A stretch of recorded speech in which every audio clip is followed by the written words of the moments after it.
Meeting of February 25th, and we're going to start with roll call. Nikki, please.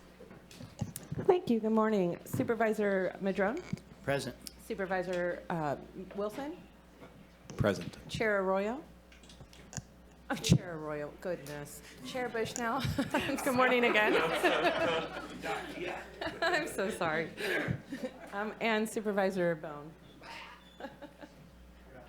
Goodness, a little bit. And I believe we have one absent, Nikki. Chair Arroyo. Supervisor Arroyo is out today.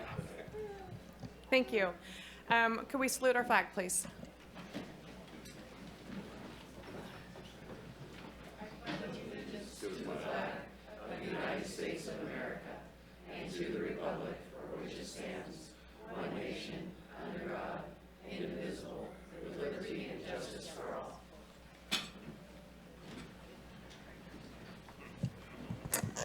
CAO Hayes, do we have modifications to the agenda? Yes, Chair Bushnell, there is one modification, item D, well, two modifications, excuse me. Item D1 will be pulled for discussion and for situational awareness. Item I2 will be heard right after public comment this morning.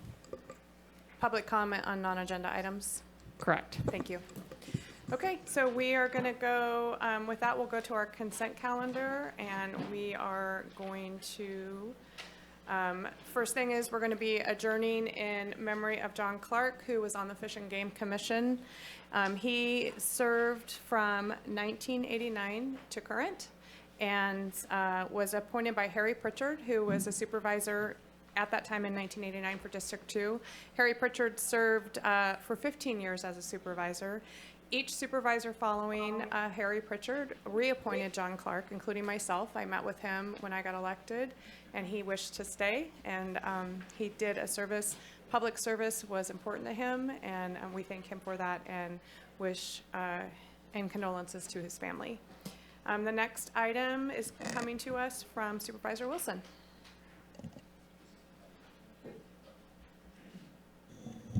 All right, we're also going to be closing our meeting in memory of Patty Berg, who passed away just a few weeks ago, and her open to the public memorial is Saturday at the Baywood Golf Club.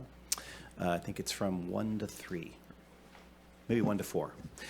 I'll read this resolution because Patty was pretty cool. Resolution of the Board of Supervisors for Humboldt County. Whereas Patty Berg, a beloved figure in Humboldt County, passed away on November 19th, 2024, at the age of 82, leaving behind a remarkable legacy of service to our community, the state of California, and the senior population. And whereas Patty Berg was a proud Democrat, a feminist, a fierce advocate for older adults, dedicating much of her life to improving the well-being of those around her. And whereas the founding Executive Director of Area 1 Agency on Aging, Patty Berg devoted nearly 2 decades of expanding services, growing the agency from a staff of 4 to more than 25, and administering a wide array of programs that had lasting impact on Humboldt and Del Norte counties. And whereas Patty Berg worked within Humboldt County Public Health Department to help develop the state's first comprehensive K-12 family life and sex education curriculum.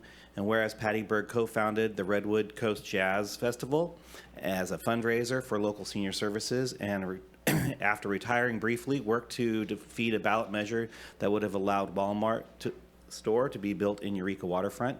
And whereas Patty Berg served in the California State Assembly from 2002 to 2008, during which time she championed the creation of the state's first master plan on aging and laid the foundation for the Death with Dignity legislation that would pass after her departure from office.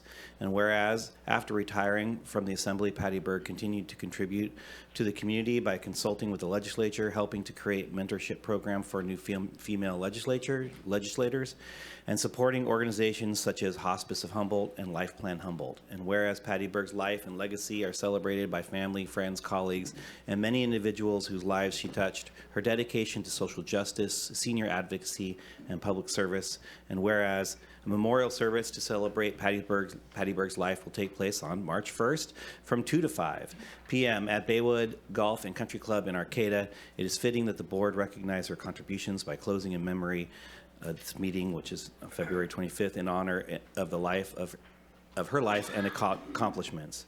Now therefore, be it resolved that the Humboldt County Board of Supervisors hereby closes its meeting of February 25th, 2025, in honor of former Assembly Member Patty Berg, her life of service, and her enduring impact to the people of Humboldt County and the state of California. Thank you. Thank you. Do that. And So the next item, also, I think that will be recognized, is from Supervisor Wilson. Proclamation the week of February 16th through February 22nd as Engineering's Week in Humboldt County. yeah, I actually read this proclamation 2 weeks ago, so I won't read it again. It's whatever, we're finally passing it, Yep. but we acknowledged it 2 weeks ago. It was Engineers Week. Yay, engineers. And so we'll move forward from there. We got a long meeting today. Okay. The next one is going to be a proclamation recognizing February 2025 as Grand Jury Awareness Month in Humboldt County. This is brought to us by Supervisor Bohn.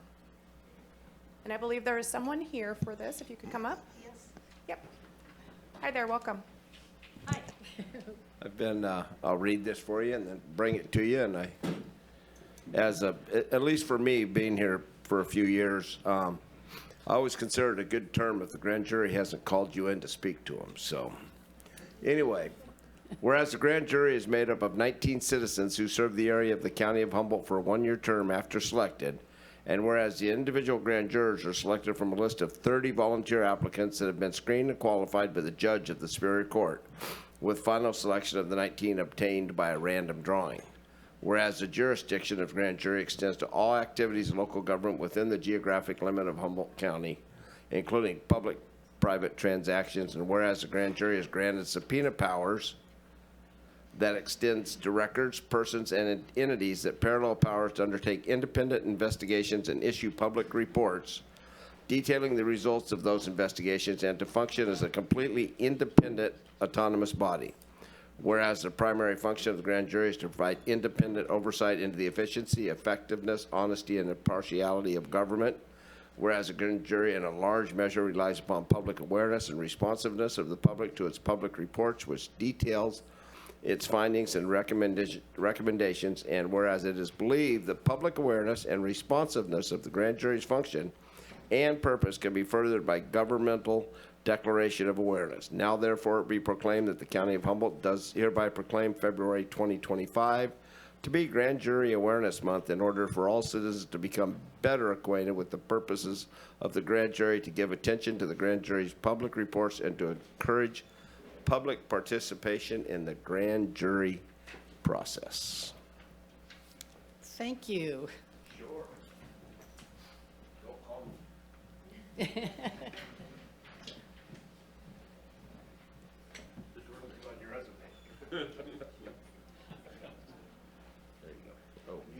Picture.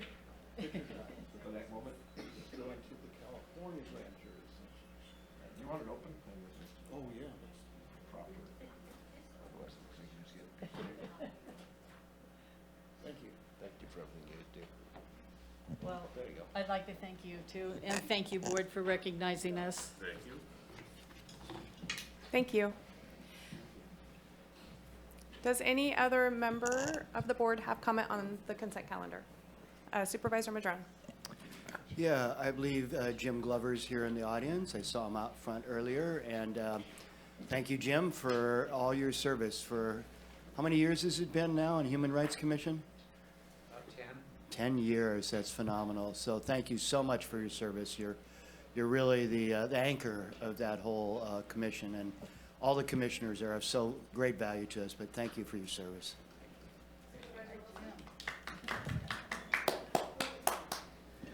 Yeah, I didn't want to put my comments in in regards to Patty Berg's passing, but until the end here. She was rad. She was super cool. I just want to put out there, if anyone, and I know she was one of those people that was, you knew what she was thinking about whatever it was, and she would tell you why, and so sometimes it would rub you the wrong way, and sometimes it would rub you the right way. And I would say that when she wanted to move something forward, she worked harder than almost anyone I've ever met to do that.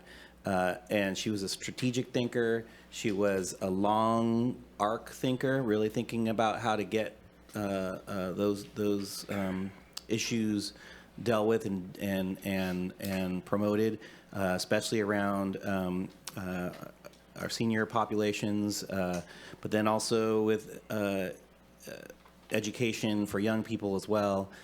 Just a fierce warrior, and I thank her for some of the frank conversations that I had with her when I just began thinking about the world of political work in general, and in how we might move things to make our community better. And so I just want to, just a heartfelt thank you to Patty and all her work. And I just know that she touched a lot of people. So thanks. I don't know.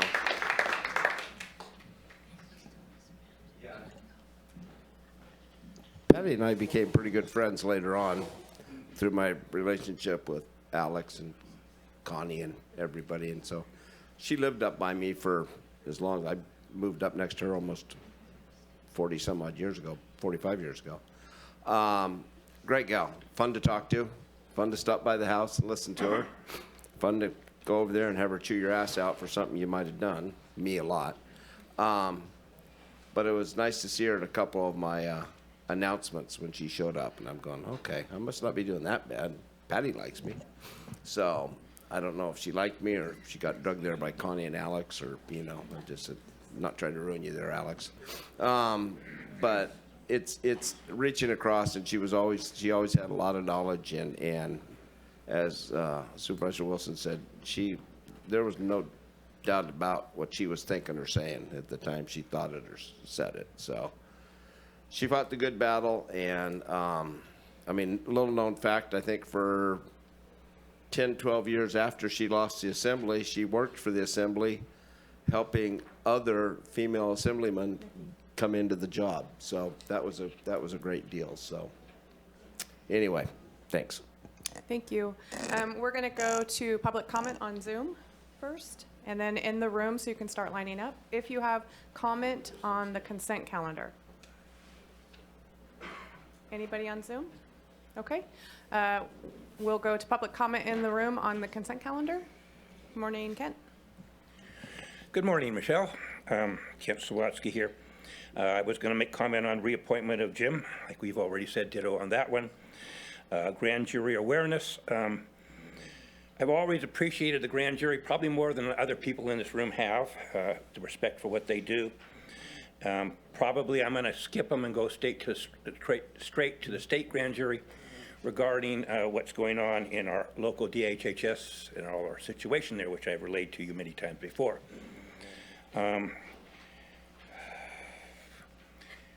This is a little hard to explain, a little surreal, but I'm going to go ahead and say on, just go start with 18, 14, and 22 on the consent calendar. To be doing this. I'm hearing voices. Are you guys? Okay. It's not just me. That's a good thing. But 18, 14, and 22, on those particular ones, it's probably time for you just to say no to those, in my opinion. If you were to have a superpower, to be anybody with a superpower, you want to be able to think like other people. And so I'm trying to think like Elon Musk, because I relate to his thought process being fellow autistic. So this is Humboldt County Doge for you. You're running out of money. You're adding all these extra help things in 18, 14, and 22. You're taking things, unfreezing positions, and I recommend you cease to do so. Failure to do so, basically, my crystal ball says you will be downsized by 50% in Humboldt County as far as your funding goes in the near future. That's reality. That's what's happening out there because of what's in the real world, lack of grants, lack of everything else. So I highly recommend that you cease and desist from this. Let attrition take care of it. You're going to have to work with your own means. If you don't want to do that, well, then you're going to be firing a whole bunch of other help down the line, and it's going to hurt later. So save the money. Save it for the future. It's not going to get better. And then item 15, there's something about a grant there for DHHS, and I consider anything that they're doing to be nothing but detrimental to Humboldt County at this time. So highly recommend that we do not move forward with grants for those kind of things for DHHS, and that will be explained to you a little later in the report. Thank you for my opportunity to speak today. Thank you. Is there any other public comment on the consent calendar? Seeing none, I'm going to close public comment and come back to the board for a motion, please. I will move consent, and one more reminder that Patty Berg's memorial is on Saturday, 2 to 5 at the Baywood Golf and Country Club, and the public is invited. Does anybody want a second? Any seconds out there? I'll second the motion. Thank you. Before I call for a roll call, I wanted to let people know that Supervisor Arroyo is deployed with the Coast Guard to the LA fires for hazmat cleanup, and that's why she's not here today. She also will be missing a few other meetings for her deployment. Nikki, could I get roll call, please? Yes, thank you. Chair Bushnell, Yes. Supervisor Madrone, Yes. Supervisor Bohn, and Supervisor Wilson. Yes. Thank you. Motion carries 4-0. Thank you. So we'll go back to items pulled from consent. Resolution recognizing Dr. Ruby Bayran, coming from Supervisor Bohn. I'm going to read this and then have Dennis come up and say a few things, and there's a few other people here. Whereas Dr. Bayan is a lifetime of work helping the poor, underserved, and those with behavioral and substance use disorders, whereas Dr. Bayan co-founded the treatment center Waterfront Recovery in Eureka in November 2017. Waterfront Recovery is the first dual diagnosis medical model treatment center in Northern California. Whereas Dr. Bayan has developed pioneering treatment protocols for dual diagnosis and addiction diseases. Dr. Bayan has created specific treatment interventions addressing the rise of fentanyl in our community. Waterfront has treated over 2,500 clients under her care, quite possibly saving their lives and definitely improving their quality of life. Whereas Dr. Bayan has dedicated countless hours training MDs and licensed professionals in the specialty of dual diagnosis, SUD, and whereas it is an honor and a privilege to recognize Dr. Ruby Bayan's dedication as medical and clinical director for Waterfront Recovery, our community is forever enriched from her work and innovation. And whereas her clients' lives are more productive, meaningful from her passion, compassion, and understanding. Now, therefore, be it resolved that the Humboldt County Board of Supervisors hereby recognizes Dr. Ruby Bayan on her hard work and dedication to those with behavioral and substance use orders. Signed, Michelle Bushnell, Chair. And I'm going to have the doc step up next to you. Thank you, Rex, and Chairman and members of the board. I'm Dennis Leonardi. I chair the board currently, but I'd like to introduce our Executive Director, Jeremy Campbell, and longtime board chair, John Sapper, to say a few words on Dr. Bayan's behalf. As we complain about drug use and rehabilitation, whatever, in Humboldt County, this is one organization and one person that has championed a lot of good work for a lot of people, that's made a difference in a lot of people's lives. And as she's retiring, it's important that we celebrate this moment and celebrate the leadership in Waterfront Recovery Services. So hopefully today we can share some of that success, and it's some good news that we should share around Humboldt County. Good things are happening right in front of us, and we do a poor job of broadcasting that. So hopefully this is an incremental thank you and a acknowledgement of goodwill. So Jeremy and John, if you would, please.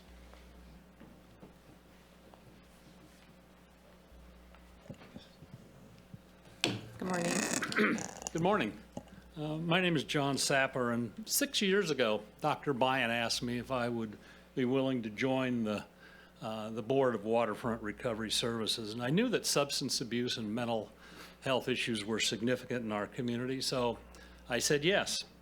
And just a couple months after opening in November of 2017, Waterfront, the only medically based detox and residential treatment program in our area, was swamped with demand. The analogy of drinking from a fire hose was not an overstatement. Dr. Bayan had closed her successful private psychiatry practice to partner with John McManus as executive director to open Waterfront. She was the medical director and the clinical director. Her vision, passion for the work, and compassion for those being served was truly inspirational. I had no idea how much of a need that there was. I'll bet that each of us here today knows someone who has been served by Waterfront. Alcohol abuse is a significant area of need. In addition to abuse of legal and illegal substances, over 2,500 people have been helped at Waterfront. When John McManus became ill and couldn't continue, Dr. Bohn stepped up and said, "I will do it," in addition to her medical director and clinical director roles, while the board decided which direction to go. She kept the ship afloat. Without her dedication and commitment, Waterfront would not exist today. As a community, we owe Dr. Bohn a huge debt of gratitude. She has given tirelessly with her time and resources to serve those most in need. When others turned their shoulders, Dr. Bohn reached out and welcomed. When those suffering didn't know where to turn, Dr. Bohn was their strongest advocate. But let me be very clear, as compassionate as she is, Dr. Bohn is not a pushover by any means. Having been on the ground floor with Kaiser's addiction treatment program years ago, she knows what works, and she's showing what is possible in the field of treatment. There is still work that needs to be done. No one program or service can do it alone. There are other good local programs and new ones coming to meet the needs of those suffering from substance abuse and mental health issues. I encourage the Board of Supervisors to take a leadership role and bring together all those working in substance abuse and mental health treatment to develop a better coordinated system of support to fill the gaps and use the resources we do have more effectively. It has been done successfully with other programs in our area, and it can be done with this one as well. Thank you again for recognizing Dr. Bohn and her very consequential work here in Humboldt County. She is well deserving of this recognition. Thank you very much. Thank you. Before I go to public comment, I think you wanted to. That's what I'm asking. Hi, welcome. Hey, thank you so much, and good morning to everybody. I didn't know I was going to speak today, so I didn't have anything prepared, so I'm just going to speak off the cuff about Dr. Bohn. I started working at Waterfront Recovery almost 6 years ago, interviewed and hired by Dr. Bohn to mop floors on Graveyard. I moved up through counseling, and then became an administrator when John fell ill, and then was asked to take over the position of executive director. And so I've gained an intimate relationship with Dr. Bohn. And in all of my years on this planet, I've never met any one person that is nearly as compassionate and understanding and dedicated as Dr. Bohn. She gives an opportunity to all the people in our community and people all over the state when working down in Kaiser, to those most people don't want to look at or recognize. We have so many people in our communities that are suffering from the disease of substance use and mental health. And Dr. Bohn has dedicated her life of giving them a space to be cared for, loved, and shown what life can actually be. We would not have nearly as many people in recovery in our community if it were not for Dr. Bohn's commitment. So thank you very much for recognizing her today. This is the least that we can do for such an incredible human. Thank you.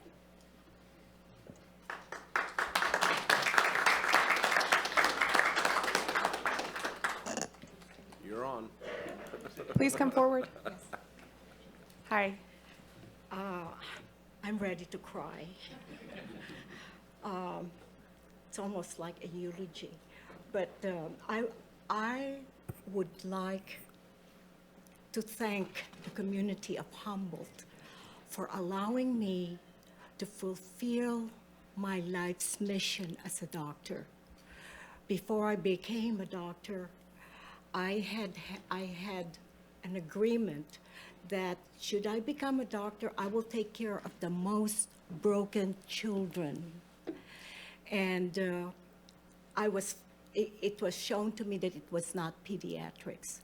No one can be more broken than those people who have substance abuse and mental health.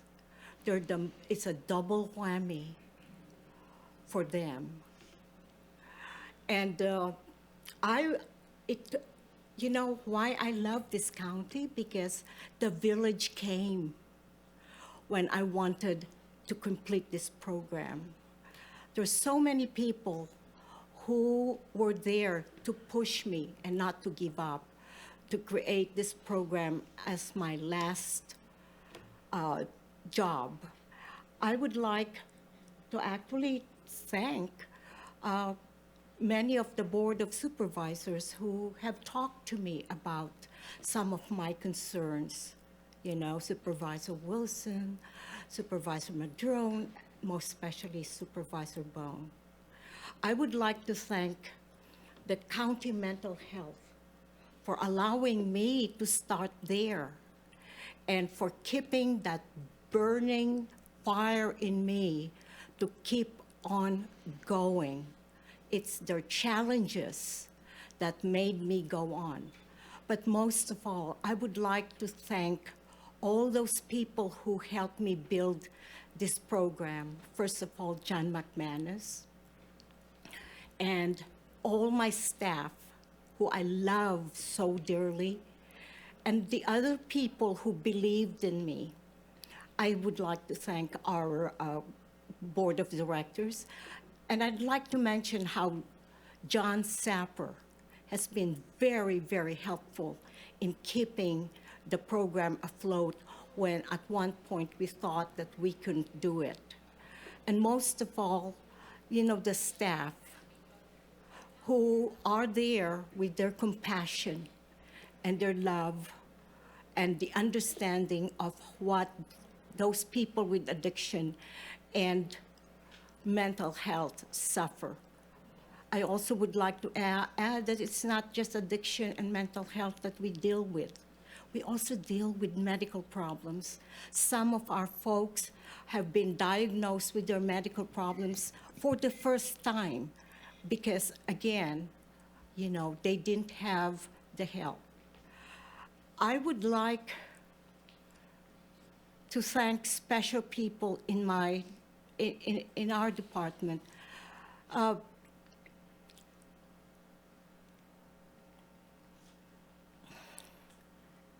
Jeremy Campbell has been my rock when I lost John Sapper.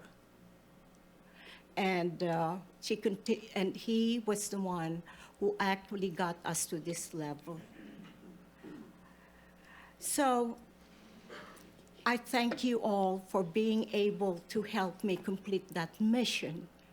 And I really hope that we'll continue to take care of the most broken children, adults in our community because of the stigma for addiction and mental health. Thank you so much. Thank you.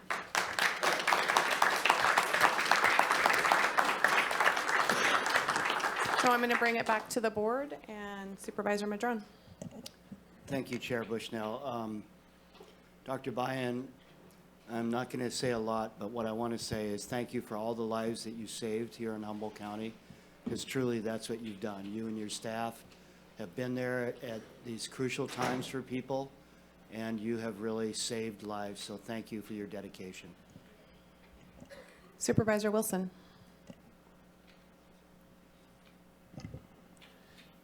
Well, first of all, I just want to thank you for recognizing John McManus again in this good friend and awesome metalhead, super great, super cool dude. But I want to say that he brought me into his world from his experiences with addiction and substance abuse, and then what part of his recovery, or a big part of it, was helping people and helping people through those processes. And then he introduced me to Dr. Bohn and his project, and their project, and I was just amazed and impressed, and still am, and thankful. And just like everything else, you have the folks who are demonstrating this immense amount of love and compassion and support in places where, I'm going to just say it, most folks, they run out, in terms of that. And even with their own family members, and even with our own family members and friends, it's amazing to have a place that allows for that support, even in those most desperate times. And so I just really want to thank you for that work and for bringing that resource to our community. It's very, very, very important. So, yeah, thanks, guys. Supervisor Bohn. Yeah, I think I got to go to lunch with Doc about, it's probably been 8, 9 years, I don't know how long ago. Somebody called up and said, you got to meet this gal. And I said, okay. And wow. And as Mike said, John McManus was easy to be a fan of, very easy. John was a good friend. I had a friend go through Singing Trees, and he was in the dark stages, and I went down there, and John was helping down there and let me come in and talk to him, even though I wasn't supposed to talk to anybody for a couple weeks. But then when John got sick, I talked to him a few times on the phone, and he says, oh, we're in good hands. He says the place is going to flourish, and it has. And succession planning, and if you heard the thing, he went from cleaning floors at the graveyard shift to helping with counseling, and then becoming the executive director, and the place flourishes. And that tells me somebody that pulled themselves up by the bootstraps, did what was right, paid attention to everything that was going around him the whole time he's doing it. He didn't have his head down, he had his head up. So congratulations on that. I hope you enjoy your retirement as much as you've allowed people to enjoy their lives after addiction and mental health, because there are so many people out there. And 70 years of living here, I've known a lot of people, and a lot of people's kids that have gone through the program, and it works. And it works, and it's a lot to do with who's running the ship. So, Doc, thank you very much for everything else. This is so, Dennis tried so hard to make sure we did this right for you. And then when you bring Sapper, that's like putting, icing on the cake, for gosh. When you bring the big dog out. But I'm just saying thank you very much, and I don't think the county could ever thank you enough for what you've done for the citizens. So thanks, Doc. I also want to say congratulations on your retirement. And I imagine, because your passion is there, that you will continue doing some work, as she says yes. I don't think one person in this room, probably nobody on this board, has not been affected by mental health or substance abuse within their family. And the recovery systems that are available in Humboldt County are people's lifelines. It's also people's families' lifelines. My son went through a recovery program. I thank God every day for that. It was Singing Trees, and that they gave him the foundation that he needed to continue and be a productive person, and also the foundation for me for some sanity. Dealing with people with substance abuse or mental health it's trying at the least. So congratulations again, and thank you for all your work to the community and to the people of Humboldt County and beyond. We are going to go to public comment on Zoom first. We have no colors on Zoom. Okay, so we're going to go to public comment in the room on this item.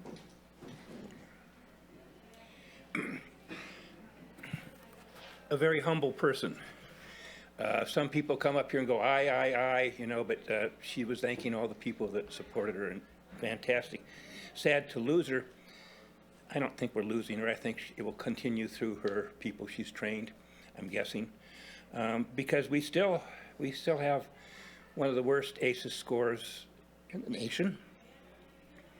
And until such time as we get collaboration to eliminate and nip this in the bud at a very young age, like she mentioned, the children. I sit upstairs in the courtroom listening to mothers and grandmothers who want to be reunified with their family and be part of their lives, and unfortunately that's not happening. It's on a regular basis. We have a dysfunction between our department and our court system. And when I sit up there and see a grandmother go out of the room just telling someone, just stay the F away from me, to the person who was supposed to reunify them, enable her to help her grandchild get through the tragedy that's going on in her life, it's just very distressing to see that.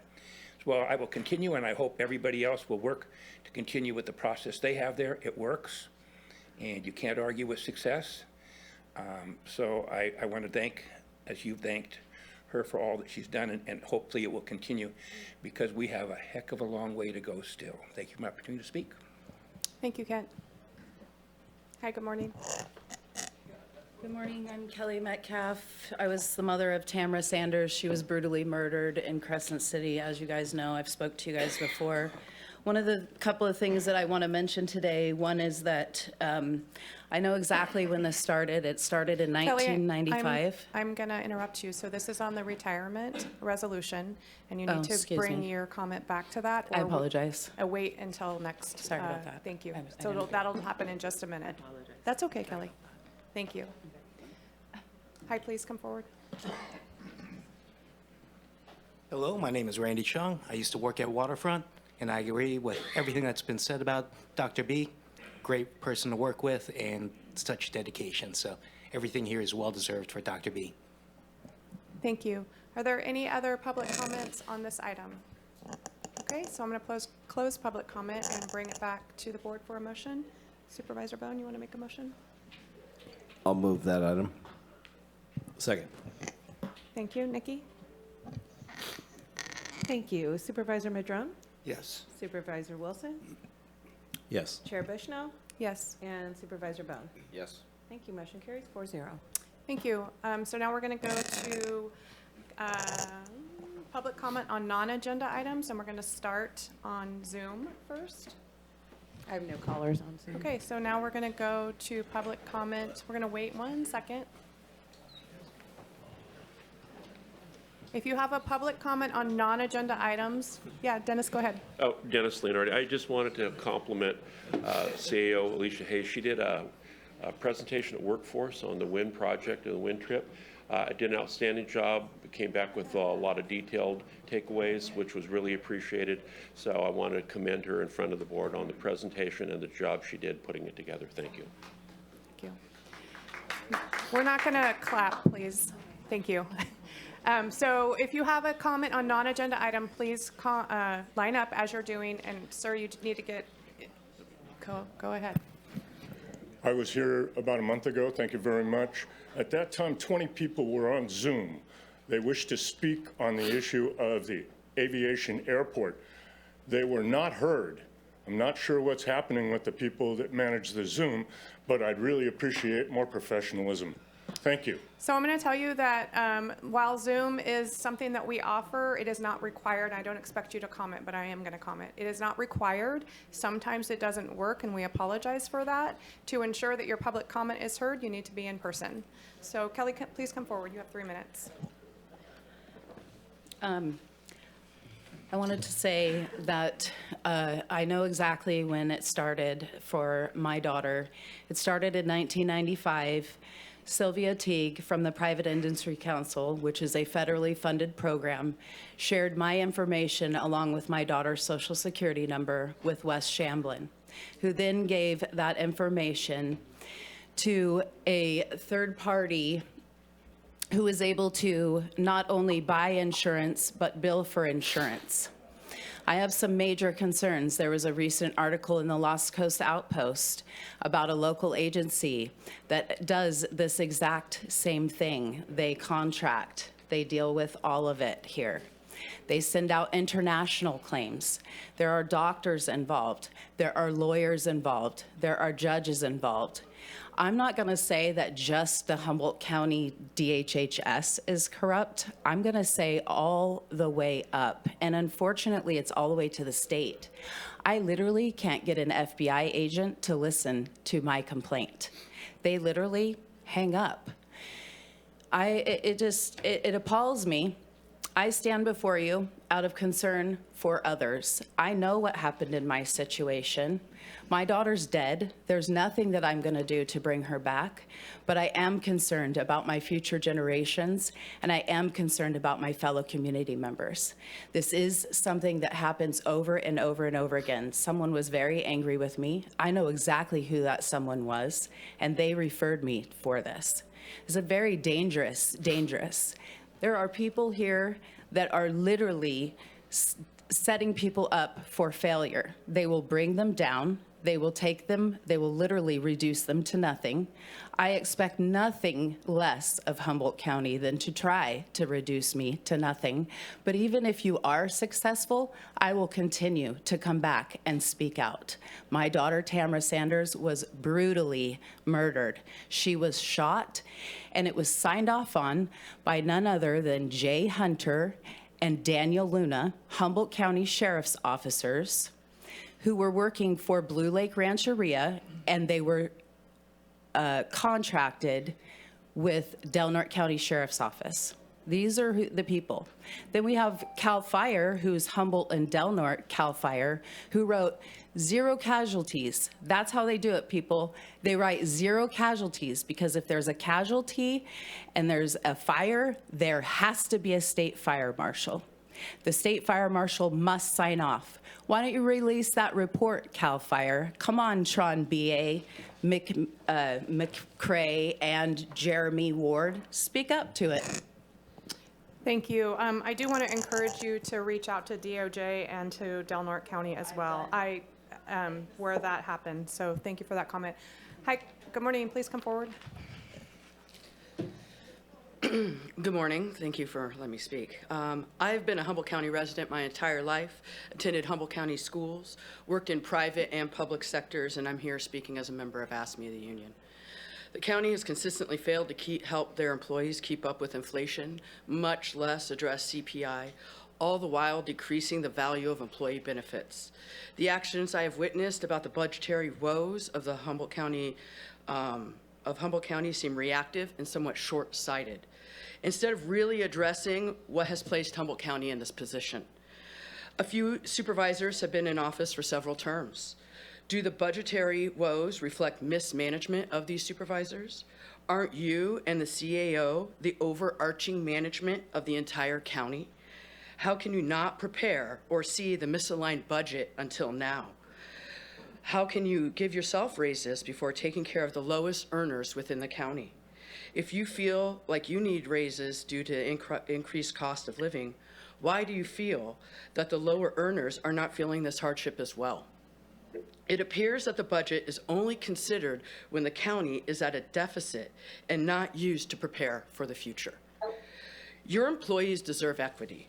Why are you so determined to treat this as an us versus them mentality? We ask for some, you offer less. This feeds right into the current political climate. It is exhausting to hear people only look out for themselves and their agenda, only to leave their employees crumbs, and then to take away the crumbs. It is cruel and bad ethics. Public Works employees deserve appropriate tools to keep addressing the roads that are in constant peril with storms and earthquakes. Correctional officers who are required to purchase their own uniforms that are costly. This cost is only increasing with the new tariffs that are going to be in place. And mental health workers, their colleagues, and other county employees deserve certain protections in hazardous conditions. How can you deny these employees what they need to complete their jobs or create safety in the workplace? You may have noticed some county union members and their supporters have been in the front of the courthouse on Tuesdays. A few of my colleagues would like to participate but can't because they work a second or third job, or maybe they're working one of the many 12-hour shifts that are employees of this county. Many positions start under $20 an hour. These positions have people working with clients' private information, providing mental health services, among other sensitive, training-heavy positions, and the stress that comes with it all. How many positions are underpaid so much that they are eligible to CalFresh or Medi-Cal? I leave you with this. Think beyond yourself, and if you are offended by these comments, you may be perpetrating it. Thank you. Thank you for your time. Next speaker, please. No, we're not going to clap. So I'm just gonna we don't clap because we just want to make sure that everything's equitable in the room. It's not because we don't support what the item is being said. So you want to do something else, that's fine. Okay, go ahead, speaker, thanks. Hello, I'm Stephen and I'm a member of AFSCME. My concerns are many, and I just wanted to speak on what my colleague was going on about the current political climate that's happening. Yes, there's budgetary woes for the county of Humboldt, and it's not being helped by everything that's been going on politically. But I also want to remind you that all these funding freezes are unlawful. Congress appropriated the money, and it was signed into law, which means your recourse is legal action, lawsuits, emergency junctions. You need to be more proactive, like AFSCME is every Tuesday when we're here. You can't just be passive, especially when the president and other members of the government are exploiting and abusing their power. That is all I have to say about that. Thank you. Next speaker, please. Good morning, Board. Sarah Ireland. I'm the current president of our AFSCME local chapter, and I talk to many of you all the time. I just want to remind you that I haven't been afraid to tell you that I think we're heavy management. We pay too much money to management, and the rest of your staff suffers. But more of a reminder, and I don't agree with the gentleman that said we need to stop extra help, extensions, and things like that. We need the staff, because AFSCME staff is what makes this county happen. We fix the roads. We're out there at all hours of the evenings, the nights. We're manning the correctional facility. We're keeping streets safe. And we ensure that people have coverage to get into programs like Waterfront. We get to watch those people be successful, to overcome the challenges. And it's the reason that I go to work every day. The bigger reason sometimes that I go to work and that I spend so many hours in a collective bargaining unit and fighting for my members is because they deserve equality. They deserve a living wage. They deserve to not have to live on the benefits that they were trying to get out of when they came to work for the county. I know that we have budget woes. I understand that. I think there's a lot that can be said, and I have in the past and continue to offer to come together with the Board of Supervisors and help you and to offer solutions that AFSCME sees every day. I've yet to be taken up on that offer. I'm perfectly willing to continue to do that. We have many standing committees in AFSCME that look at those things. And as I spend time in bargaining and continue to have to talk to your attorney and never to county staff or Board of Supervisors, it's really disheartening to me that we have to talk to an attorney who really does not understand how things happen in Humboldt County and who cannot possibly understand what your staff goes through each day and what your community understands. Please understand that we need to stop spending on management. We need to stop wasting money on buildings that we don't need. And we need to give our employees the equity that they need and the wages that they need to keep them coming back, to keep the funding coming in. Thank you. Thank you. So I'm going to recognize that negotiations is on our closed session today, and the appropriate time for you guys would have been at closed session at 1 o'clock. So in the future, when negotiations are on the agenda, you'll have to wait to make those comments till the closed session item is read in. Thank you for giving your comments today, though. Good morning, Ken, again. Ken again. I'll take that for my last name. Thank you. I think maybe the people had some angst for me, and I will repeat.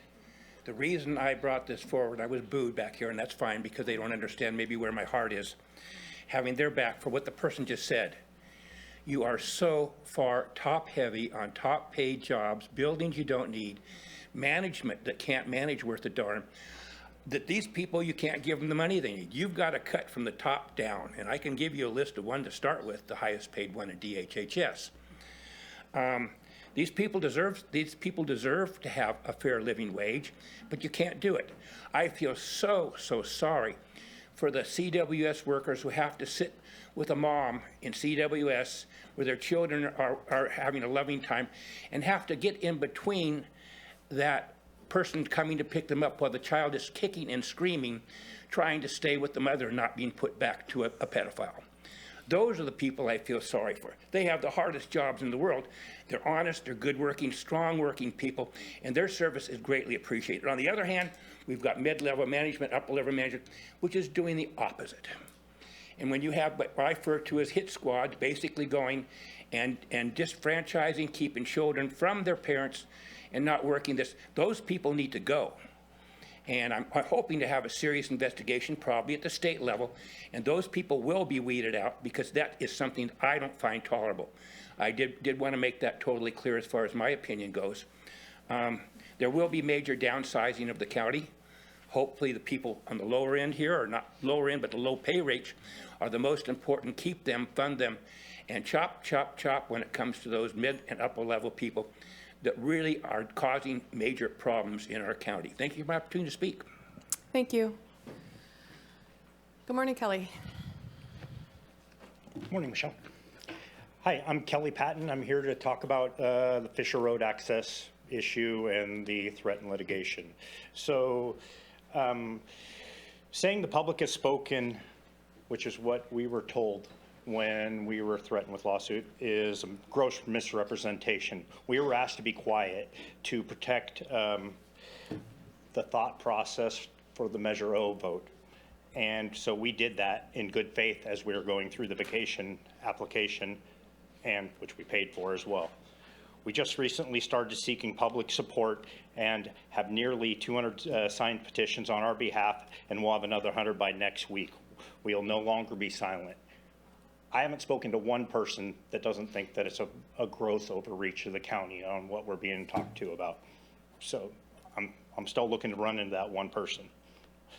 Through the Freedom of Information request, it appears that the county is spending a lot of time and money on behalf of the Great Redwood Trail. Redwood Trail is just a landowner.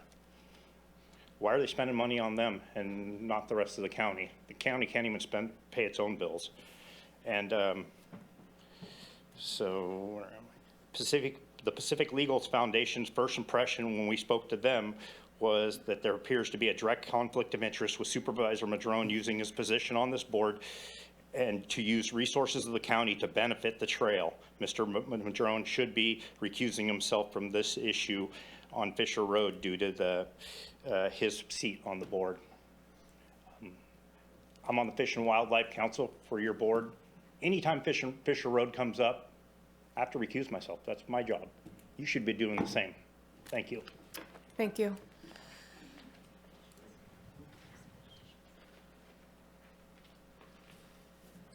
Good morning, Shelby.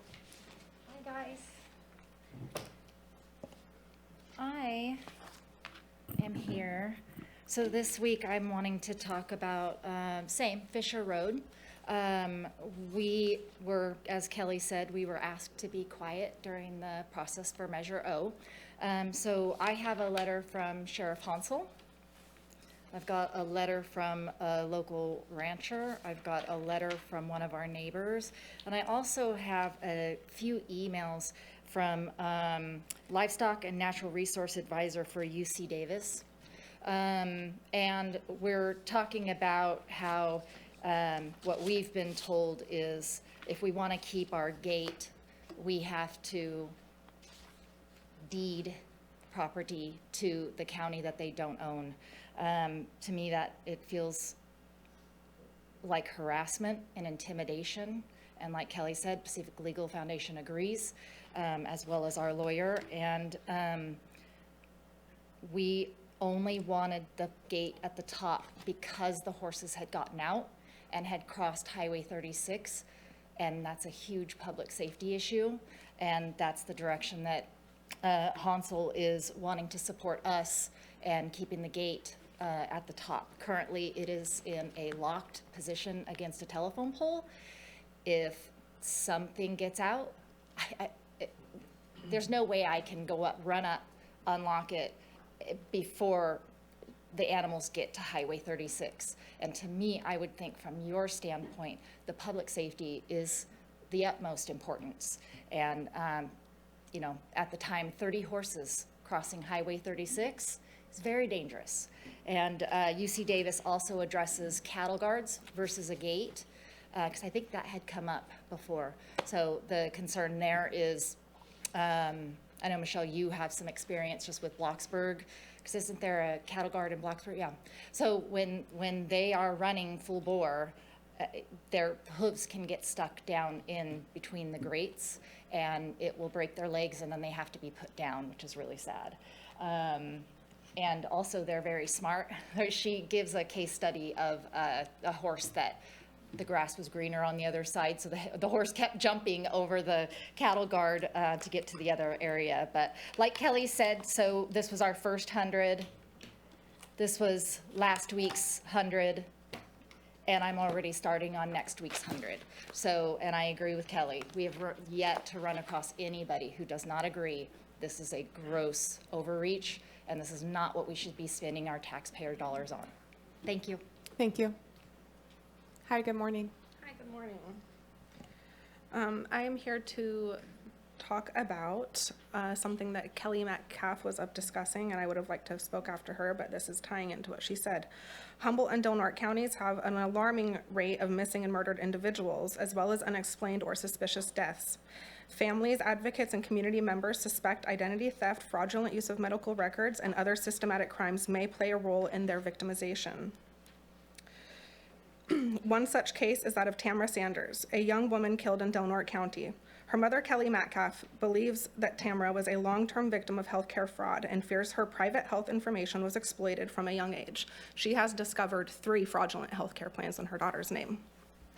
She is deeply concerned that this exploitation contributed to circumstances leading to Tamara's death. Her case is just one example of a much larger pattern of harm that has gone unchecked.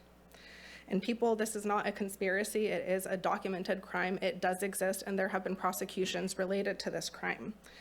If a person's identity is stolen and used for healthcare fraud, the financial impact depends on how their information is exploited.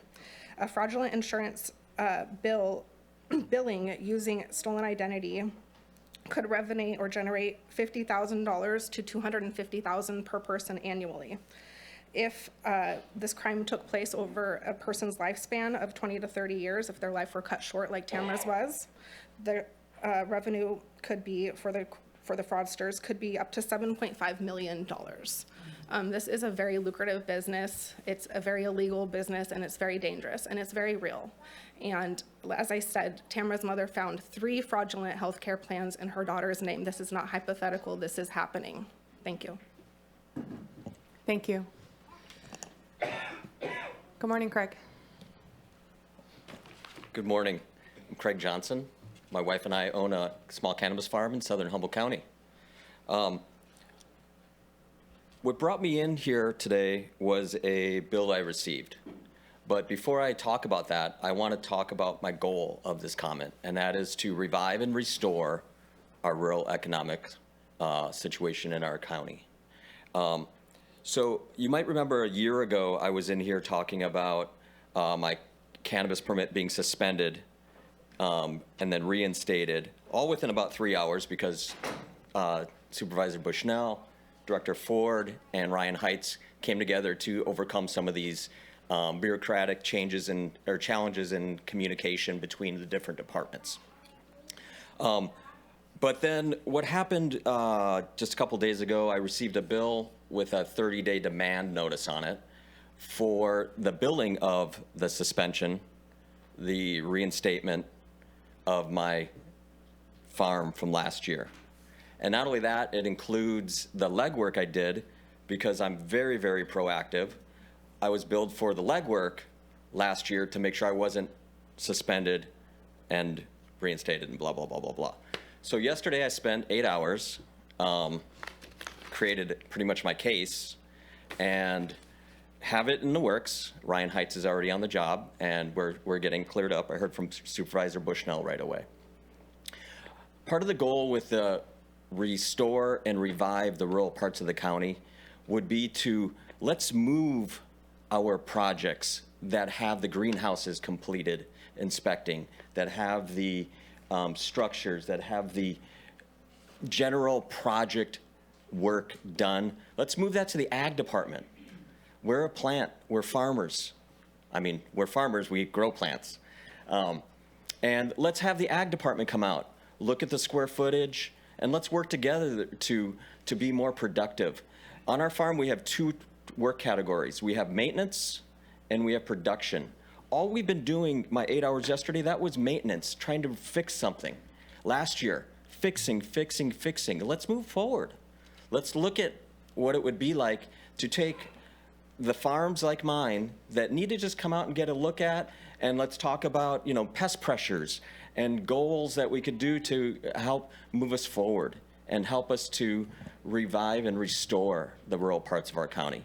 And one last thing, I want to make a citizen's nomination to hopefully have Brett McFarland honored for his song, How We Do It in Humboldt. He hasn't been recognized, and he's getting national coverage. He's brought a lot of really good positive coverage to our county. Let's look at some positive that we can do with this. Thank you. Thank you, Craig. Is there anybody else that has a comment on non-agenda items? Okay, we're going to be closing that section of the agenda, and I apologize, we're going to be skipping around a little bit, and we're going to be going to 25210, presentation from Voltaire Aviation, Inc. regarding local travel trends at the California Redwood Coast Humboldt County Airport, ACV. Good morning, Diana. Good morning. And I appreciate your comment on the clapping. I am a total clapper. And so I appreciated understanding the reasoning for not having clapping. That really made sense, and I appreciated that information. So I will restrain myself, as painful as that is for me. Thank you, everybody, for being here and letting us be here. Good morning, honorable board chair and members. This is my first time presenting in front of the Board of Supervisors, so I'm really excited and a little nervous. So, my name is Diana Rios, and I serve as an Economic Development Coordinator for the County of Humboldt. It is my pleasure to work alongside Jack Penning, the co-owner and acting manager and acting managing partner of Valere Aviation Incorporated. Today we are here to discuss key initiatives that are aligned with our ongoing efforts to foster diverse, equitable, and resilient economy, one that strengthens the region's long-term economic growth and connectivity. And on June 10th, 2024, your board agreed to enter into a professional service agreement with the Valere Aviation Incorporation, a nationally recognized consulting firm for air service marketing and development strategies. Under this agreement, Valere conducted a passenger retention and leakage study to assess where our travelers to assess where and why our travelers choose airports outside the California Redwood Coast Humboldt County Airport, ACV. This study identified critical factors, whether it be low fares, expanded destinations, or services related, or other services related for consideration that influences the traveler's choice. By analyzing these trends, we can determine strategic improvements to keep ACV competitive in the local and regional air service travel market, while advancing our county's goals of economic stability and enhancing our regional connectivity. I am pleased to introduce Jack Penning, who will be now presenting the study, his study and findings. God, I'm so excited and so nervous. He's going to provide us some great insight, and we are so excited to have him to do the rest of the talking. And he does have a presentation today, so we're excited for that. And I do want to say I do get to go meet with the airlines with him, and I get to be all about the people and the county and our region and our community, and he gets to talk about all the data. So I feel like we're getting to share a little bit of that experience too. I'm just less nervous in front of the airlines. I'm not sure why I'm so nervous in front of you guys. So thank you. Please welcome Jack. Welcome, Jack. I want to procedurally just say that following this item, we will be taking a 15-minute break, and then we'll come back to start our first public hearing. So welcome, Jack. Thank you very much. This is not the first time I presented to this group, so thank you for having me again. I've been working with the airport here for about a decade, and I'm here to tell you that the work has paid off, and we have come a long way. This is a very positive story that we have to tell today, and I'm excited about it because in the current environment, positive stories are not very common in air service. So we do have a presentation that we can share some data. You'll see it on the screen there. We can move forward. Just a little bit about Volair Aviation, my firm. We have 10 team members. I'm one of the founders and managing partners, 200 years of experience in developing air service and strategic planning for airport systems like yours.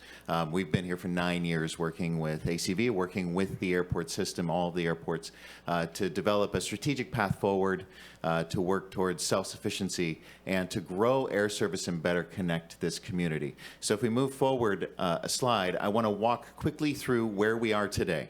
We have great news. We've hit new passenger records. We are retaining more passengers than at any point in the history of this airport. More people are choosing to fly ACV. But we are facing some headwinds that I want to walk through very quickly. Things that are going to be challenges in retaining the service that we have and in growing our air service. And then I want to talk about the competitive landscape, because we don't compete against Crescent City and we don't compete against Santa Rosa and we don't really compete against the Bay Area. We compete against every airport in the entire country for air service, because airplanes are movable assets. They can go anywhere. So if we move forward, we'll start with the market today and we can move forward one more. We are going to hit, when we get our final audited 2024 numbers, a new passenger record. We're averaging 351 passengers a day who are departing from ACV. That is about 1.5 times where we were just 10 years ago. We've added 211 people a day in the last decade using our airport. It's absolutely terrific, the growth that we have seen and the affordability that we are seeing for the first time in many, many years in using this airport. If we move forward, you go back to 2019, the last time that we studied this market area. We pull all the tickets by zip code within our market area, our immediate area here in Humboldt County. 2019, only 23% of people were using ACV. 77% of people were going to other airports. It's just 5 years ago, right before the pandemic. In 2024, if we move forward one slide, we're up to 41% of this community using our airport. That is the highest share of passengers not driving to other airports that we have ever had in this community. More people are choosing our airport. The airport is much easier to use. The service goes pretty much anywhere anyone would want to travel, and it's more affordable than it ever has been. If we move forward a slide, you'll see our average fare. So this is the average paid by our consumer has dropped from $313 to get on an airplane down to $231. That's just since essentially 2014. So last 10 years, 26% less expensive. These are not inflation-adjusted numbers. This is pure dollars.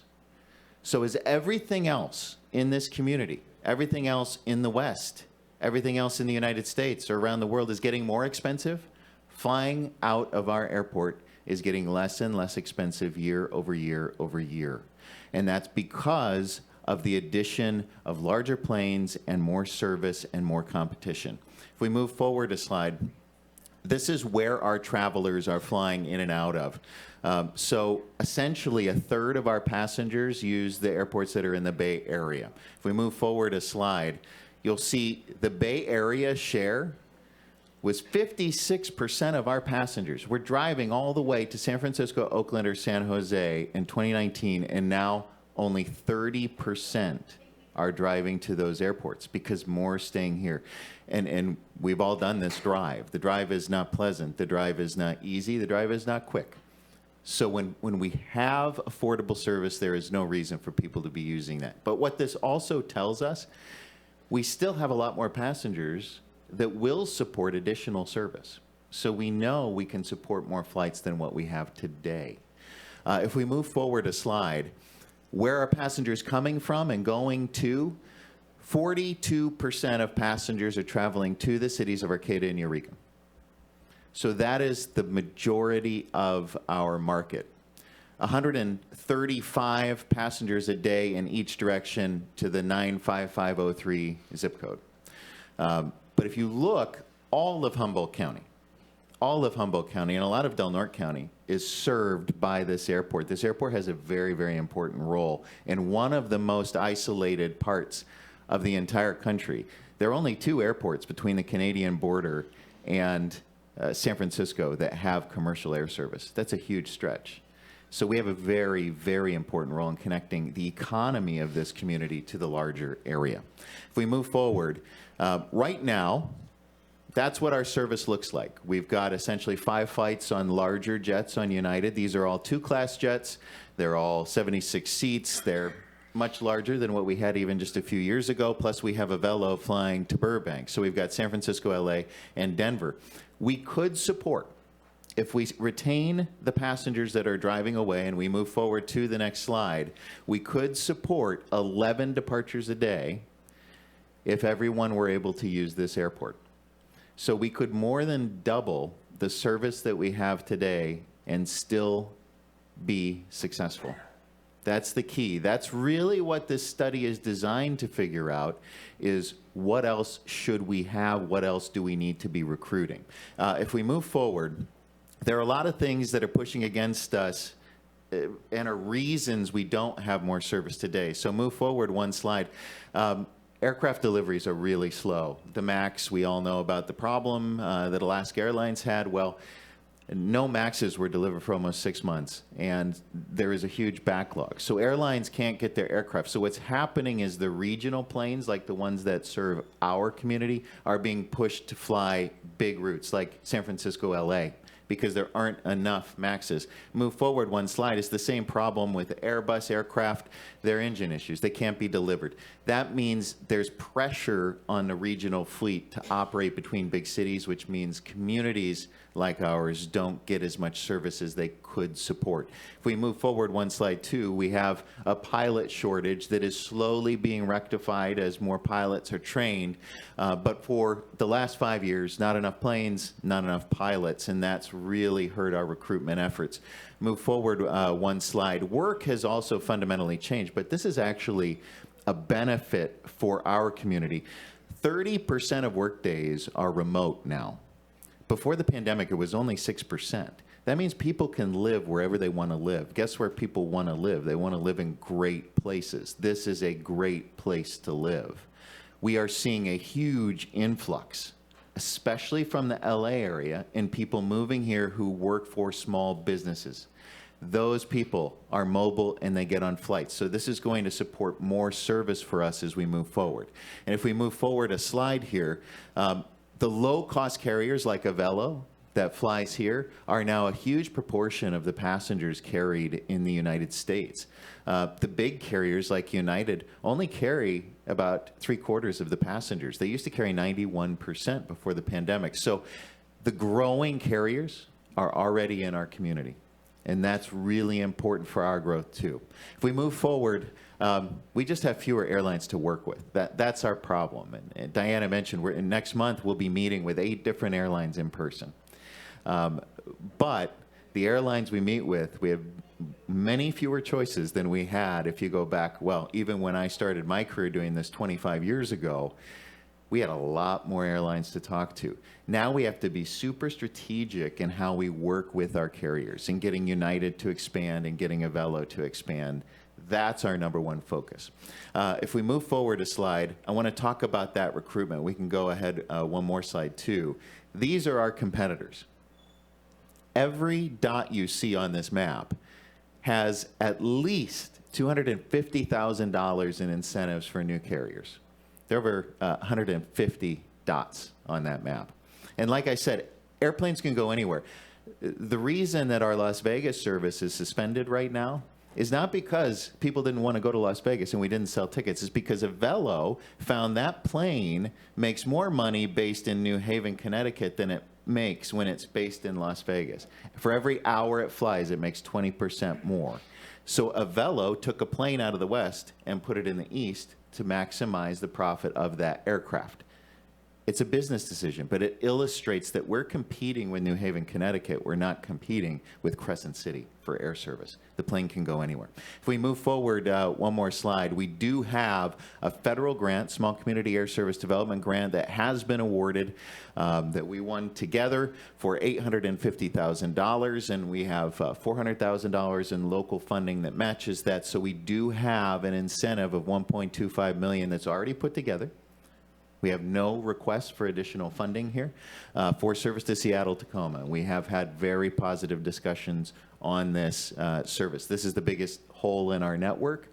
We don't have service going north, and to be quite frank, we don't have Alaska Airlines at our airport, and they're obviously the #1 carrier up and down the West Coast. So that is our #1 target. If we move forward one slide, we are competing, like I said, against communities all over the country. The average guarantee for all of these routes that were started in just the last 18 months is $2.7 million per route.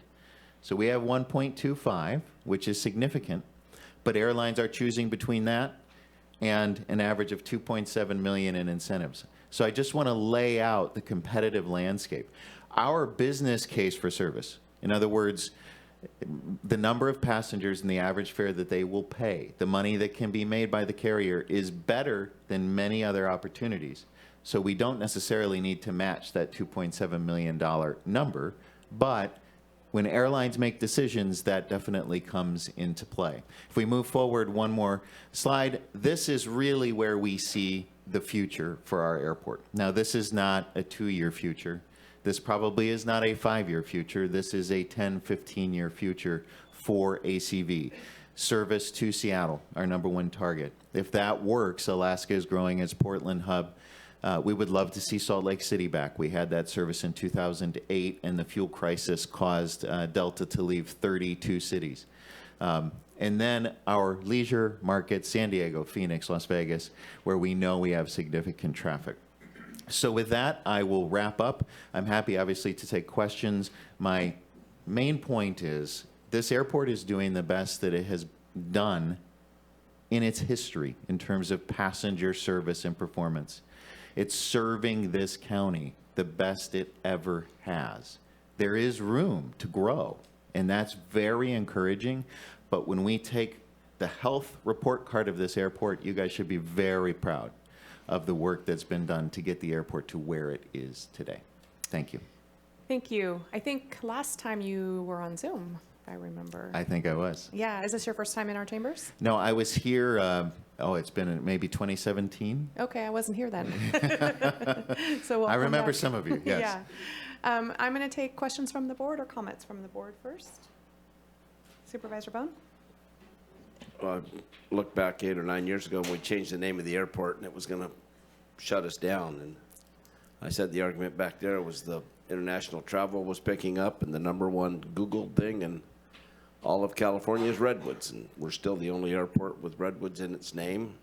You Google it now, and that's Redwoods Airport, and that's what you get is you get us. So same thing, we're the only one with airport name, but nobody calls it by that name. I can't even remember what the hell it is. But when you Google it, it does happen. But I always tell anybody, if you think it's long, look the Atlanta airport up, the busiest airport in the United States, and see how long it is, and you'll see nobody calls it by that either. So anyway, I appreciate the report. I like seeing what's happening. I remember the Salt Lake flight, because I think we bought a $50,000 credit card. Delta wanted so many people to buy credit cards, and they were gone long before it was diminished. But you know, we have to do the incentives, I understand, to a certain extent. So I know up north is where we are missing. The Burbank flight comes in awful handy sometimes, and we don't have very many empty flights that come out of there. So I appreciate what has happened up at the airport in the past, and hopefully we'll be successful going into the future. Thank you. Supervisor Wilson. Well, thanks for this report, and the numbers speak for themselves, I think. And we can talk about our efforts moving forward, which I think we need to continue, but also to be thankful and remind ourselves of the foundation of these efforts for over the last few decades. of those in the community that worked real hard to bring airlines to this place and reach out from this community. It takes a lot of expertise and a lot of experience and hard work to do that. So I want to thank everybody. And on the subject of incentives, I think every community, especially ours, and I think everywhere, when you start talking about airline incentives, there's a bit of a double-edged narrative to that. Because why would you spend money and that supports these large corporations and their efforts, or and what they're doing? And so and we do need to talk about the reciprocal benefits that do occur when we have done these in the past, and a reminder that more traffic through the airport generates not just funds for the airport itself, but it also creates parking revenues and other things that are then leveraged against monies from federal monies for airports, and so in many ways there's a big multiplier effect in association with that. And so when we talk about these incentives, it's important to get into those returns, because many people in my community really just look at how much we put out and not what we get back financially. And I want to make sure that when we make these investments, that we're communicating well with our public about what those returns on those investments are in an actual financial way. So those are just my comments on this, but I do appreciate us having this look, and I'm hopeful that we can continue with that. I mean, that still doesn't negate the fact that we have financial challenges at our airport. So it's still, even under this robust and amazing model or report that we see here today, we still have to remind ourselves often that it still requires diligence and a lot of continued efforts to keep that piece of infrastructure running in a network of other airport facilities that we have around the county. So it's not isolated in that way. But thank you so much for this report. Supervisor Madrone. Thank you, Chair. Well, I want to start out by thanking Diana and all the economic development staff for their work, including Karen Clower, who stepped in and is fulfilling 3 jobs right now, not only as Deputy CAO, but as Acting Director for Economic Development and Acting Director for our Aviation Department. So thank you, Karen, and all the staff for all your hard work, as well as Voltaire, in supporting our efforts. And I know there's been a lot of people in the past, Greg Foster, who's here today, and REDEC were great supporters of trying to increase our, access to other airlines and all that kind of stuff. And Alaska would be great. They got a lot better beer on there than anybody else. So they got all the microbrews, right? But I'm proud to be in the district where this McKinleyville International Airport is. McKinleyville is an interesting place, right? It's unincorporated, but the airport is a huge asset to that community. And there's a lot of land around the airport that's undeveloped. We have the airport business park that is it's primed and ready to go into a whole lot more development with more motels, other things. McKinleyville is looking at or exploring incorporation. There's been a concept for the Vista Point facility to actually become functional to where you could actually get into it when you're driving north and pull people off the highway that then would stop at a visitor center or at that $1 million view of the ocean in Trinidad, which is the first place you see the ocean after crossing the Golden Gate Bridge. And we don't stop people, and they keep going with their money to Oregon or wherever. And so, the combination of the airport development, Vista Point Park, airport business park developing, and there's even room on our own property on the airport for an additional motel or 2 or other things, and we're working on a town center. So these things all tie together in a great way for McKinleyville's economic future. And again, I just want to really thank you all for your hard work to make this reality come to fruition. So thank you. Thank you. I also, the ACB is one of the best ways to travel into Humboldt County, and we constantly are saying how we need to get travelers here and keep travelers here. And in the past, it wasn't so easy to travel through ACV, and so I appreciate the updates that have been done there, all the work that has been done by the past directors to bring new flights in and try new ideas and new thoughts. I appreciate the staff that have been working on that now. I'm hopeful that in the future we can get some additional flights, especially north. That would be great. We used to have one and it was utilized well, and so that would be, it's one of my complaints that I hear a lot about. We need to get a flight into Oregon. So appreciate the report and meeting you in person. I am going to go out to public comment first. And anybody on Zoom? There's no call. Okay. Public comment in the room, please. So we had,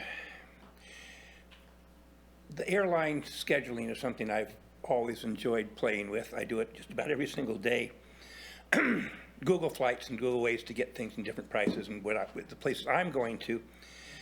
We had a fantastic setup, and it was with American Airlines, and I don't know if we had to give them an incentive. I'm not sure why we lost them if we didn't get the fare box enough for them to keep flying. But their business model and their scheduling was perfect. We had a flight out of here like 5 o'clock in the morning. It went over to their main hub. So you had connectivity, another flight coming in late in the day. So I call them red-eye flights. They're not during the normal flying time period. I don't think we need all these small little jets from United coming in here. We need competition that goes to major hubs. A lot of people from here, they drive up to Medford or somewhere else to fly where they need to go, because they cannot get to the hubs that they need to go without going. In other words, a Velo does not go to LAX or SFO. We need the big jets such as that, even if it's only twice a week, to go down to the major hubs. We can all schedule our trips around that for those of us who have flexibility. Without having that happen, we have no competition. As soon as we lost American, I saw the flights basically go up by 50 to 100% as far as what they cost us through United, because there's no competition. Other than a Velo, which is a very limited schedule, once or twice a week or something like that. So we really are lacking, we keep talking about how things are, but unless we're able to get Frontier in here, American or some other place, and we're able to get these early flights out and late flights back in. I don't mind sitting in the airport for 6 hours, as long as I don't have to stay overnight, and that's the way we are right now. The scheduling is not good. And the question I have is, we're supposed to get the new technological things for our airport so we are the same as SFO and LAX. When that happens, then we have access to these flights and they can fly here when they can't now because of fog and things. So my question for you, and maybe this could be answered, are we still going to get that technology that enables us to compete with the other airports or not? Nice to know we're an international airport now. I haven't had to go through a security or anything yet when I land, but anyway, I think it's a dream. Maybe someday, you never know. Not likely. But we do have to really look at the scheduling here. Just does not work. The price doesn't work, and we need to get able to do it for about half the price we're paying now. A Velo's price would be great to go anywhere to the hubs. Thank you for the opportunity to speak. Thank you. Is there anybody else in the room that has a public comment on this item? Seeing none, I will close. Come on, Greg.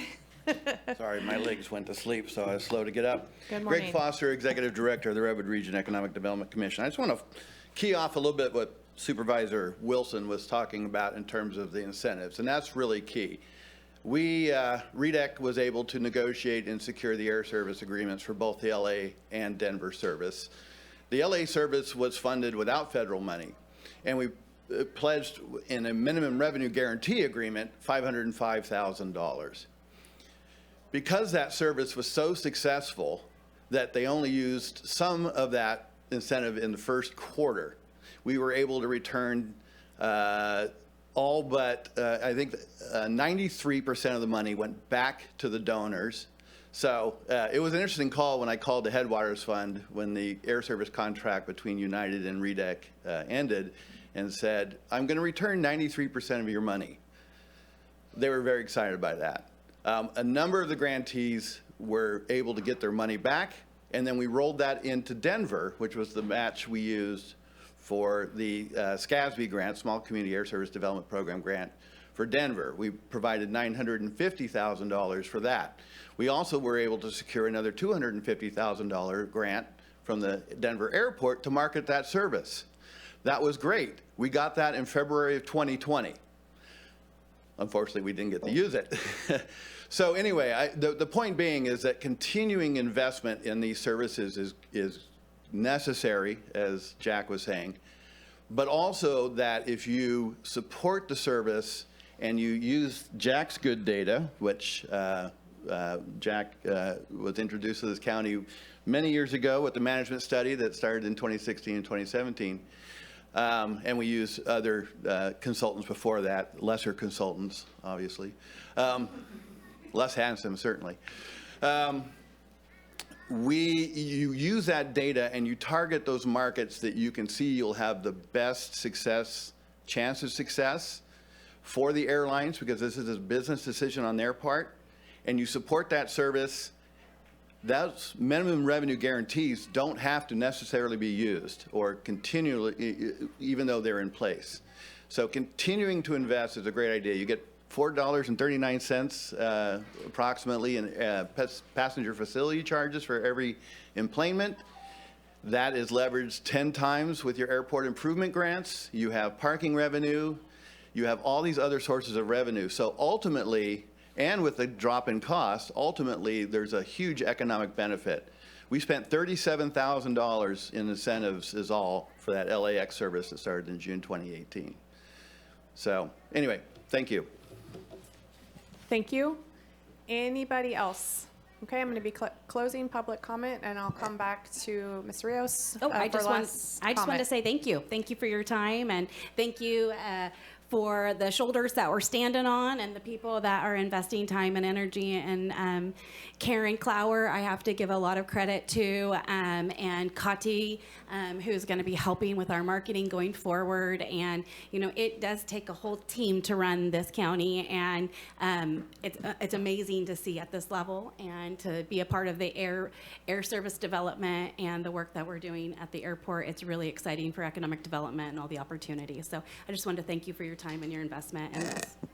Thank you. And I think people will remember a few months ago, this board gave money for marketing. And so that was insight that this board had to really try to boost the ACV.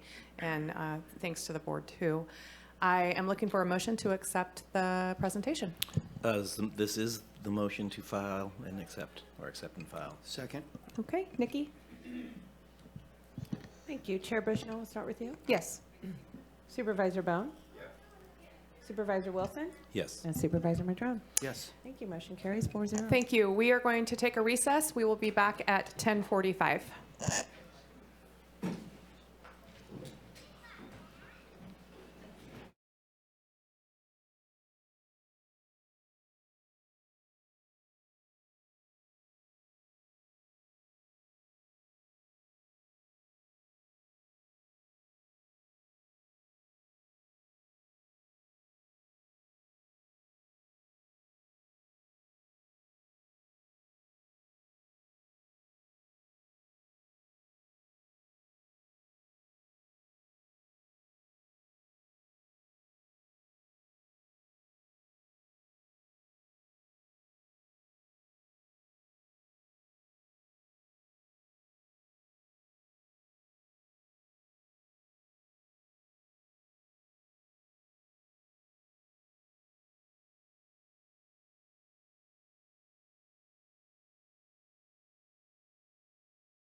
All those tardy students back to the classroom.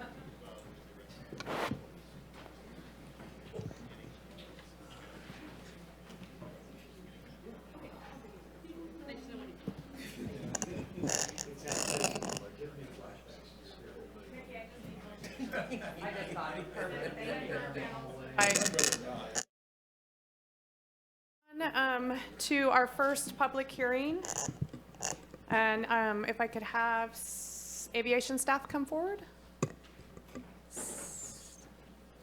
Okay, so I'm going to open the public hearing, and public hearing to consider adoption of an ordinance amending the updating the Humboldt County Schedule of Fees and Charges for permits and services of the various Humboldt County departments and transfer from contingencies and approval of a supplemental budget in the amount of $55,876. This is a 4/5 vote required. First of all, is there any ex parte communication that anybody needs to disclose from the board? Okay, so we are going to start with CAO, Deputy CAO Clower. Assistant CAO. Thank you, Chair Bushnell and members of the board. I'm Karen Clower, Acting Aviation Director. I have with me Kathy Canepa, our Senior Admin Analyst. Today's public hearing is for your board to consider the adoption of an ordinance amending the 2025 Humboldt County Schedule of Fees and Charges specifically related to the Department of Aviation hangar fees. If your board authorizes the adoption of the fee ordinance reducing hangar rates at county airports, you will also be asked to approve the supplemental budget in the amount of $55,876 from the general fund contingencies to offset the resulting revenue loss. On December 17th, 2024, your board approved the 2025 Humboldt County Schedule of Fees and Charges, which included the increased hangar fees. Following that, we had significant public feedback regarding the increased rates. The Department of Aviation then presented an item to your board on February 4th of 2025 to consider amending these fees. At that meeting, your board approved aligning hangar rates with the AMCG study and FAA approved rates. Your board approved removing the CPI adjustment from the fee schedule and offsetting the revenue loss with the general fund contribution. This action today will effectuate the decision your board made on February 4th. Your board also asked that we come back with a spending plan for the general fund contribution. And we did look at allocation methods for dispersing these funds, primarily to utilize these funds for hangar improvements.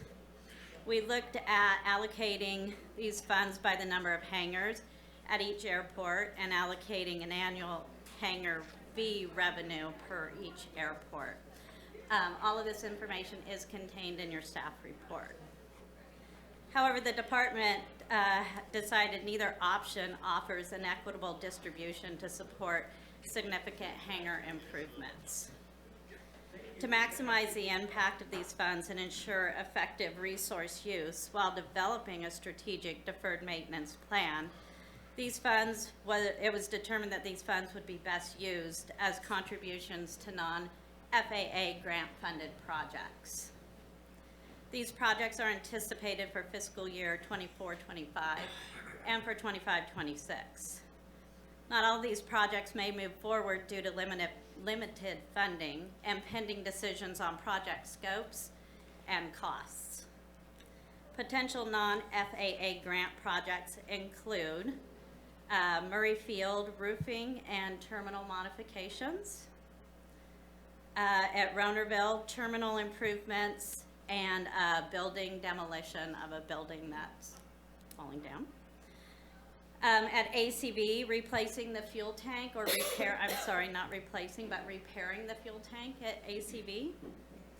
And a set of restrooms, to construct a set of restrooms at Garberville and/or apron improvements. Should your board approve the ordinance amending the fees and the supplemental budget request, the new fees will be effective March 27th of 25. Further consideration will be given to which projects to apply these funds to, and staff will begin drafting and issuing rate notices to our hangar tenants. Okay, thank you. I'm going to ask for clarifying questions from the board before we go to public comment. Are there any clarifying questions? No? Okay, so we are going to, Supervisor Bohn. Can you explain to me one more time, the 55,000 that we're talking about, that's the CPI, right? But, and then you're talking about aviation capital projects budget, but not hangars, because the hangars need too much work, so we're gonna move the money somewhere else? Is that? We decided there wasn't really a proportionate or equitable way to split this amount of funds in order to do any significant hangar improvements. And then we didn't know how we would choose whose hangar we start with. There are other larger projects based on the complaints we've heard from tenants, with the exception of Ronerville. These are not complaints from Ronerville tenants, that we could apply some of these funds to and still make improvements at those airports. Is there a way, we have, if I followed everything right, we have 107 hangars that we're in charge of, is that right? Please tell me we know that. So are we doing a clarifying question? Because I wanted to go out to public comment and come back and then have the board deliberate. I think, yeah, I'm leaving, okay. Can we do an inventory of which ones are bad and which ones aren't, instead of saying, just because Joe Blow complains a lot, his must be the worst? And that's usually not the case. Joe Blow just has time and he has room to talk. But then again, we have people that call us personally because we know them. Is there a way we can have an inventory and grade them 1 through 10 or something like that? We do want to do an inventory of the condition of our hangars. That's what's going to help advise our hangar improvement project. Sorry. And we could utilize these funds for that study if that's the preference of the board. Thank you. So at this time, we'll go out to public comment, and then we'll come back to the board for deliberation. We're going to start with Zoom. Nikki? Chair, we have no callers on Zoom. Okay, we're going to start in the room, please. Come forward. Well, I hope you're supporting your people. If they're happy, I'm happy. Let's leave it at that. I'll do a little bit. On the other hand, my understanding is that we have an account. It's, I guess, it'd be building fund or infrastructure improvement. A lot of it was to be used on the jail, which is not happening for the jail enlargement there. So I think it was in the millions of dollars. It was hundreds of thousands, if not millions of dollars, of funds that actually are sitting there, not being used productively, and you might want to turn to that. And of course, you can ask your staff. I could be corrected, but I seem to remember a very, very large fund where you had those. Now, maybe you've earmarked those for other projects. I'm hoping that you will be downsizing a lot of your facilities and combining them and doing that, so that money may not be needed. But I think this is a very important place to consider using that money to do your feasibility study, find out what you need to do, and carry forward with doing the corrections. These are all things that, just like the Garberville Veterans Hall, if you don't fix them, stitching time saves 9, otherwise they will deteriorate. And I'd get on it sooner rather than later if you have the ability. Thank you for the opportunity to speak. Thank you. Hi, good morning. Just a quick response to Rex. A couple years ago, Volair Corporation did do a study on all the hangars. And I believe they had they categorized them as to condition a couple years ago. It cost about $50,000 for that study. So nothing really has changed, except maybe they've gotten a little worse since that time. Anyway, I'd like to comment on some of the fees. Basically, on page 25, you start dealing with non-airport specific fees and basically landing and transit parking fees. I'm not sure if this can be separated out from the hangar fees or whatever, but basically these fees are greatly inappropriate. They are being contracted out to be collected by an outfit called Vector Aviation. Vector Aviation is using ADS-B, which to track aircraft. The FAA, when we all paid thousands of dollars to put this equipment on airplanes, assured us it'd never be used for fee collection or anything like that. The FAA is not doing it, but outfits like Vector are. And AOPA, a number of other organizations, are doing their best to try to put a stop to this. So first of all, dealing with Vector is not a good idea. They've got 1 million complaints on the line. They are not a user-friendly entity. Second of all, the transient parking fees, And the landing fees are pretty inappropriate considering the condition of our airports. We provide no services to general aviation. We really don't. We've got self-service fuel is all we've got. And these fees are pretty high. So when you consider the fact that Vector is contracted to collect these fees, that the fees themselves are out of line with the services provide, you're inhibiting customers for the county. These people that fly aircraft in here are customers. One way or another, they're going to spend money in the county. It may be a small amount for meals or a little fuel or this or that, although our fuel costs are greatly above any place else in the area. Or they also might be people who are coming in to spend one hell of a lot of money in the county and do business with the county. And when they land here and they're encountering these fees and they're encountering the conditions of the airport, it's not a good customer service situation. So if possible, I would say that these landing fees, over and above the hangar stuff, I would just suggest that these somehow get delineated out, that first of all, they need to be, if there are going to be fees, they have to be a lot more specific than they are here. And second of all, these specific fees having to do with transient parking and landing fees probably should be eliminated for the good of the county. Thank you very much. Thank you. Ms. Clark, I just wanted to comment that that study was done in 2022, the end of 2021, and then we met with, including Rex, a bunch of the folks about their hangars. I understand that. Unfortunately, it wasn't a fully comprehensive study. There were hangars they weren't able to access during this study, so it doesn't really give us that full picture, nor does the $55,000 eliminate the hangar repairs that need to happen at the airports. Thank you. Next public speaker. Good morning. Good morning. Thank you for your time. My name is Bonnie Enriquez.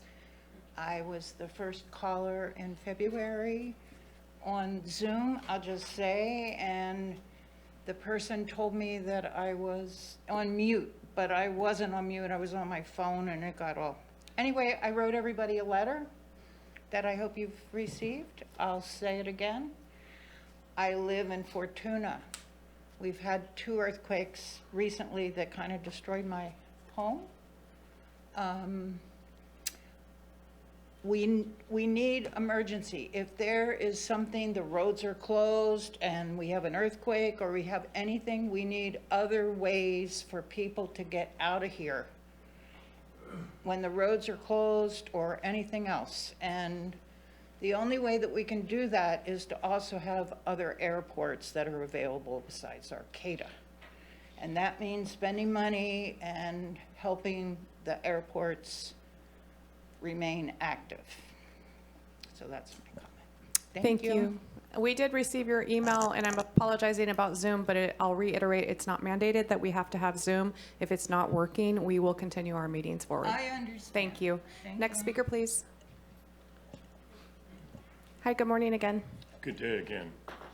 I really appreciate being here. I'm a one-trick Charlie. I'm here about transportation, and we don't have much of it. As you all are aware, since the last time I was here, our roads have been closed on 10 different occasions. That's everything in and out of the county. I've been paying to this county for the last 20 years for maintenance. There's been none. More to the point, the people at the AC at my airport are now digging up the dirt. The airport authority, and we need to have a pilot in charge of it, sent their repair crew out the other day, and after 20 years, the most valuable thing they could do was not fix the door that doesn't close. They took down the telephone that's been dead for 10 years, and they washed the carpets. There's water that comes through the floor of my hangar and the hangars on both sides of mine. There's water that comes through the roof of both hangars, and we've been paying for these hangars. In 2023, the last year that it was recorded, this county got $479 million from tourism. And yet you've created a situation where you're going to illegally tax the pilots coming in here using ADSB to extract pittance from them.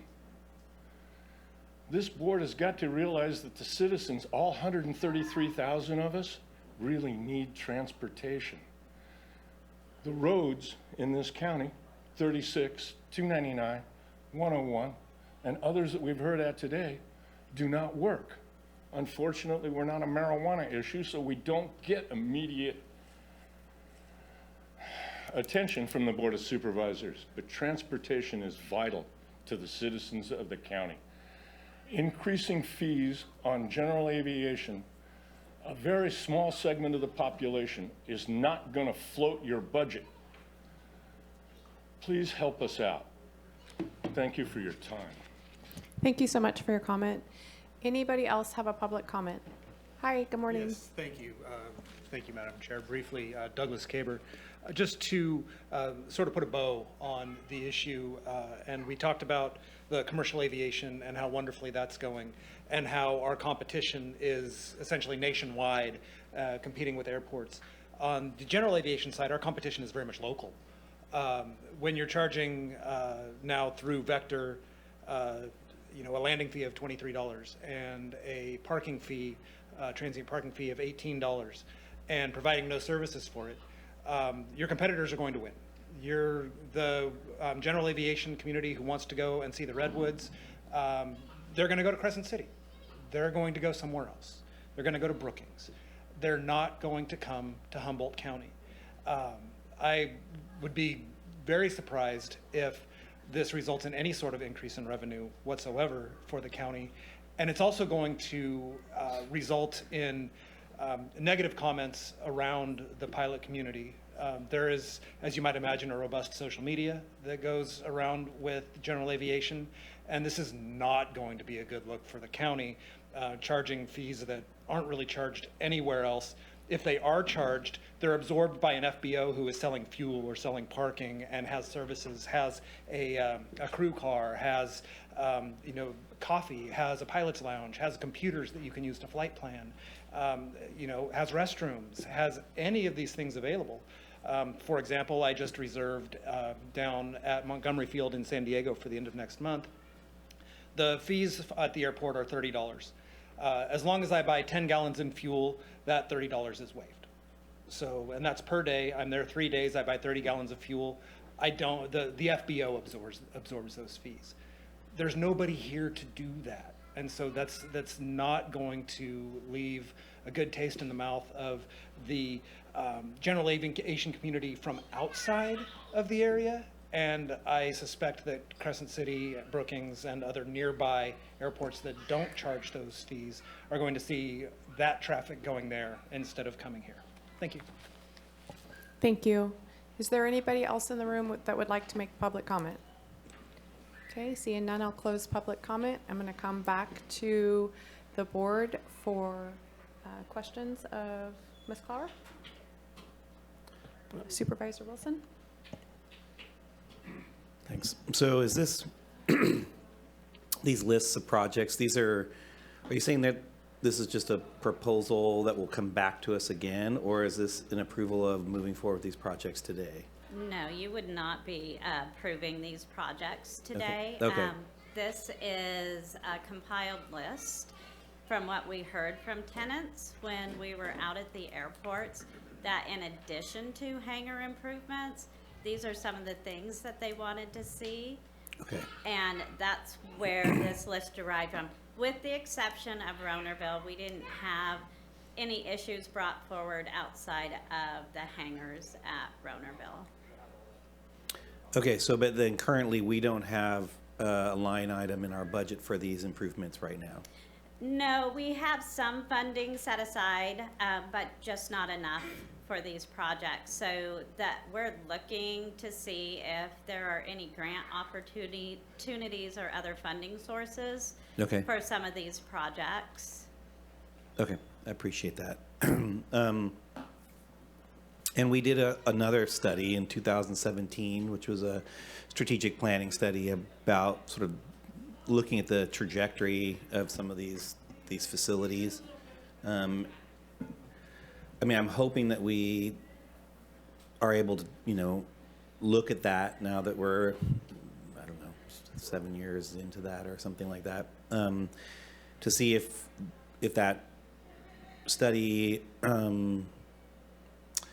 is showing us, some direction are we still in that trajectory? Are still some of those airports having the same financial and economic, not just financial impacts, both positive and negative, but just like, is that still the status quo as we look at the potential for investments in these infrastructures? I think it's important to do that. And then what that looks like. I don't anticipate our network of airports to be status quo forever.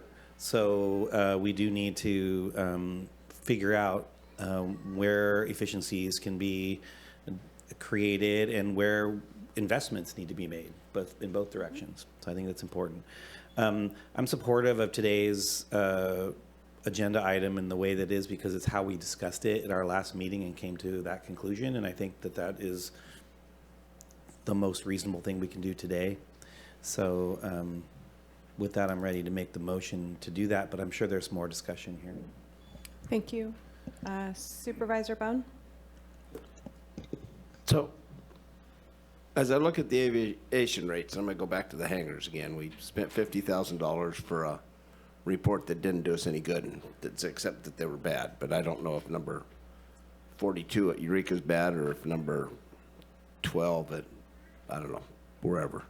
I know we have some good hangars because we have some newer hangars, or I hope to think they were hangars. But we have some where the people have replaced their doors, and we have some where I know some people made the repairs and took it off their rent. I'm finding out some people make the repairs and don't take it off their rent. They just take the repairs because they're protecting their investment. But what do we average a square foot per hangar? 45, 50 cents a square foot? Is that? Stand by. And the only reason I'm doing is I'm looking at regular storage is $2 a square foot, darn near. And I know some of our hangars are being used to house furniture and other things, which I guess we're getting the rate, but we also, I don't know if we have a waiting list anymore. It doesn't sound like we'd have a waiting list because they're too bad a shape. But I think at the end of the day, we can approve everything up here. And I'm, this argument's been going on for 12 years because I've been getting complaints for 12 years, 13 years. So, and we could just keep voting in the raises and doing everything else, but we've got to do something. I mean, and if we don't do the CPI, you're going to lose $55,000. We're going to give you $55,000 to spend somewhere else. It seems like somewhere in here, we've got to get something done because I don't see these guys going away saying this is unacceptable. I mean, it was 3, 4, 5 years ago, I've been up to Ronerville a couple times for meetings, and I mean, a lot of those don't even have doors on them, but we had one that was full of equipment, or two of them, what's his name had, and we couldn't get into them. Well, I think everybody, if you're a landlord, you have access to what you own, so what we need to do is send out certified letters and get these locks changed out so we can look at them, see what's going on, and spend some time, saying, and I'm not looking to get a general contractor out there and an engineer and everything else. Hopefully our guys are capable enough and says, hey, I'm going up to Ronerville, I got to fix this, this, and this. He says, well, take an extra couple hours and check out some hangars, and just start checking them off. I'm just saying, don't do all 107 tomorrow because we haven't done any of them, and find out where we're at, and then say, yeah, I walked into one, I can see daylight. Well, if you can see out, that means stuff's coming in, and that's not a good thing. And I think, and are we going to be able to fix everything? No. But I think if we don't start working with these folks, I mean, we're going to have an issue. We've got a fuel tank. We've got a card lock fuel tank. That's great. But we don't, you're exactly right. And I understand. I mean, I've flown into enough airports, non-commercial, to know that, I mean, some of these FBOs, Sacramento Exec, Las Vegas, some of these are pretty fancy and everything else. But there's 3 or 4 planes landing at every time, and there's 4 or 5 pilots in there. I mean, I don't know what our average is here, but we don't usually have a whole bunch coming in. We do have them coming in, but depending why we don't have more services, it's just like anything else. Those are going to cost money, and if we're going to pay money to have those services for the people flying in, that means your hangars aren't going to get fixed. I mean, you can't have it all. And I mean, I know that, but the idea of having a safe, if we're gonna charge money for something, and I said this last couple times and say it for years, we gotta make sure. I mean, we're raising rates. I just read where somebody tried to raise their rates on their apartment buildings and they're getting sued. These are basically plain apartments, but I just think we have to provide them with a better, and I don't think they're all bad, but I have no idea. I do not have a clue how many are good, bad, or indifferent. I mean, there's some guys out here that their doors are hung together with duct tape and they're up on their roof patching them with, blackjack. I don't know if they're right, wrong, or indifferent, but we have to take it. And I'd like to have them looked at so I know the hand I'm dealt. I'm having a hard time voting for this when I don't know what the hell I'm actually voting on. Am I voting on raising the rates to things that shouldn't have their rates raised? I mean, I know we're going to take the CPI off, but broken down, that's going to be, So if we could have that, I'd really appreciate it. And then, I don't want to go to a study in 2017 because 2017 or even 2022, all that means right now, from the looks of the money we spent on the hangars, is they're just 3 years worse. We've had 3 more years of wear and tear. So thank you. Ms. Clark, can you, there are many options for the recommendations, or a few options in the motion that we could make, but what would be the basis to answer Supervisor Bohn's question of what we're voting on today? So what you'd be voting on today is aligning the rates with the FAA approved rates as your board approved at the last meeting on February 4th, and removing the CPI adjustment, and then approving the revenue loss supplemental. Thank you. I would like to say also, thank you for, I know this is in hearing the pilots and coming back from the last meeting we had. I do have to somewhat agree with Supervisor Bohn that when you do pay rents on something, it needs to be adequate. And so I recognize the frustration in the room with raising rates but not having adequate repairs done to their hangars. I wanted to ask, you've dialogued out some things that are going to happen, and what would the process be, I think, just so people in the room could hear, with getting some of the hangars repaired, also recognizing what Supervisor Bohn said, that it's hard to not to have those repairs happen when you don't know exactly what those hangars look like. So just kind of a thought process into the future and a little bit of a time frame of what that process looks like. Yeah, thank you. Yes, well, we need to do an inventory of the hangars and assess their condition by each hangar. And then we are also going to be withholding a percentage of these lease payments for the hangars that will be dedicated back to hangar improvements in the future. The funds we have set aside, they're just not enough to do all the repairs that are needed. And there's a lot of requests from the community, pilot community, for additional improvements at the airports too. So we have to balance out where the need is the largest. We are also looking towards the FBO that Supervisor Bohn had mentioned. There are processes we have to complete internally. We do have to establish rules and regulations for our airports first. That is the first step, and that is something that we are working on currently. So we do recognize that need, and we have heard from the pilots that that's something that they certainly feel would be beneficial. So additional question, if I could, on the inventory of the hangars, is that something that can be done in-house? Yes. Okay, so we could start on that pretty quickly. Okay. I think also but that requires, I'm sorry to interrupt you. No. That does require staff time, and our staff is dwindling. So it may take some time to be able to actually inventory each hangar. So I was going to suggest... It's not going to happen tomorrow. I was going to suggest, we have, we send bills out to people that have those hangars, and maybe we could request that they email or send a list of their condition of their hangar along with pictures. You know, and you could, especially if you get pictures, that's pretty detailed. So I think that we should try that. We can take that under advisement. Thank you. I want to mention also we are establishing a work order system. Many of our tenants have began using that online where they're submitting repair or work orders through that system. It's really been beneficial. In the short term, we've been utilizing it in this way to see what type of repairs are needed, what airports, which hangars, are they the same issue coming up over and over, again, at the same airport, different hangars. So it is a tool that we'll also be using. Thank you. I saw pushback on that, and so thanks for clarifying. From the aviation community, I saw some pushback on that. Why should I have to fill out a work order? And this is exactly why. And so I think possibly we could run that again as a press release. We did that once. I saw it come across my emails requesting that information and to fill that work order out. So just maybe in follow-up from this meeting today, we could send that out again with greater explanation of why we're doing that.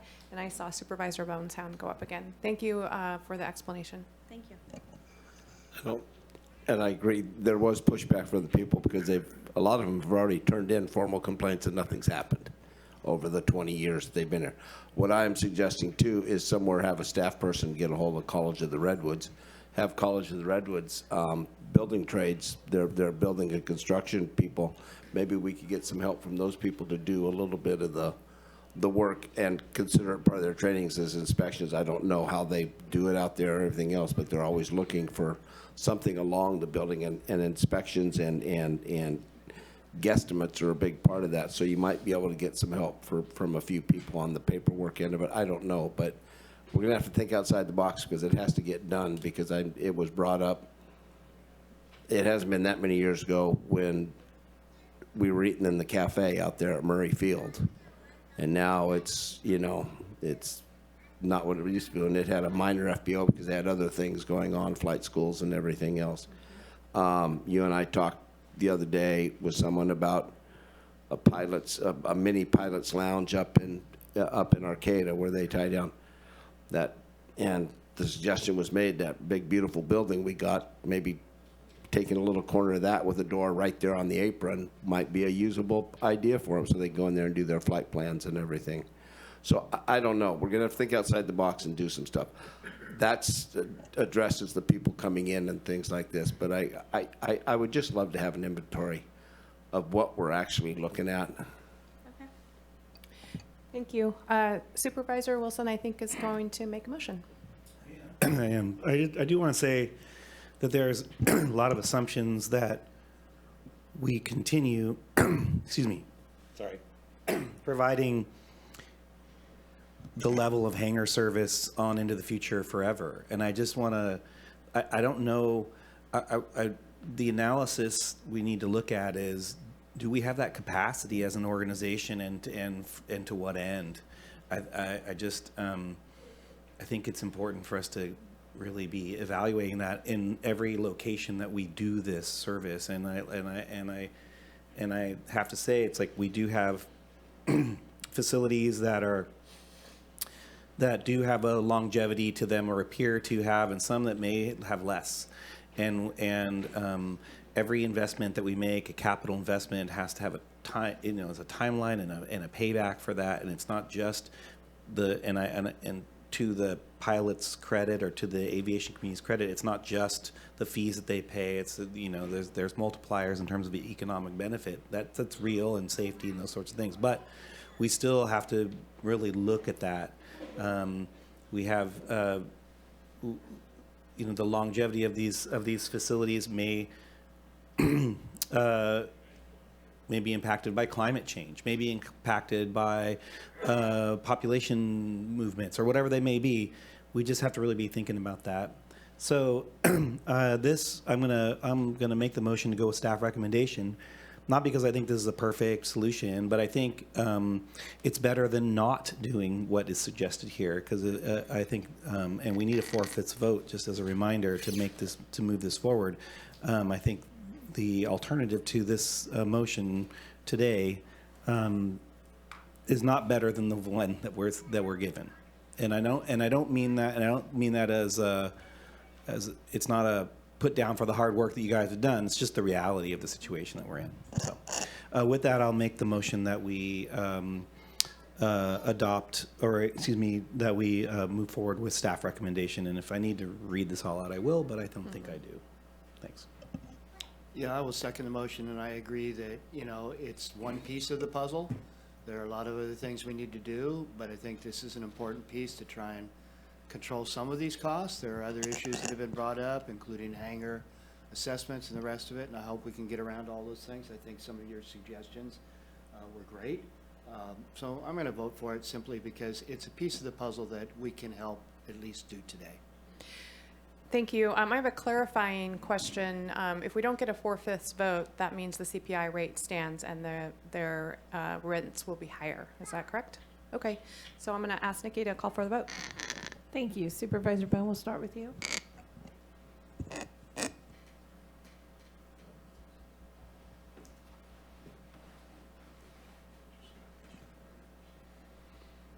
I thought I knew where I was going until we talked about finding out how much everything costs and maybe not having hangars. Is that what you were trying to say in the future? You can interpret what I say however you'd like, but it's not. No, I want necessarily your interpretation. Yeah, my interpretation is about that in all infrastructure and facilities, always, constantly. So, sure, but I don't. But it doesn't. That's not what's on the agenda. So if Just what you said. I'm just trying to clarify what you said. Yeah. Okay. I'm saying that we don't know if we're going to have the same number of hangars 20 years from now that we have today. That's all. No, and I think when we evaluate the monies before I vote, I think we have to understand every plane inside that hangar pays a personal property tax.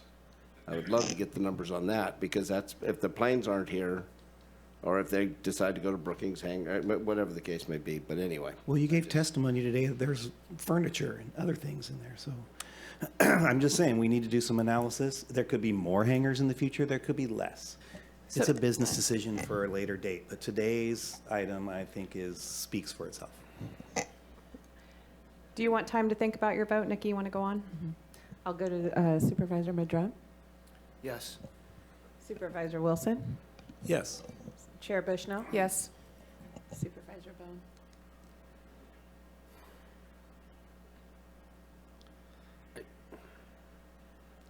I vote yes, but I would like to see something more definitive about the hangars being done. I mean, yes, and then I'd like to say something. Can I say something after I vote yes? Yeah, absolutely. Please go ahead. Karen, what are the... I need to go ahead. close the public hearing first, and that motion passes. Close the public hearing, and Supervisor Bohn would like to make a comment.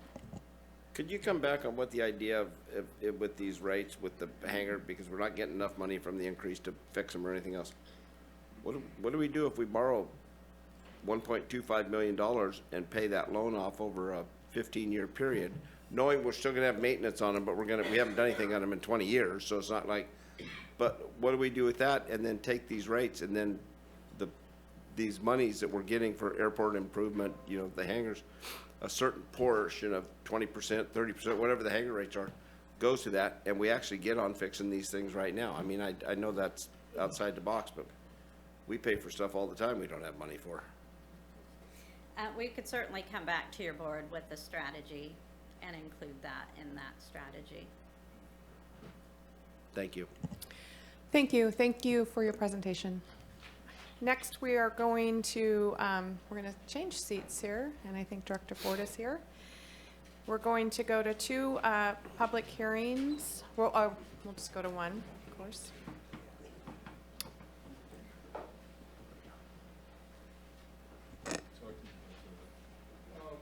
Hi, Director Ford, welcome. So I'm going to open the public hearing for the 2015 Sean O'Day and Catherine O'Day Family Trust Agricultural Preserve and Land Conservation Contract in Freshwater. And my understanding is you're going to update us. Yes. Thank you, Chair Bushnell. Good morning. Good morning, members of the board. John Ford with the Planning and Building. Presenting both the O'Day Agricultural Preserve contracts. I'm going to address both items H2 and H3 together. Unfortunately, one of these items had an incorrect staff report and needs to be continued so that the public and the board has the opportunity to review the correct staff report. Can I clarify that we can do both do both continuance at the same time? Natalie? Okay, so I'm going to back up and open the public hearing for both H1 and H2. Thank you. We're asking for a continuance of these to March 11th to provide both staff reports in a correct manner. We gave the applicant a choice between coming in today and having one heard and then continuing one to the 11th, or just continuing them both to the 11th. The applicant chose to come on the 11th and have both items heard at once. I apologize for the need to continue these matters. We are again asking for a continuance of both items to March 11th. Thank you. I'm going to open public comment for both of these public hearings on the continuance only. That's what you'll be commenting on. I'll go to Zoom first. We have no callers. In the room, please. You're going to be commenting only on the continuance. I understand. Yeah, Thank you. I'm supporting the continuance on this thing. I think it's important to get it right. I think these conservancies are fantastic. And I just wanted to make mention, there's an article in the Times Standard regarding Ken Miller having donated a very large thing to a conservancy. So all these conservancies are great. Let's get the continuance done right. Thank you. Thank you, and I'm going to correct myself. It's H2, H3, not H1, for the public hearing. Anybody else in the room for public comment? I'm going to close public comment. I would like to receive a motion for a continuance to March 11th. I'll move continuance for both items to March 11th. Second. Thank you, Nikki. Thank you. I just want to clarify, it shows only one up there, but this will be for both hearings. We will start with you, Chair Bushnell. Yes. Supervisor Wilson, Yes. Supervisor Bohn, and Supervisor Madrone. Yes. Thank you. Motion carries. Thank you. I'm going to continue the public hearing until March 11th. And we're going to be moving on to the next item. I am going to open another public hearing for revocation of PLN 11065 CUP Humboldt Emerald Triangle LLC, a conditional use permit and coastal development permit for failure to pay Measure S taxes. Good morning again. John Ford with Planning and Building to present the revocation of Humboldt Emerald Triangle conditional use permit and coastal development permit for failure to pay Measure S taxes. The subject permit was approved the subject site was approved to cultivate flowers way back in the 1990s. After adoption of the cannabis ordinance, the site was approved for cannabis cultivation. Unfortunately, the most recent permit holder did not perform well, even ending up in the news with a litany of violations and legal issues. That permit holder has disappeared. The property has been sold, and there is now a new property owner and a new applicant that would like to apply for a new permit on this site. Unfortunately, a new permit cannot be approved while there's an existing permit on the site. So what's being requested here is to revoke the existing permit to allow that new permit to proceed. Not paying the Measure S taxes is the most glaring violation of the existing permit, and it violates both the cannabis ordinances. So for simplicity, the rationale used is to revoke this permit based upon not paying Measure S taxes, which they've not done. So I'm happy to answer any questions on this. Thank you. First of all, I would like to make sure that the applicant of this permit is not in the room or on Zoom. Raise your hand if you're on Zoom. Nikki? Nobody? Okay. So we're not going to have anybody speaking for themselves. I will come back to the board for clarifying questions. I'm happy to make a motion. I'll need to go out to public comment first. All right. I'm going to allow for public comment on Zoom. No public comment. Public comment in the room, please. It's a little distressing to me that so that we can issue another permit, we're pulling this one person out of the whole thing. As far as I'm concerned, everybody should be in here who hasn't paid their Measure S tax. If you look at it from the viewpoint of the public's best interest on this particular topic, my understanding, and it wasn't said how much Measure S tax has not been paid, that it appears that we're willing to go ahead and forgive and forgo that, which I believe is in excess of $100,000 possibly. You may wish to find out the decision you're making. Maybe you don't need the $100,000. But the person purchasing this property obviously bought it at what I would perceive was of significantly less value because of the cloud on the property. So that's just an assumption. We don't know that, but I would assume so, because anytime you buy a piece of property, if you can't do what you want to do with it, has all kinds of violations against it. So I don't see why there should be a gift of public funds to the person purchasing that particular property. I think that something should be happening, such as possibly at least making the new person pay half of the Measure S taxes that are owed. The county needs the money before they get another permit. So I do find pulling this out of this process specifically to enable somebody else to come in and receive a very large financial benefit, it's a little distressing. It seems to be a preferential treatment possibly. And as far as a taxpayer in Humboldt County, I would like to see some kind of equity come into this particular thing where some of that money is put back into the coffer. Otherwise, that person, the tax is still owed, and it could be actually possibly, I don't know, filed against the property, but this is your back way to get to it because of you're giving a new entitlement to someone on a piece of property that actually an entitlement, the prior entitlement didn't work on. So I think my logic's halfway there. You may wish to consider that. That would be maybe we'll get a friendly motion to go ahead and allow them to move forward as long as they, on their permit time, as long as they pay half of the Measure S tax that's owed on the parcel. Thank you for the opportunity to speak. Thank you. Is there anybody else for public comment on this item?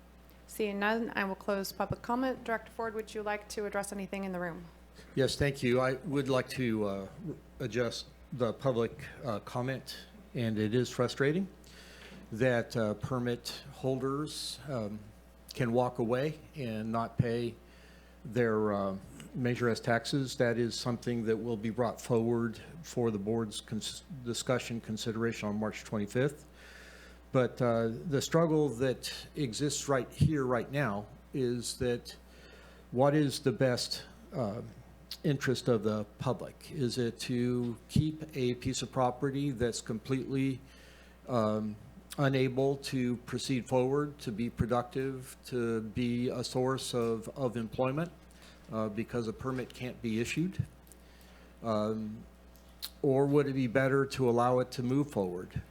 There's one other thing I wanted to make very clear, and that has to do with the litigation that was associated with Measure S, which clearly articulated that it is the permittee, the permit holder, who is responsible for payment of the taxes. That's not something that passes to another person unless they buy the permit, which in this case they can't. The existing permittee is not available to even transfer the permit.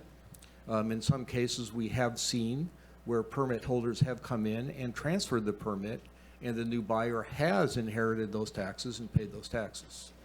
So that does happen, but where you don't have somebody to say, yes, I'm willing to transfer it, and somebody willing to say, yes, I'm willing to receive it, that can't be done, then the really only option is to revoke the existing permit, have another permit approved in its place.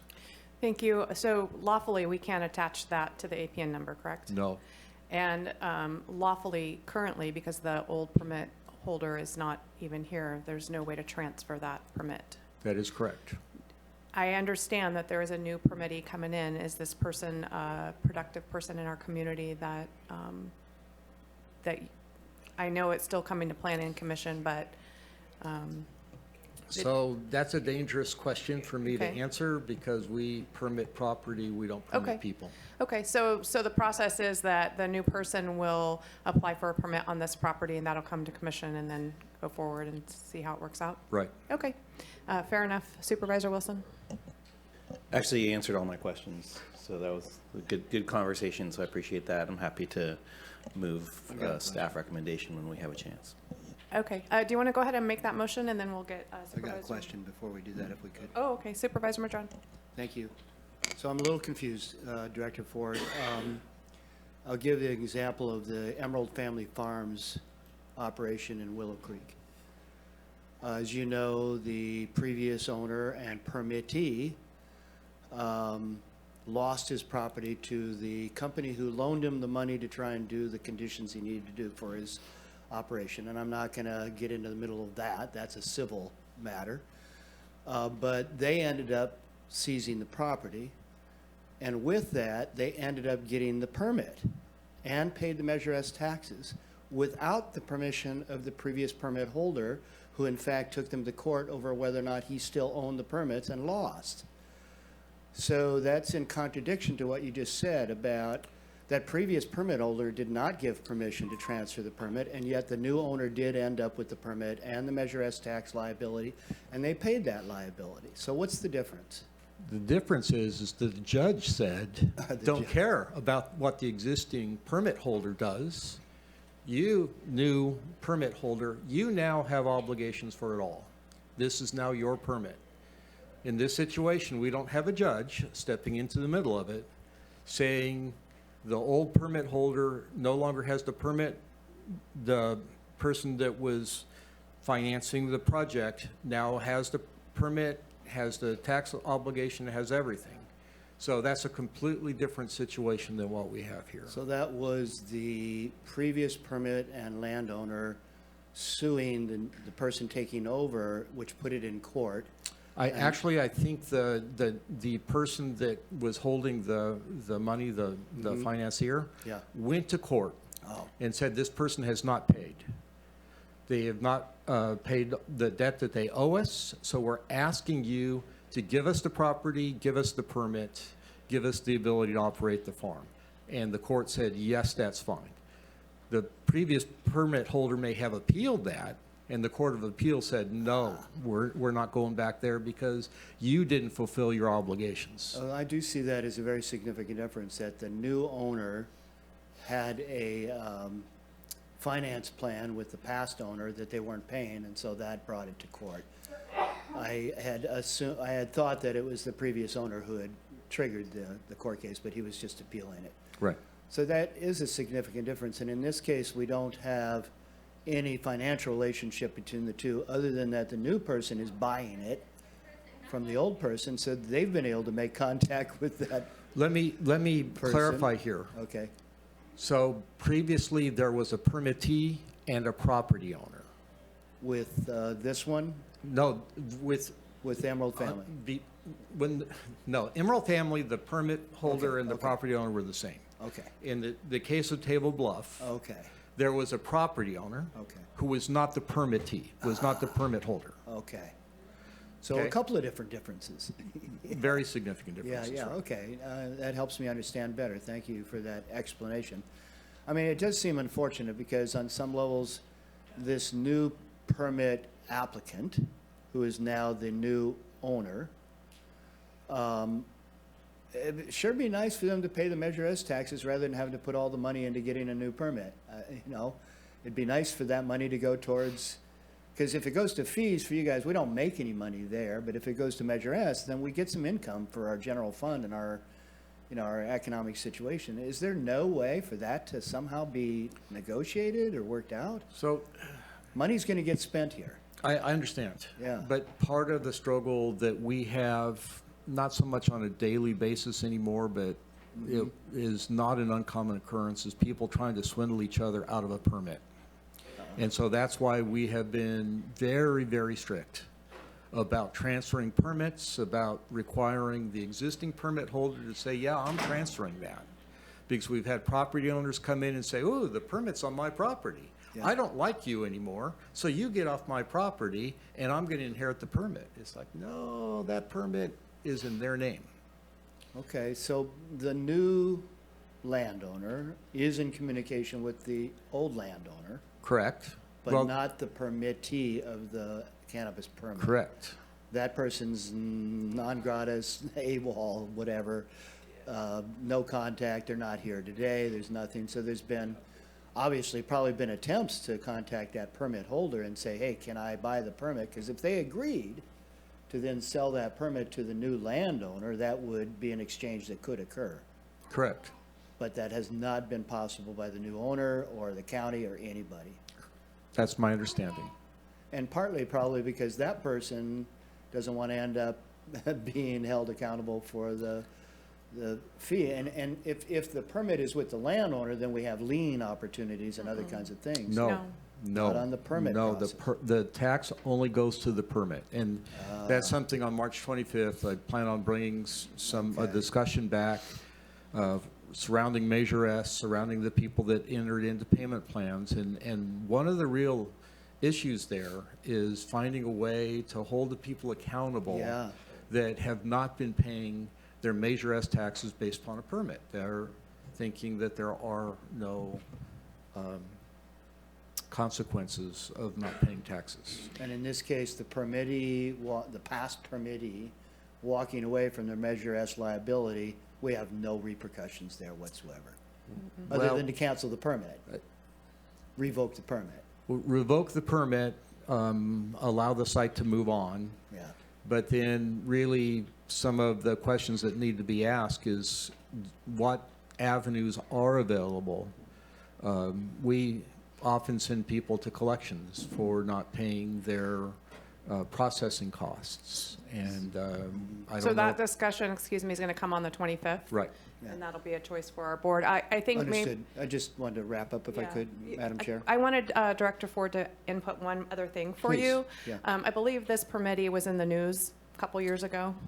Yes. If you could, So this site was the subject of a police raid, and it was more about all the other really illegal things that were going on there than it was about the cannabis permit. But obviously, it looked very bad for a cannabis permit holder in Humboldt County to be involved in some of those very illegal things. Yeah, okay. Appreciate that. I mean, it does really raise the issue of allowing a permit to be taken out by somebody other than the landowner. I mean, that's part of why we're dealing with this right now.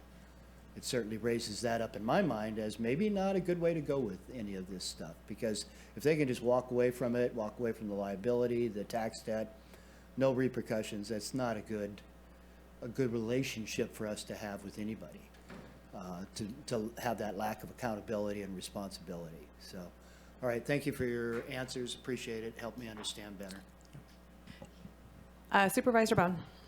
Yeah, and I think the difference on this permit is going to be the owner of the property now is the person that's getting the permit. Yes. The new permit also has, there's also a new property owner. So they're not leasing it. And then the other thing, and I think the other aspect on Emerald Family Farms, if I remember right, that makes it a little bit different, it went to auction, but the lien was so heavy by the finance company that whoever bought it was going to have to pay off that, which allowed them to buy it at a very reduced rate. They had to pay some money, but anybody that was going to buy it, since there was an active lease on it, or an active loan against it, that was what was against the loan, you would have had to pay their loan off also. And I think that kind of helped streamline things, because everybody said, well, let's get that. But then they realized that they were going to have to pay the 2.7, whatever it was. So I think that all played into why those guys went, and that's the difference. So, Somebody like to make a motion? I'm happy to do so. It's great if-then flowchart discussion there.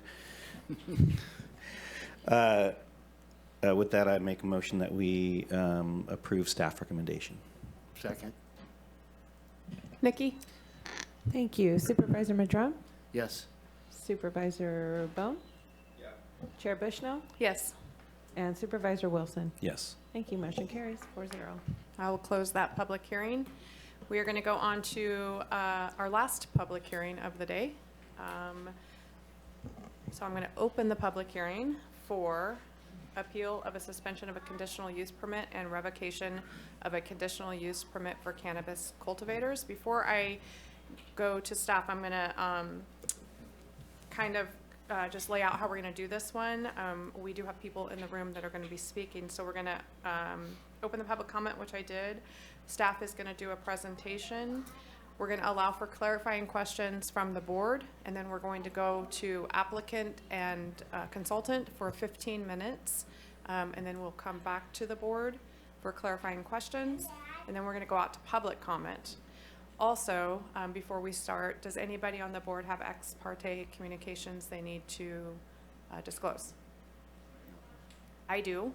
I have talked with applicant several times in the last month, I think. Didn't make any conversation with her, just allowed her to speak with me and clarify things. So I've talked to her, I think, 3 times. And then I've talked with Director Ford as well. So if nobody has any ex parte, then we will go to staff. Director Ford?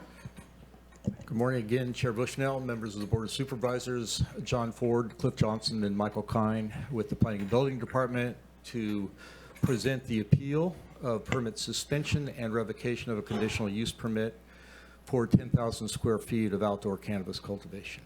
It's a bit unusual in that the permit was suspended following an inspection of the property served by, in response to a warrant served by the California Department of Fish and Wildlife.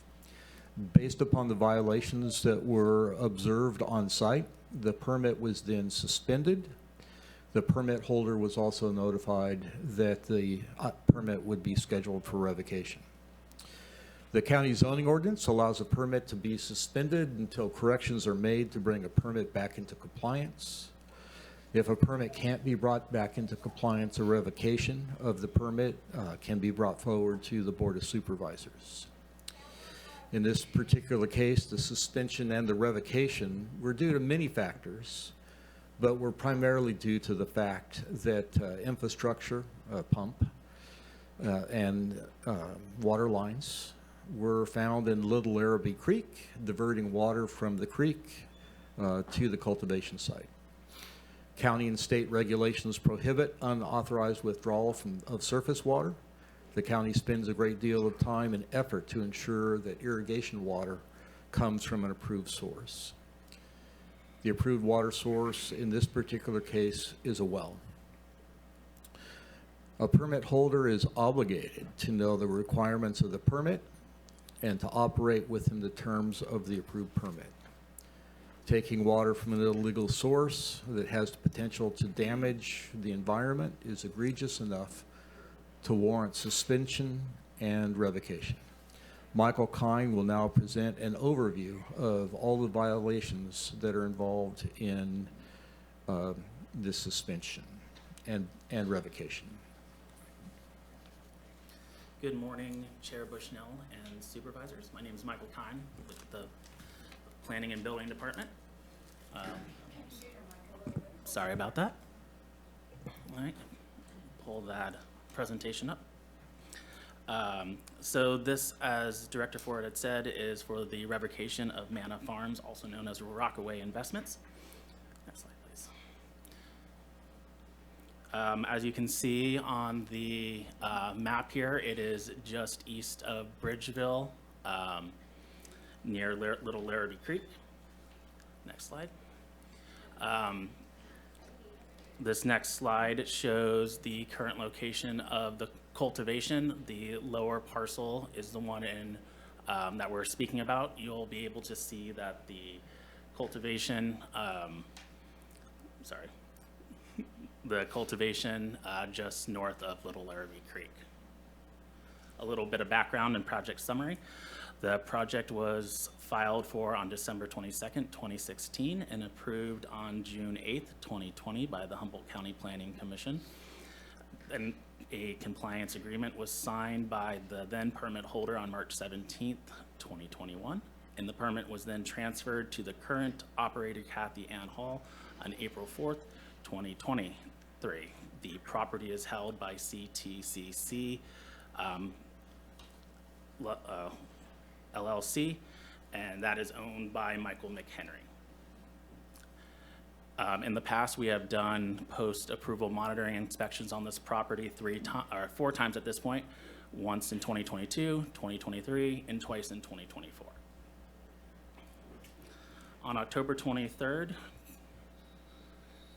2024, the California Department of Fish and Wildlife contacted the Humboldt County Planning and Building Department regarding a search warrant and requested that department be present based on a gas-powered pump and water diversion found on October 15th, 2024 by game wardens and DFW environmental staff.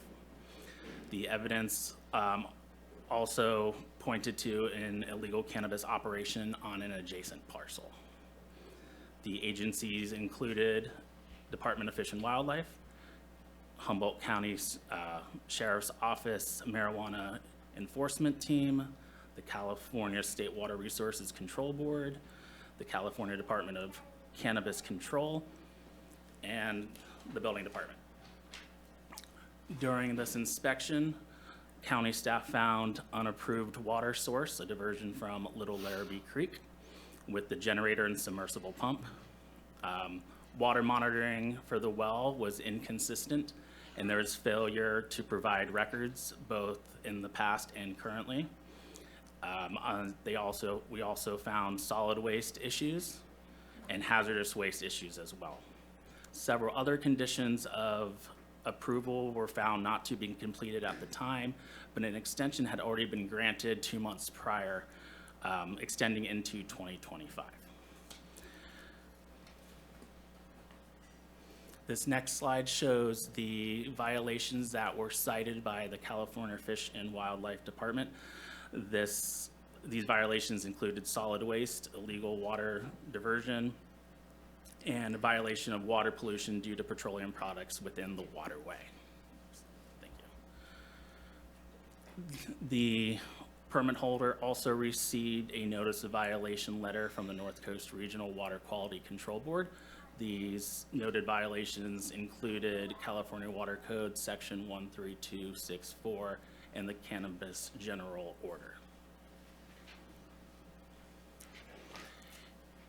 One of the conditions of approval that needs to continuously happen once a year was a well test.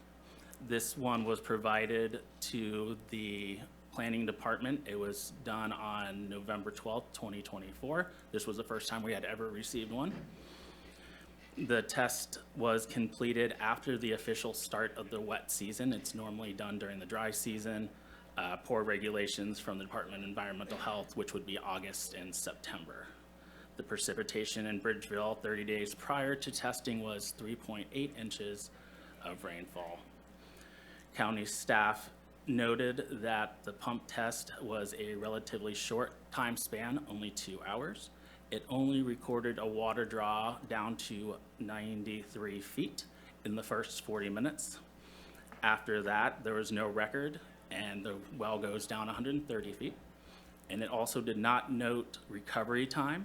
Recovery time refers to the water level returned to the original static level, which would be 42.8 feet. During the execution of the search warrant, it was noted by Fish and Wildlife and DCC inspectors that during a May 2nd, 2024 inspection, they noted that there was an issue with water potentially being taken from a creek on the property that was a tributary to Little Larrabee Creek, and that the permit holder, Ann Hall, who was present at the time for that inspection, noted that water was only being utilized from the well, but she was unable to show how the well worked to the inspectors.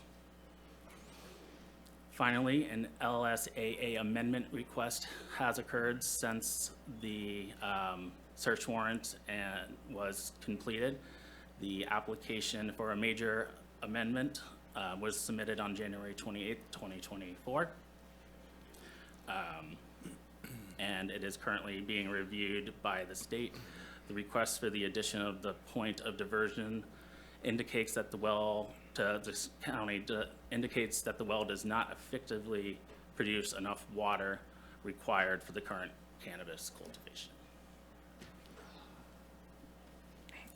The following slides were taken during the enforcement action on the 24th.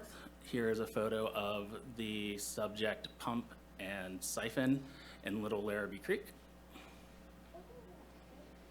Another view, you can see in the bottom left-hand corner that there is a pipe leading up the hillside.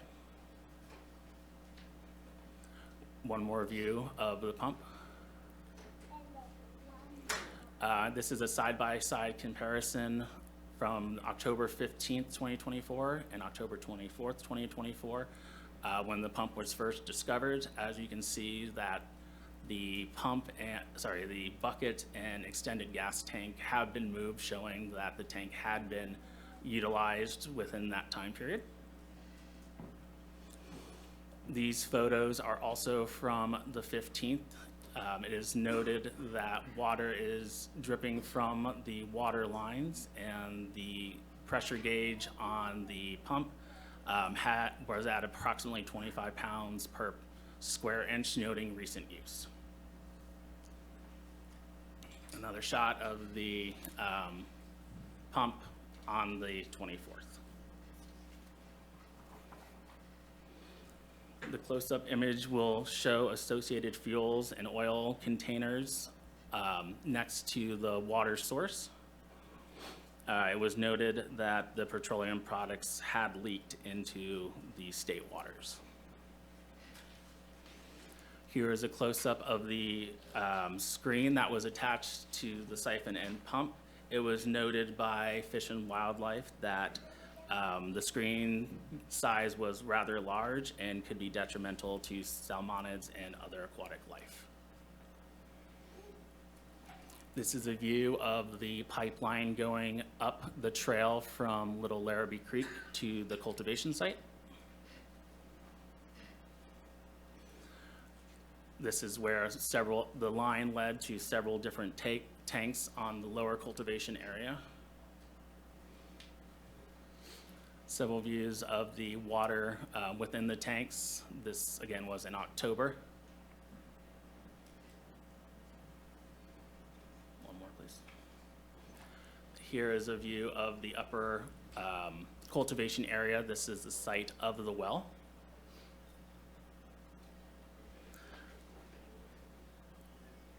Photos of a recently harvested cannabis hoop house. Please note the monofilament that is on the ground and the power for an unapproved drying space. Solar was to be the primary source of power for the operation, and the generators were only to be used as backup only. There was no indication that the well had been hooked up to the solar power source. One more of the generators. On the left is the unapproved drying location. On the right, you can see uncontained and uncovered spent soil, which is also a violation of the conditions of approval. Uncontained solid waste and monofilament, which is considered a danger to wildlife. Discarded trellis netting below the cultivation area, and more unspent or spent soil deteriorating under plastic tarps. Example of unkempt cannabis cultivation waste as well around the property. Trash within near a Class 3 waterway.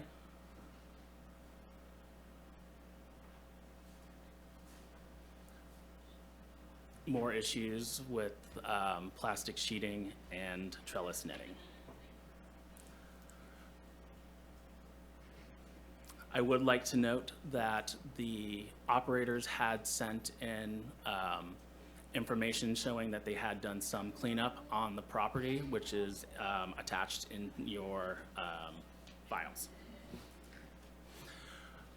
Staff recommendation request that you find the permit to be exercised contrary to the terms of conditions of approval, and that the use for which the permit has been granted has been conducted as to be a public nuisance. We request that you revoke the conditional use permit pursuant to section 312-14 of the Humboldt County Code. Thank you. Clarifying questions only from the board, please, before we hear from the applicant. nothing. I have one clarifying question. If you could back up to the picture with the drying shed.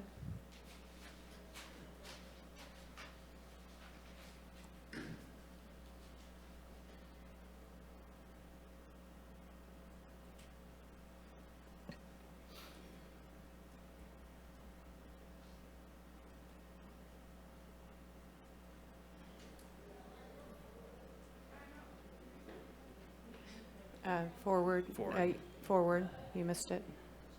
That's okay. Right there. So are you saying that that red shed is a drying I'm shed? sorry, the next slide. Sorry, next one. The one on the left was the unapproved drying area. According to the site plan, that doesn't exist, and the drying section would be closer to the lower cultivation area. Okay, and then can you back up to that shed? So is this, I see a generator there, however, I see a dryer in that shed. Is this their personal shed? That, it was storage for their files and other equipment. I don't know if that dryer was operational. Okay, thank you. So at this time, we are going to allow for the applicant and their consultant to speak, and I believe that their consultant is online. They're going to have 15 minutes, and the consultant is going to start. Hi, thank you. Greetings. My name is Vanessa Villare. I'm the owner of ETA Management Group, the consulting firm that helped Ms. Hall submit her responses. I have a few items that I would like to address to make sure just some things are more clarified. First, this property used to belong to another client of mine. When my previous client first went for his commission hearing, the neighbor complained of all the garbage surrounding the cultivation. My previous client contested that this was actually the neighbor's historical cultivation mess. We ended up in a mediation, and it was actually decided that the mess belonged to the neighbor and that the neighbor should be held accountable. Unfortunately, the neighbor dropped out of the permitted cultivation process, and the burden was not officially assigned to him to clean up his historical mess. The property lines here are very close with both neighbors' previous cultivations. So fast forward to 2 years later, my previous client sells the property with all the historical mess to Kathy Hall. You know, selling cannabis farms is a tricky business. Nothing can be in the title regarding the cannabis farm. Due to this, lots of folks, including my client Kathy Hall, purchase properties without all the legal facts involved in the farm. Most purchases of new properties get detailed inspections as part of title, but this cannot happen on a cannabis farm. My client purchased the property with the understanding that the neighbor would be held accountable for the historical cannabis waste and other garbage on the property lines. This did not happen. My client also had confusion about her water rights and CDFW, which a lot of folks do. We are told that we have riparian rights to domestic water on our parcels when we purchase them, but that all becomes unclear with the cannabis permits, which is arguably unfair. In fact, California real estate dictates that a parcel must have access to water in order to be a legal parcel for sale in California. Post the non-consent inspection on October 2024, my client immediately started working on clearing up all the violations, including the ones that technically belong to the neighbor. We have submitted cleanup photos to all the agencies showing a substantial amount of work has been completed. My client also worked up all of her conditions of approval to be completed or at least turned in. This was an incredible cost to do it all at once and has put my client into debt with my company and many credit cards. As you all well know, this industry is not bustling with cash flow, so it's important to note that my client has gone into substantial debt to get here today. So just to quickly list it out, the property has been cleaned up. All the waste products have been disposed of property, and this includes the historical garbage that was the neighbor's responsibility. Kathy filed an amendment to her current LSAA on October 28th, and it was upgraded to a major amendment in January to use the water from Little Larrabee Creek with restriction. She's paid over $6,000 for this amendment to this agency alone to allow cannabis usage with storage during forbearance period and corrective diversion infrastructure. Kathy also filed all the wastewater discharge summaries for all the years she has cultivated. It was my understanding these documents to be available upon request by the planning department, which they have not asked for. We submitted thousands of dollars of dump receipts relating to the cleanup of the historic waste and her waste. All of the conditions of approval have either been completed or the next steps are done. For example, building permits have been applied for. Kathy Hall, to date, since the non-consent inspection, has spent more than $30,000, probably closer to $50,000 as I really added it up this morning, in cleanup efforts, reports, fees, and et cetera, which I can provide a detailed list if you would like that. Additionally, Kathy Hall had the previous owner's Measure S tax liability transferred to her, and it kept her from being able to apply for the grants for water tanks and solar upgrades she desperately needed. Today was the first time that I heard that they do not travel to the new parcel owner. Kathy has paid a substantial amount of the previous owner's taxes already. We're in a payment plan to pay the rest of them. We plan to contest the remaining fees that she hasn't paid, since this was unfairly projected on her, as it appears to me today. So considering the amount of efforts made by Ms. Hall and her willingness to clean up the historical waste shows a true desire to comply. Ms. Hall has a 2-year-old child as well as older children. They attend local schools, they pay local taxes, they hire local help. Ms. Hall is admitted to not being on top of things as she maybe should have been. However, she has shown she can be a good player that contributes to our economy. Ms. Hall was born and raised here in Humboldt County with very little opportunity for work, especially with a small child. This farm is the only potential income source for Ms. Hall. She has had an uphill battle since purchasing the property. Last year, her cannabis molded due to early rains. This year, her crop died on the lines waiting for this hearing to happen. It's been postponed over 4 times. Her crop was completely ruined. I implored the board to not revoke this permit, allow Ms. Hall to finish the compliance efforts, and work with the planning department to get the rest of the permits we applied for approved. She will continue to work with CDFW and the Water Board as she has since the non-consent inspection occurred. With farms going out of business left and right, I see this as an opportunity to offer a carrot, not only a stick, to our farmers that are left in this county. If we say compliance is the goal, but then we don't allow farms to come into compliance, we are not in the business of retaining farms. We are then in the business of shutting them down. I think this is the wrong path for us to take as a county. I just want to comment on a few things on the staff report too. The well test could be performed next year at the right time. The report as it stands was $2,500, and we didn't understand until today that it was insufficient. All the cannabis materials and water infrastructure that did not belong have been removed and have been reported to the proper agencies. And cultivation cleanup photos were submitted point by point to Water Board staff, and I tried to include them in all the packets. I hope you did. Thank you for your time. I know Kathy wants to speak now as well. Thank you. Can we stop the clock and put it at 9 minutes? Ms. Hall, you can come forward. Thank you. So I'm going to tell you that you can speak to whatever you would like, but that the board may have clarifying questions for you after. So you'll speak, and then we'll go back to staff, then we'll come back to the board. So you may wish to stay in the front, so if we do have questions for you. Okay, thank you. Okay, so you're going to have 9 minutes to speak right now. Okay, thank you, Vanessa. I don't know where she is. She's on Zoom somewhere. So yeah, I know this all looks bad. You know, like, we did purchase the farm with all those things, all the cleanup, all the conditions of approval that needed to be met. And we have worked hard. We've worked really hard to come into compliance with stuff, especially the last few months. I think the biggest issue was the water, and the biggest thing there was the misunderstanding that we couldn't pull from Larrabee Creek. You know, we did believe that we had an LSA on file. The previous owners did live on site. You asked about the dryer that was left over. That was one of the things we haven't, they did live on site. And so let me address that really quick too. There was multiple trailers that these people lived in. They did use that water for domestic. All the infrastructure, the pump, the water lines, that was all existing because they did live there. And we did that cleanup. That just wasn't even really a thing with the county, like they didn't present that, but we removed a lot of trailers and all the residences that were there. So when we first took over the farm, that was a lot of the cleanup that needed to be done, you know, as well as like household trash. It was, you know, they were living there, so it was a lot. the well does sustain the farm. I feel like that's a huge valid point, because that seems to be, the water is really the biggest concern.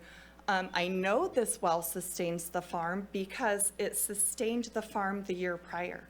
So we only used the well to grow the farm.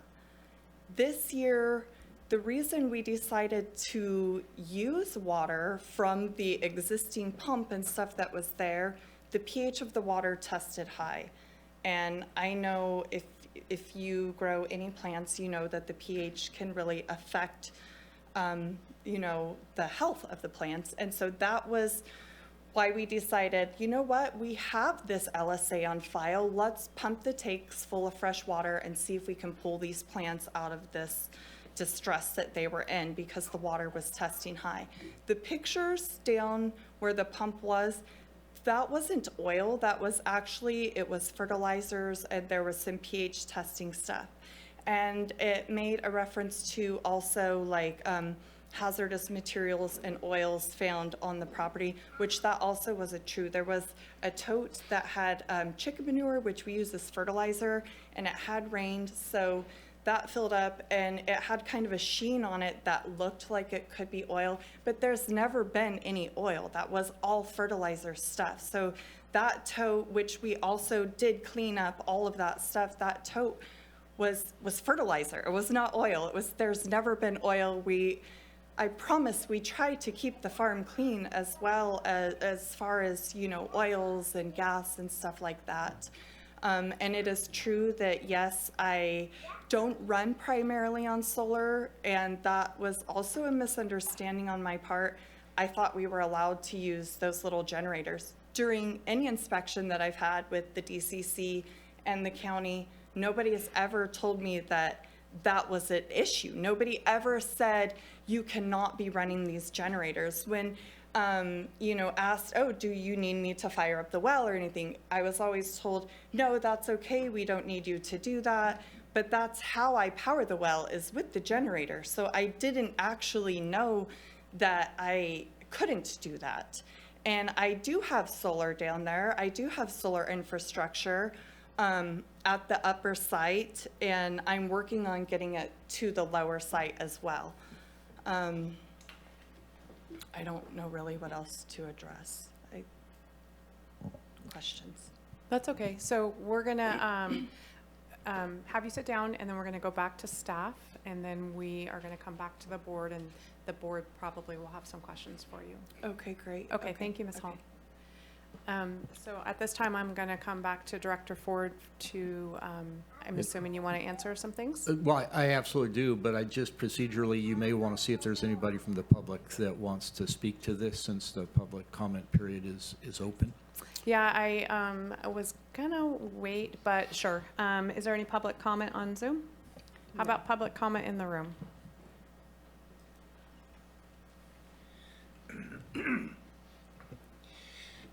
The county really can't be held accountable for someone who does a bad deal, or someone who doesn't get the information they're required to do and doesn't perform as they're committed to do.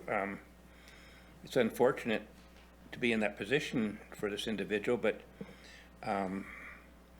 I didn't see any kind of major proof. It was mentioned by the person here. I mean, there should be documents, there should be photos, there should be all this other stuff regarding what was commented to, but this is actually a trial, basically, is kind of what you have here, and evidence is to be presented to prove what the person says. None of that was presented in any way, shape, or form. So I'm just going to go ahead and recommend my thing, but based upon that, you find for the staff recommendation, and it's unfortunate for the person, but it's what it is. So thank you for my opportunity to speak. Thank you. Any other public comment in the room? Okay, so I'm going to close public comment, and we're going to come back to Director Ford. Yeah, so I just am going to go back and start with Ms. Valare's comments first, and then work through Ms. Hall's. And first comment that I think really does need to be responded to is, you know, the idea of riparian rights. And at this point in the CEQA permitting world, everybody knows that riparian rights are superseded by the requirements surrounding CEQA, or I'm sorry, by the cannabis ordinances and by the state requirements for where water comes from. In particular, in the county ordinances, in 1.0, the environmental document identified that there would not be additional surface water diversions. In 2.0, it's clear that surface water diversions are just not allowed.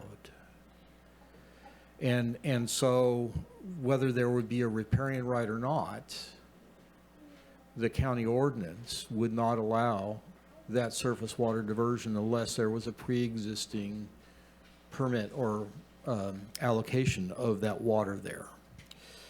And that doesn't seem to be the case. That wasn't the case. The permit was issued based upon a well.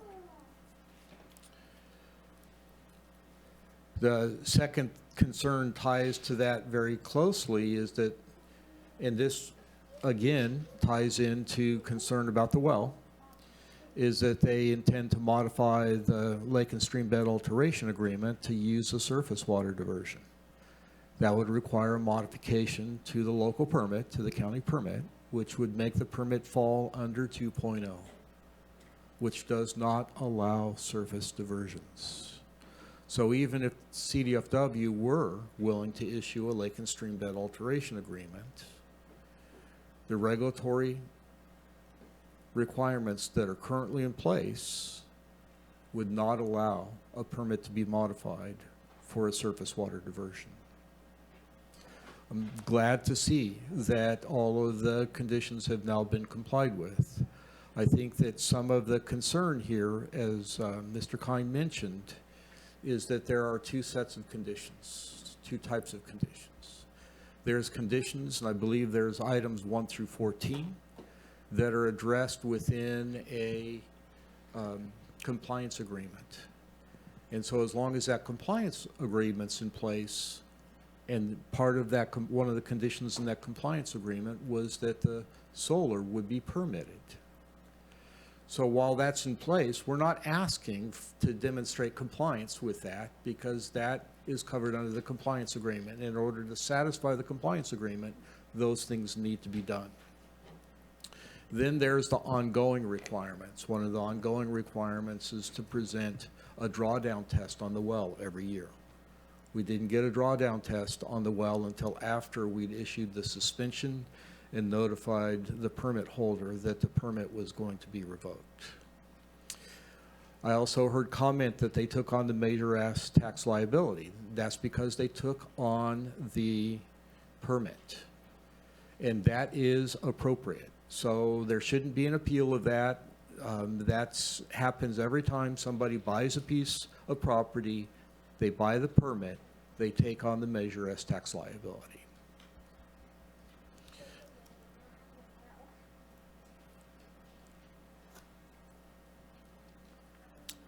I think we heard today that the well sustains the farm.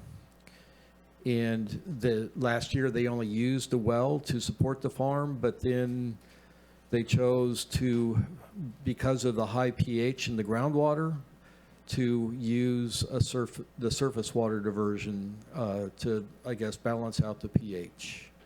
I mean, that's clearly a decision to use a surface diversion instead of using the approved water source. And whether it was oil or fertilizer in the creek, the fact of the matter is both of those are hazardous to the creek. They both damage water quality, and so they are functionally the same issue. I just mentioned the concern with the generators and the solar. It's like the solar is related to the compliance agreement, so we really haven't pursued that at this point. But it is the ongoing conditions that are really important in this case, and the ongoing conditions largely relate to monitoring the well. During the review of this permit, there was concern expressed about whether or not the well would be adequate. That's why there were conditions imposed upon doing drawdown tests every year to demonstrate that the well was sufficient to operate this farm. Those are all the comments I have. Okay, so I'm going to bring it back to the board, and you can go ahead and sit down unless some of the board members call on you. So I'm going to bring it back to the board for comments or questions. Supervisor Wilson. And these are just clarifying sort of technical questions. The drawdown test requirement, is that self-certifying, or does that require a third-party certification for that? That would typically be done by somebody who is familiar with wells that would do a drawdown test to show how, during a period of time, pumping the well at a certain rate, how far it went down. Yeah, well, I'm familiar with what a drawdown Okay. test is. Yeah, no, I'm it just would wondering be if it's somebody self-certified or not self-certified. Okay, No. and then do we see in the field sort of treatment for high pH in agricultural well water, such as like citric or phosphoric acid or anything like that? Do we see farmers using that? I mean, you're not a farmer, but I'm just asking this question if we've seen that and that's been an issue, or. I imagine farmers do, but we don't probably see that as much. In my experience of doing inspections, it doesn't come up very often, but I have seen other farmers, mainly indoor, tend to fluctuate their pH. People who do mixed light or light depth or full sun tend to not do it. I don't know if that's just their choice, or they don't need to worry about it, or they never tested their pH, but it does happen. Okay, and those are my sort of technical questions. Okay, I'll back you up. And have you asked people whether they're testing their pH and treating their water? No, that we don't. So you wouldn't know? We wouldn't know unless it's come up in conversation. Right. During an inspection. It's Okay. not something we normally ask about. Okay. Supervisor Madrone. Thank you, Chair. You know, it's odd to have high pH or alkaline, right? Typically, most of the water in Humboldt is more acidic because of the nature, but that in particular in the redwoods on the coast, you get a low pH because of acidic water. Am I correct there that low pH is acidic and high pH is alkaline? Yeah, that's my understanding of it. So that's unusual, but the Little Larrabee watershed is an unusual watershed. It's got some interesting bogs way up high in the watershed, and a lot of other geologic features there. I will say that, I mean, I've seen a lot of farms in my days, and while a lot of things looked bad because of the tarps and a lot of other solid waste debris, so to speak, this is by no means the worst that I've seen, or even really high on the scale of really bad. And one of the things that does impress me is the efforts that Ms. Hall has made since buying the property only a year and a half ago or so to clean up and to actually, I mean, I've heard nothing here today about, no, I'm not going to do that. This is wrong. What I've heard is confusion over some of the requirements. It's obvious to me if you look in the record, I know perhaps Kent didn't see this, but there's a voluminous response and photographs of the cleanup on the site that were presented in the packet that are online here with the staff report and other attachments. And, you know, for an individual to jump on doing all of the things that have been expressed in such a short period of time with a lot of inclement weather, to me is impressive. I think it shows, compared to so many farms I've seen where people, they don't care. They're not going to clean things up. They've walked away. They're doing all these different things. There's certainly a lot of that. That's not one of these. This is not one of those situations where somebody's walking away from things.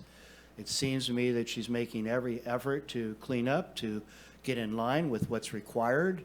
But if that means not using the stream unless a permit is acquired for it or whatever, then that's what's happening.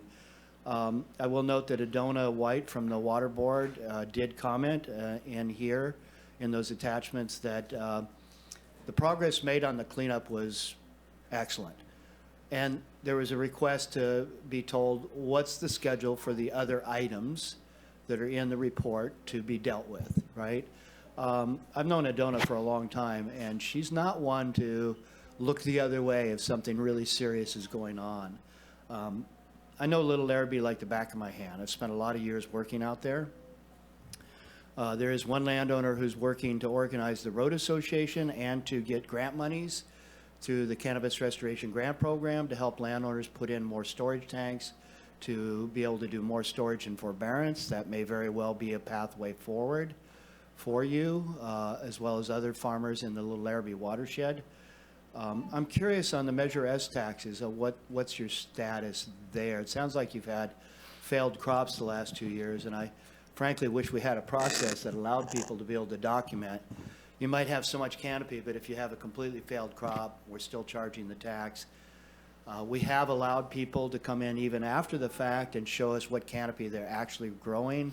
I will note that in the documentation, it talked about how when you purchased the property, there was one big, very large greenhouse that you then converted to 3 smaller greenhouses that added up to less square footage than the original one, and I'm assuming the permit allowed. I don't know if you know this or not, but you're allowed to come in and tell them, no, I'm not growing that full canopy. Here's how much I'm growing. And we asked that to happen by May or June of the growing year, but there have been cases where people have come in after the fact if they can show evidence, like a copy of the Times Standard with a date on it in the picture, to be able to say, actually, I only grew half of my canopy or whatever. So again, I'm just curious what the status of Measure S taxes are, if that's okay to ask. Yeah, Ms. Hall, can you come forward?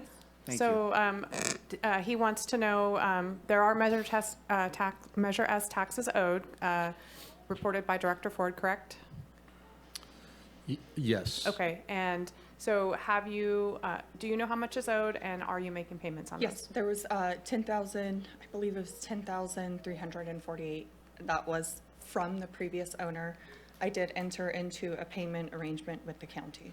So I have until the middle of March to pay that off. Till the end of March. And in response to how we reconstructed the greenhouses, there was trees that fell. That wasn't our intention to redo that, but and so that was another little bit of a holdup with like the building department. Like why we didn't apply for that permit on those was because like what's there was kind of like not like a permanent structure. You know, we would like to restructure to the full canopy, but you know, money and time didn't allow, and so it was just kind of a reconfiguration of something that we could try to operate and make operational. So. Yeah, we've had some pretty severe windstorms last few winters. I assumed it might have been even snow load.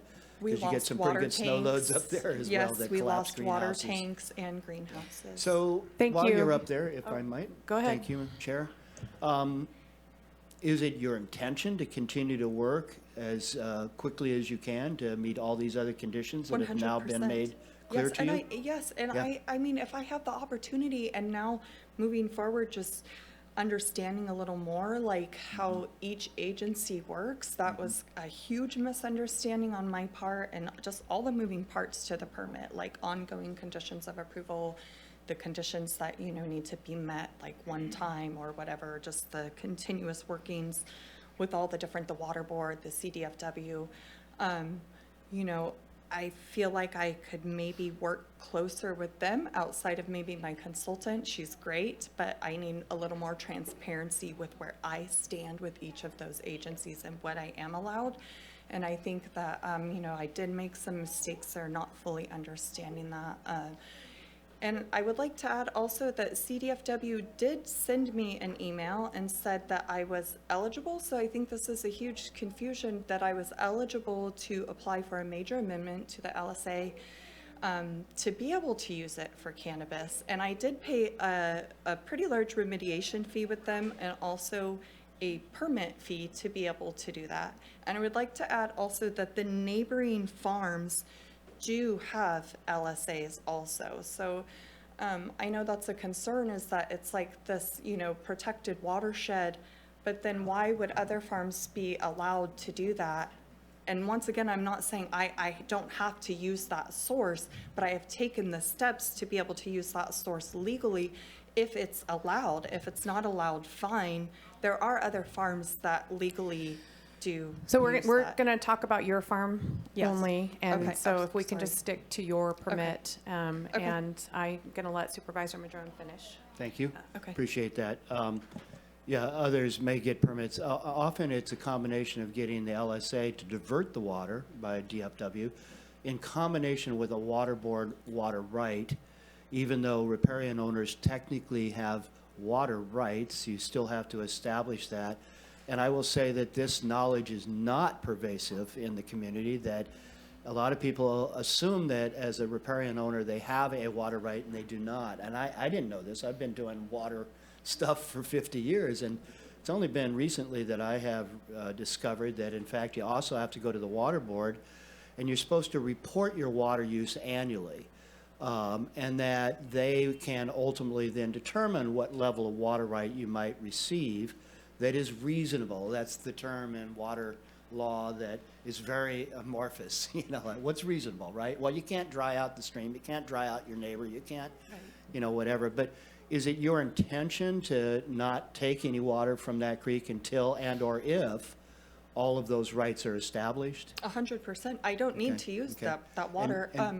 And let me say that, do you understand that while you say that there was no gas or oils getting in the creek, having the pump there sitting right on the bar in the creek itself, so, you know, maybe not in the water, but right next to it, it's difficult to fuel a pump like that and not end up with some spillage, right? So Sure. if you ever get permission and authorities to actually use that water source, you've got to have that pump completely separated from the creek up the hill somewhere in a way that, you know, when you're fueling, and it's even good to have a pan underneath it, literally, to contain these things. So, I mean, you understand those kinds of things at this point, it seems to me. Anyway, that's all I have at this Okay, point. thank you. You can go ahead and sit down. Thank you. So, her consultant has her hand up. Can I go ahead and go there? Okay, so you can call on her, Nikki. Hi, can you hear me? Yes, we can. Thank you. I just wanted to clarify about the CDFW LSA amendment. We actually filed it for the domestic right, and then CDFW came back and told us we had to file for the cannabis right. It wasn't a question of they gave Kathy the opportunity or not. We were told we had to file it and we had to pay that remediation fee. So I just wanted to make that clear that that's how that came down. This wasn't a decision she got. This was something she was mandated to do and pay for. That's all. Thank you. I'm going to go to staff first for some clarification, and then back to the board. Yeah, I just do want to say I do appreciate the efforts that have been made to clean the site up. But I do want to point out that, as Mr. Khan pointed out, and you've got attachments, I think it's 3, 4, 5, and 6 that are all letters to the applicant identifying one of the consistent items in there is the need to clean the site up. So suddenly when we schedule a revocation, we get taken seriously, but before that, we don't. I just want to put that in context because it's a little frustrating to do work year after year after year, not be listened to, but now suddenly things get cleaned up.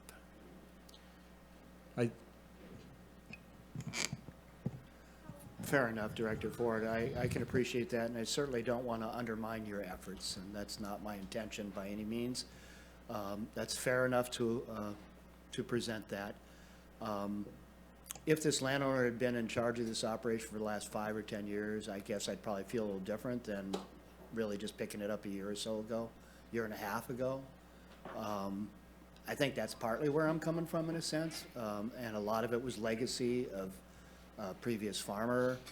I do think sometimes people are a little naive about taking on things that ultimately they end up responsible for, right? And have to, you know, I think the message here today, no matter what we do here today, is that you better take us seriously, no matter what point things are at. And I agree with you. It'd sure be nice if we got that response upon first contact. I agree with that.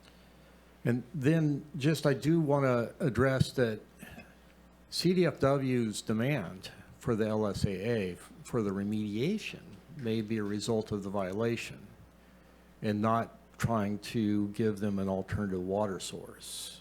And I think it's really clear and important to be clear that there is a county-issued permit that identifies what the water source is. And that does need to be followed. And I tried to say this in the lead-in, but it's really important for people to understand when they inherit and take on a permit that they're complying with the regulations of the permit. And to say, I don't know, while Kathy is an extremely sympathetic person, there's no doubt about that. I think that the struggle that we have here is just the nature of the violations and frankly, the intentional withdrawal of water from the stream. I mean, everything else can be fixed, but we can't just walk onto the site any time to make sure that water's not getting pumped out of the creek. And so that's an egregious foul. Did I hear correctly that that was going on with the previous permit holder and landowner? We've not as well? seen that. Okay. That was what I think was testimony, and I believe it was in some of the documents, but again, I'm not sure. Inspection-wise, it was never noted in the past that there was a pump down there by any of the inspectors that have been there before. Supervisor Wilson, and then I have some comments if Supervisor Bohn doesn't. We were talking about domestic use. What are you talking about? Is there a house or something that's there? What's this mean here? There's no longer a house on the site, and I think that's why CDFW would probably want it converted. This is news to us. Okay. But there's no, the only domestic water use on the site would be related to the drying, employee use, that kind of thing. There's no residents on the site. So, I assume that pump doesn't exist there now, right? It has been removed? Correct. It was confiscated by DFW and the Sheriff's Department on the 24th of October. Okay, so the pump is gone, the pipe is gone. I don't know. I'm assuming the pipe is gone. They did do a great job of cleanup. I believe if it is cleaned up, it's in the record in the amendment. And there is, at least in this current context, no stated intention to replace the pump or the pipe or any draw. Is there still an application from this licensee and owner to do draws to do LSA? Well, that's the testimony you just heard, that they have modified their LSAA to be able to take water from the creek in order to cultivate. Right. Yeah. And so if we were to move forward with allowing for or non-revocating this license, could it be conditioned on no LSA? Do we have that? Do we have that authority in this case? Yeah, We have that discretion. No LSAA for surface water diversion. Actually, the ordinance already requires that, but yeah. I know the ordinance already requires that, but what I'm hearing right now is that there's an application to do that. Yeah. Yeah. No, you could absolutely modify the permit. Okay. To impose that condition. Okay. So, yeah. So we have the discretion in this moment to modify the permit in all kinds of ways. Yep. Okay.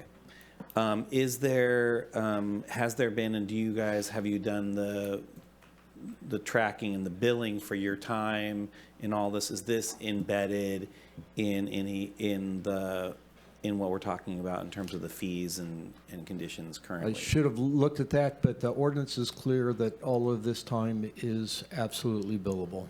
Mm-hmm. Okay.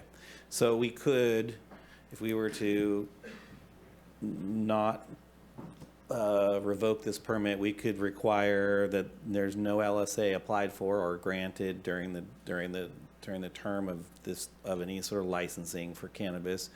We could require or just to confirm or make sure that any fees and or that those are all part of I guess you'd say the administrative record in terms of those things would all be paid. I'm just going to ask you, Director Ford, is there, if this board decides to move in that direction, would there be any other conditions that you might suggest that would alleviate some of the angst that you guys are having around this particular location, this particular operation? And you may want to take a minute on that, and let's go Thank back you. to the board. Thanks. So first of all, Vanessa has her hand up, but I have some clarifying questions that I want to ask. So if we were to restrict, if we don't revoke or revocate, and we require no LSA with a surface water diversion, first of all, this is a 1.0 or 2.0? This is a 1.0, but a modification would convert it to a 2.0. Correct. So other permittees with 1.0s do have water surface diversions. Why would we not allow that why would we not allow that? It was allowed for that ordinance. And if CDFW says it's okay and water quality says it's okay, why not? Based upon what we did with the environmental document, we identified that there would be no further surface water diversions. So the people who already had authority to divert from the surface were considered baseline, pre-existing, and were permitted and allowed to continue to do that in accordance with an LSAA and the Water Board's directive. They had to forbear. Sure. So that's all baked into the ordinance, that's baked into those permits, those are all for pre-existing permits. So this was a pre-existing permit, and they didn't follow through with getting their LSA done, but was this permit additionally using a water surface diversion That was not part of the analysis on this permit? on this permit. It was well. It was well. Okay, so thank you for that. Secondly, I wanted to ask that, how many times has this permittee been inspected? 4. Four times, and 3 scheduled, and then the one that came with the search warrant. so the 3 scheduled before the search warrant, nobody found this pump in the creek? No, because it's not, the location of the pump would be outside of the site plan. Sir, so because you just said that, you said that previously, of the previous owner, you didn't find this pump, but it's not something you would have looked for. Correct, yes, we would not have gone down that hill to find the pump. So you don't know that it wasn't there previously? That's what I said, I don't know, because no one Okay. ever found it. Okay. Correct.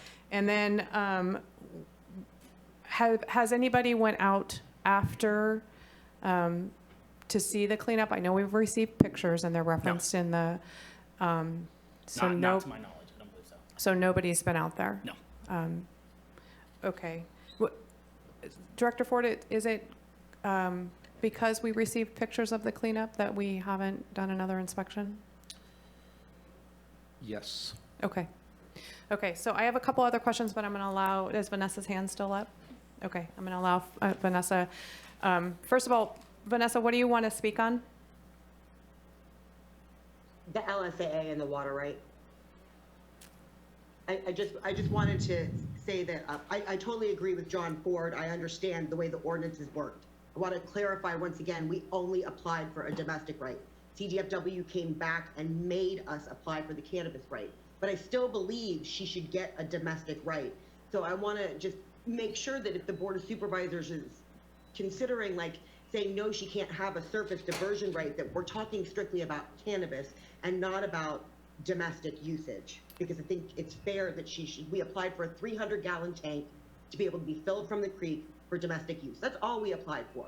Everything else was added on that they wanted. So we did it because we're willing to comply with whatever they're asking. So I just wanted to just express that one more time so it was more clear. Okay, thank you. I would like you to respond to that. However, I have a question. If there's no residents there, and I understand that I don't know if they have workers or if it's themselves. It'd be for non-irrigation purposes while they're on the site. So and CDFW It'd be and water quality. hand washing, that sort of thing. And you can't split that off the well? They can certainly use the well for that. Okay. So, okay. Supervisor Bohn, do you have any questions? And they're not expanding. We're still just talking about 10,000 square feet here, aren't we? Yes. And how big is the parcel as a whole? 10 acres. Ms. Hall, do you know how large you? 40 acres? Thank you.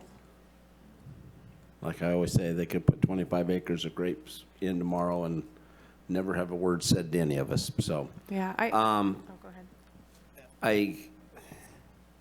5 agencies, everything that went on.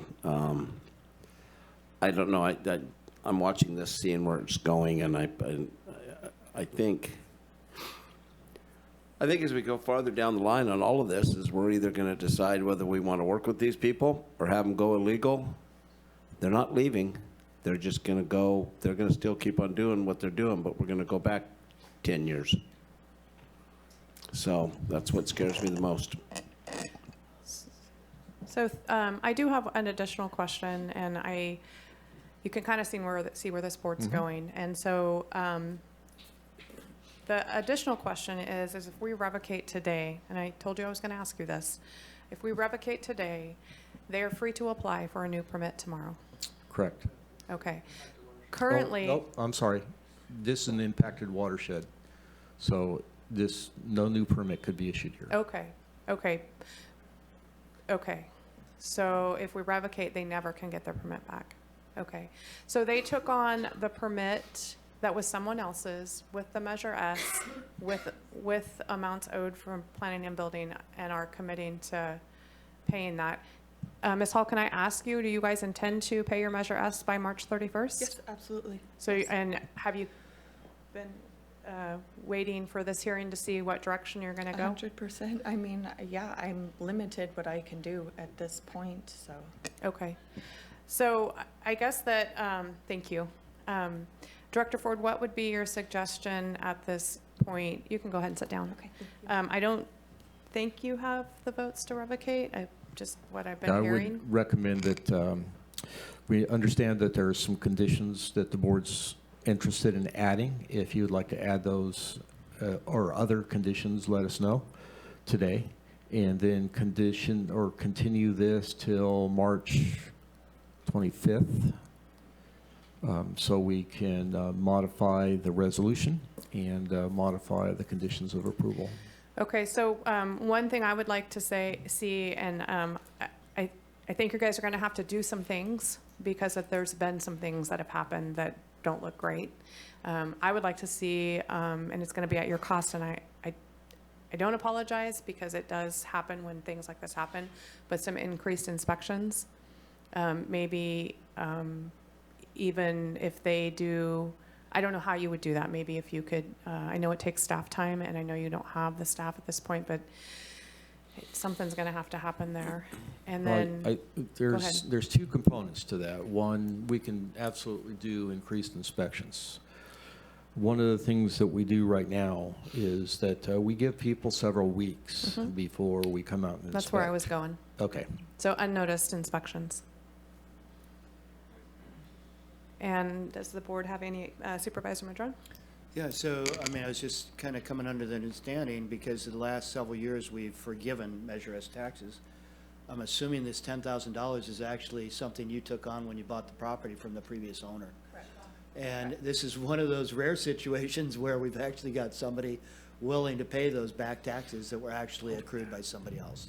Is that the case? I would advocate that you not take an action on Measure S today. Oh, I'm not suggesting that. I just was and- becoming aware and of it. you're gonna, okay, Because that's all coming up by March, March 22nd, 5th. 25th, right? So, no, I'm keeping that separate. I just was expressing my awareness of that. This wasn't even her own liability that she took on. I'm going to interrupt really quick for the room. We are not going to be getting to your items before 1 o'clock, before we go into closed session. So it'll be, and I anticipate closed session to be 2 to 3 hours. So I don't want to hold you all up. But we're not getting to your item today, or right now before 1. We'll get to them today. So I'm sorry, continue forward. More like 3 or 4, yeah. Yeah. Okay, that's fine. Anything else? Supervisor Madrone. Wilson, I'm sorry. I'm thinking about the next item. I'm thinking about lunch. All right, so I just, one question I have is around the solar connectivity. And so right now, the primary energy source for the pump is supposed to be the solar system that exists there. Do you think that's feasible based on the equipment that you see on site? I believe it would be. Okay. One of the conditions that has not been met yet, but was extended to through 2025, was to have the solar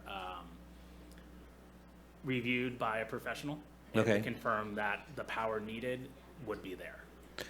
Can we then expedite that timeline as part of this, as a condition of this, so that we know that that's going to happen sooner rather than later? And so I'd like, do you have a recommendation on language, that would be great. Yes, and I think it would probably be more prudent to maybe work with the applicant to refine that condition. Okay, and you'll bring it back? Yeah. Okay, so, when the chair gets back, I'm gonna try and make a motion to move this along, if that's right.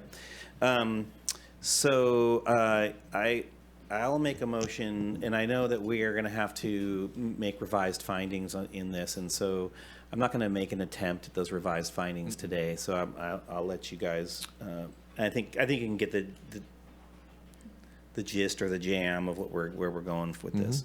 So, in this case, and maybe this is a question for council, are we gonna vote on bringing something back, but we're not gonna vote necessarily, what's the language we would use, right? Yeah, I think you would want to continue. Okay, thank you. So I'm gonna make a motion that we continue this item to, would you say March 25th?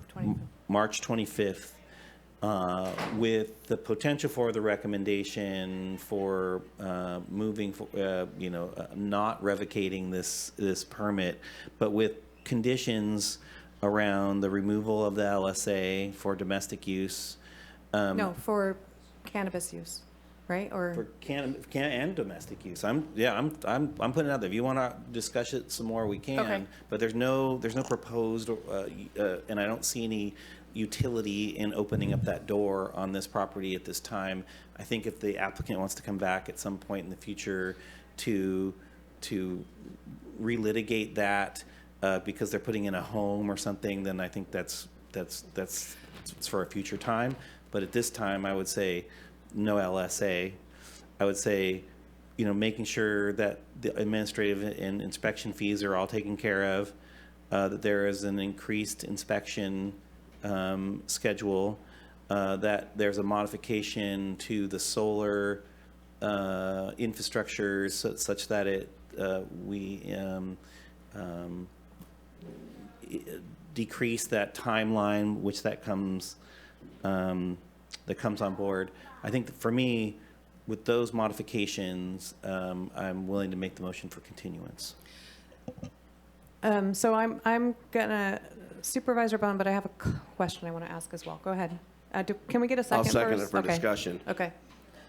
If I heard the applicant right, and maybe I didn't, she was willing to forego the LSA and use no water out of the creek.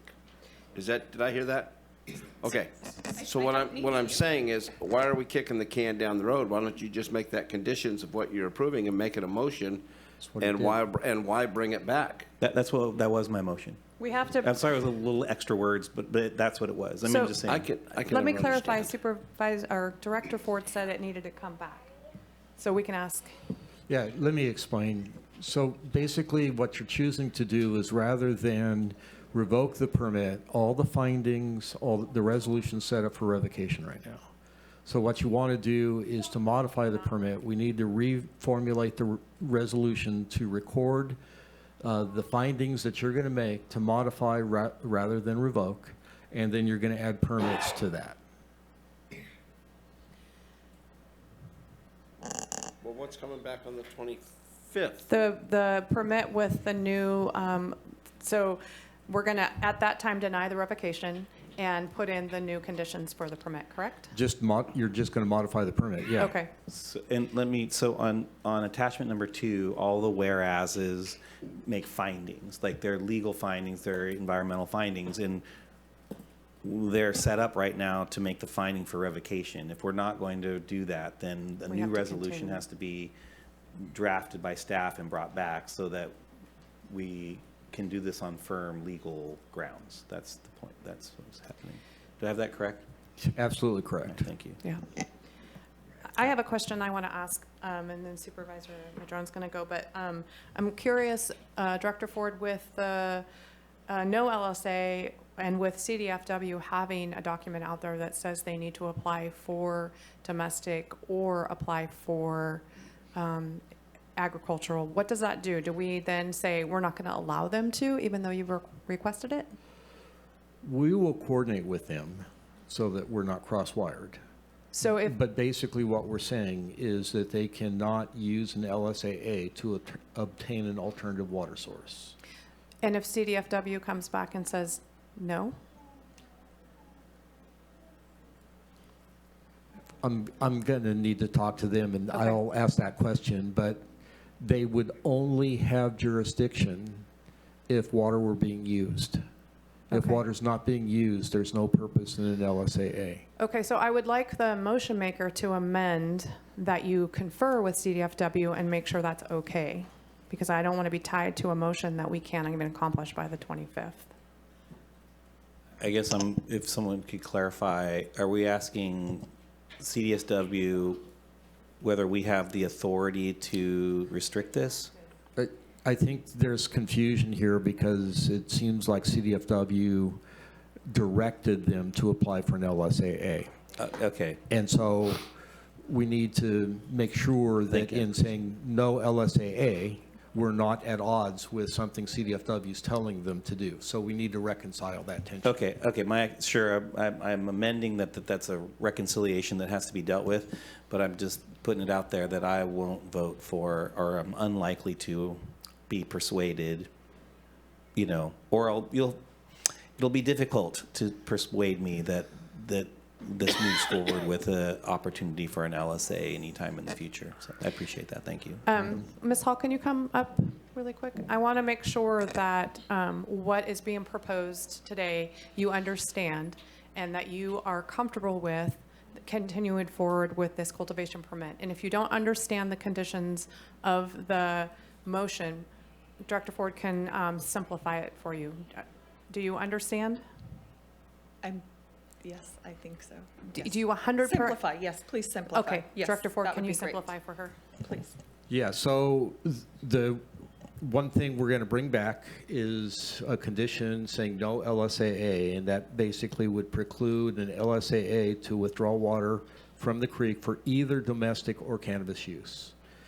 There's going to be a condition requiring that you come current with all of your inspection fees, including the costs of processing this item.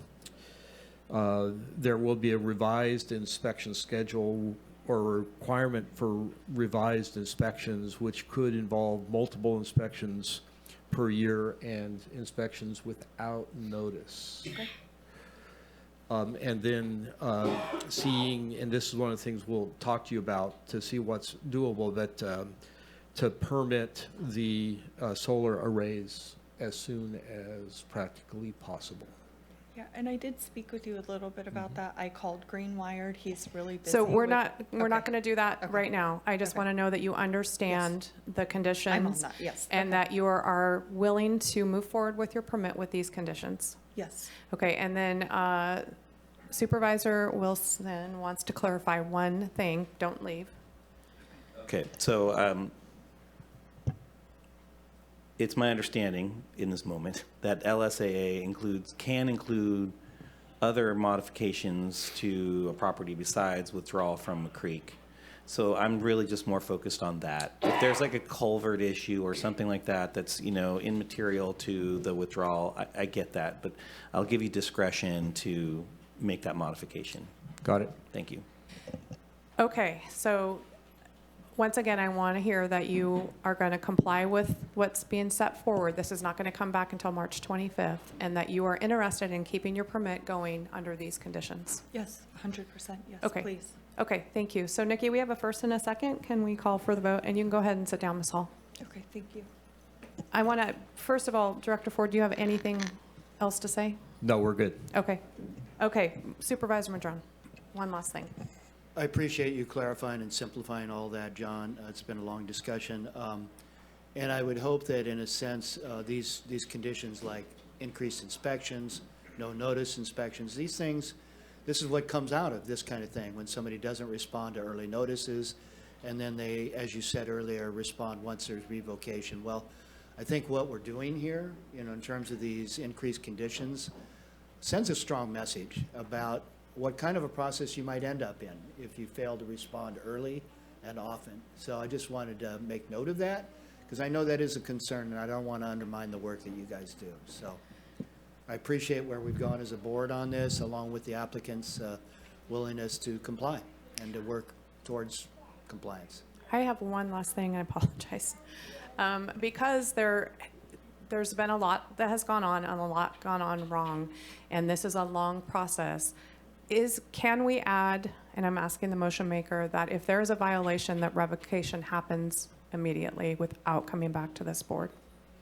Council? I want to condition the permit that if there is another violation, that revocation happens without coming to this board. Can that be put in there? It's I giving think we staff would need to authority. have the hearing because they are entitled to that sort of due process under state law and local law. So I don't think we can do that. And then my message to the applicant would be that if you have another violation, you're going to be revocated by this board, and that the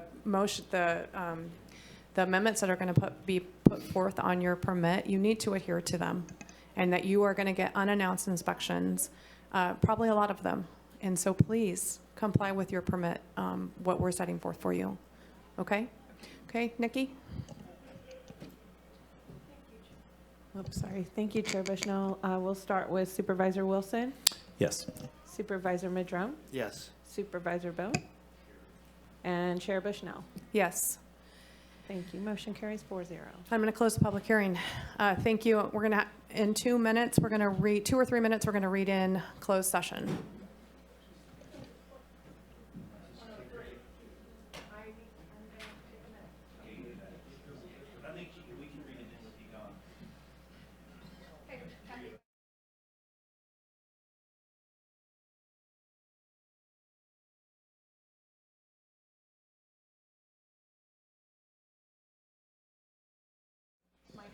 Mike, ask me to not comment again. There we go. I got you. I hear you. All right. There's new people. I'm fully aware. All right. We're going to read into closed session, and if there's comment, this is the time to do that on closed session items. But after you read this in, so here you go. Thank you, Vice Chair.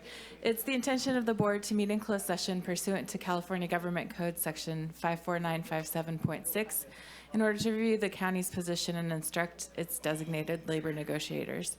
It's also the intent of the board to meet in closed session pursuant to Government Code Section 54956.9, Subdivision D1, in order to discuss existing litigation in the cases of Yurok Housing Authority versus County of Humboldt, Humboldt County Superior Court Case Number CV 2401392, City of Arcata v.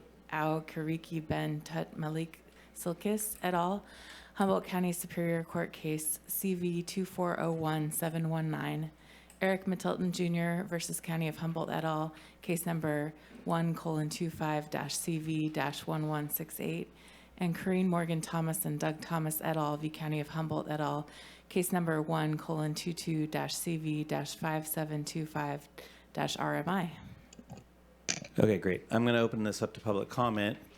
Before I do, I just want to say that if you commented on something that was just listed out here earlier this morning, you had your chance.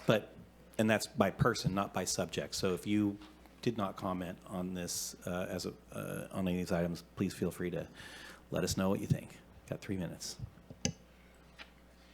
So maybe I can translate that. Can these people speak again who already did or not? Not if they already did, but some people may have not spoken to this subject, so. I guess that's at the discretion of the chair, but I have not seen that happen before, as far as I know. Anyway, so I'll speak for them a little bit, for whatever they said earlier, ditto to what they said earlier. I guess since they're being precluded from speaking, I don't find that to be reasonable, but I did wish to make a comment.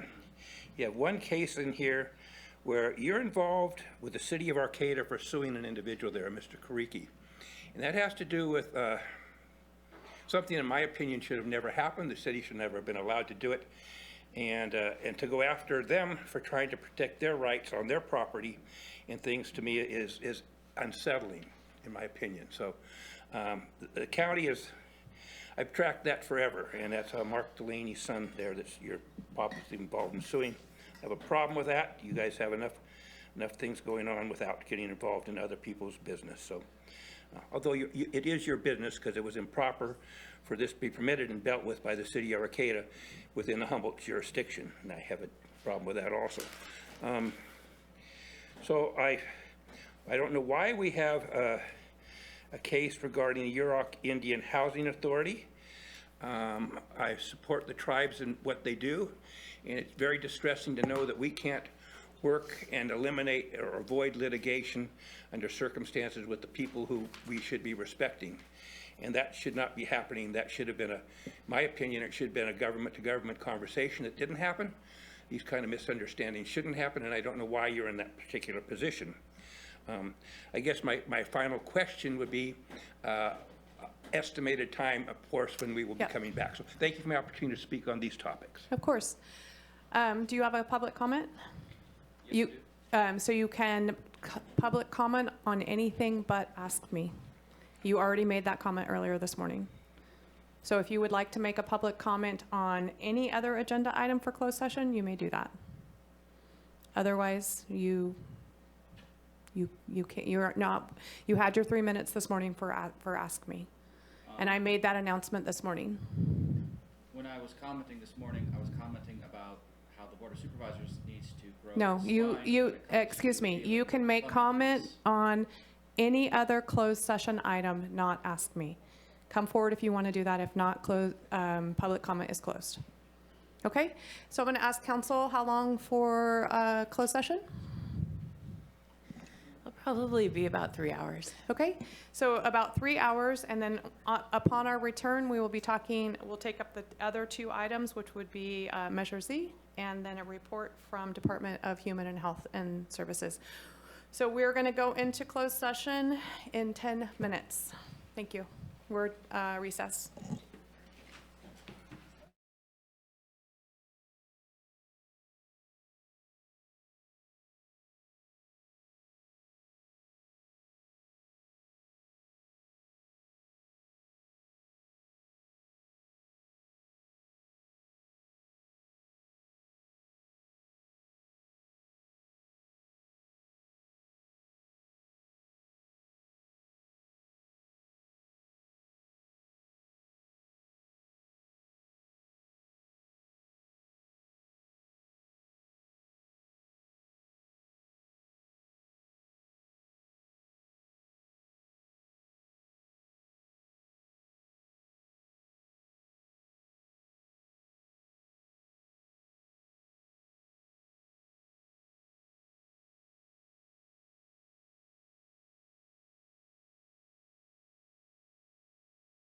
We are back from closed session, and I'm going to ask County Council to report out, please. Thank you, Chair. There was no reportable action taken with regard to items G1 through G3 and G5. With regard to item G4, the board voted 4-0 with Supervisor Arroyo absent to authorize the risk manager to enter into an agreement with the Mitchell Law Firm for defense of the case Eric Matilton Jr. versus the County of Humboldt, case number 1:25-CV-1168. Thank you. We are going to go on to departmental reports, starting with the clerk of the board. Consider making 2 at-large appointments and an alternate member appointment to the Humboldt County Citizens Advisory Committee on Measure Z expenditures. We'll go to our clerk of the board, Tracy D'Amico. Hi, good afternoon, Board. So today before you, we have the considering making the appointment. We do have 2 at-large positions, one due to the resignations from Bob Runkle and one due to the term expiration of member Sue Long. We also have one alternate position that's been vacant for quite some time. There are 3 applications on file today, including Sue Long. Talon could not be here today. I don't think she's on the Zoom. She was out of town for a conference, but she did want to say that she has been the active alternate for some time, and she would actually like to be a seated at-large voting member. And then we also have a new application for a Dawson, who I'm not sure if he's here or online. They were all notified. So it's board discretion. I would recommend seeing if anybody is online to speak or in person. Thank you. I do know that we have some members online, so I would just go in order of staff report. And is Ron Dawson online or in the audience? And if you are, raise your hand online. There's nobody online except Sue. Sue's the only one in line. Okay, so then we're going to go to Sue Long. Hi, welcome. Hi, Sue, you've been unmuted. If you can hear us, hit *6 to unmute. Okay, finally, thank you. So I'm Sue Long. I have been in volunteering and public service for most of my adult life. I did serve on the city council for Tuna for 12 years, which most of you already know. I was mayor for 8 of those years, and I continue to serve on the Measure E committee. I've got 1 year now with the Measure Z committee, and I would like to continue my service in that capacity. Thank you. Does anybody of this board have any questions for Sue? No? Okay, thanks. Thank you, Sue. You're welcome. Okay, so I'll bring it back to this board and Supervisor Bohn. I don't know Ron Dawson. I appreciate him. Looks like he's fairly new to the area, but appreciate him stepping up. But what I'd like to do is nominate Sue Long and Talon Titus and put Ron Dawson in as the alternate. Second. So we'll go out to public comment. Is there any public comment on this item? No? Seeing none, I'll come back to the board for comments and a vote. Sounds like a good lineup. I just do want to say I've served on several boards with Sue, and that she's just a wonderful board member on everything she involves herself in. So okay, I'm very happy to support that. Okay, Nikki.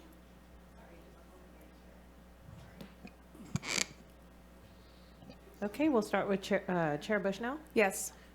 Supervisor Bohn. Supervisor Madrone. Yes. And Supervisor Wilson. Yes. Thank you. Motion carries 4-0. Thank you. I want to say thank you to the new applicant, and thank you to Sue and Talon for wanting to continue to serve.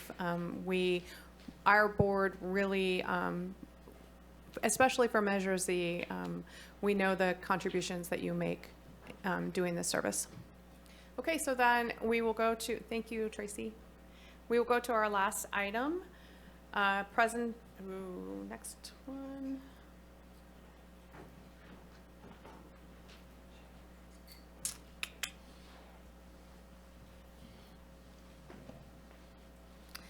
Presentation on the Department of Health and Human Services Behavioral Health Branch Budget and Programs.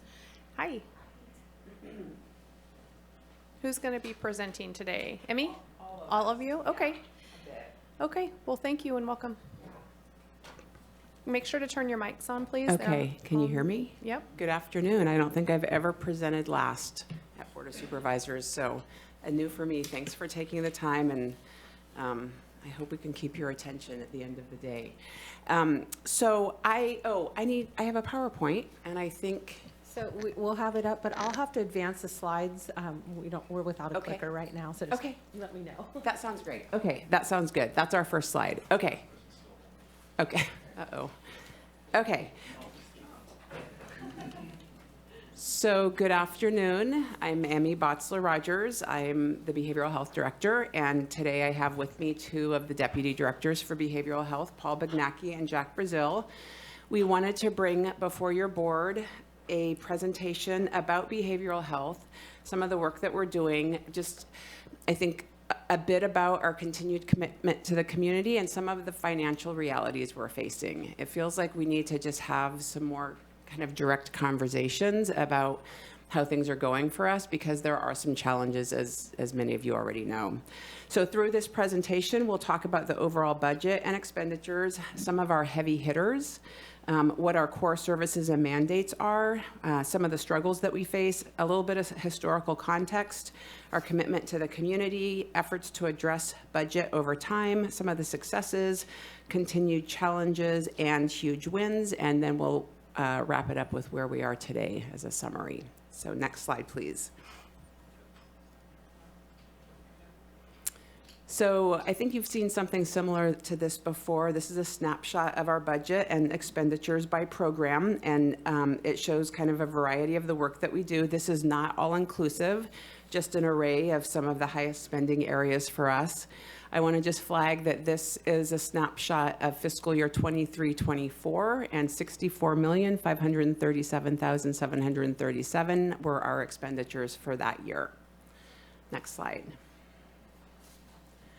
This is a basic look at some of our funding streams, which includes realignment, MHSA, some of our IGT revenue work, and then what we draw down by billing Medi-Cal through FFP, through our billable services, some interfund transfers, a little bit of grants, and then just a small amount of county general fund and state general fund. And what I want to flag for you at the bottom is that our fiscal year 23-24 still has us at about a $2.7 million shortfall. So up against our expenditures for that year, we are $2.7 million short in revenue. That number should change. In fact, on Friday, it was 4.3 million. And so we are continuing to work to bring in additional revenue. Most of that is by doing ongoing claiming for 23-24, doing error correction, and just kind of scrubbing our claims and getting every single penny we can. So that number will change. My guess is it will continue to be a shortfall. Next slide. So some of our heavy hitters that we wanted to spend some time talking with you about, because these are the areas that we really struggle. They're important areas in which we provide services, but they're also areas that we don't generate much revenue, and we have pretty substantial expenditures. Paul and Jack are going to talk in more detail about these three areas, and then following that, Paul is going to talk a little bit more about our core and mandated services. But just, I'm going to pass it to Paul on this slide because he's going to begin the conversation related to Sempervirens and who we place at Sempervirens, LPS, and others. Good afternoon. LPS stands for Latterman Petrus Short, so that's shorthand for individuals that have been conserved. Those are individuals that are deemed a danger to themselves, to others, or are gravely disabled. So I'd like to point out a bit the differentiation between LPS and non-LPS on the unit. You'll see the number of people served, but you'll also see the length of stay. You'll notice that LPS conserved individuals spend 7 times more days on Sempervirens than non-LPS individuals.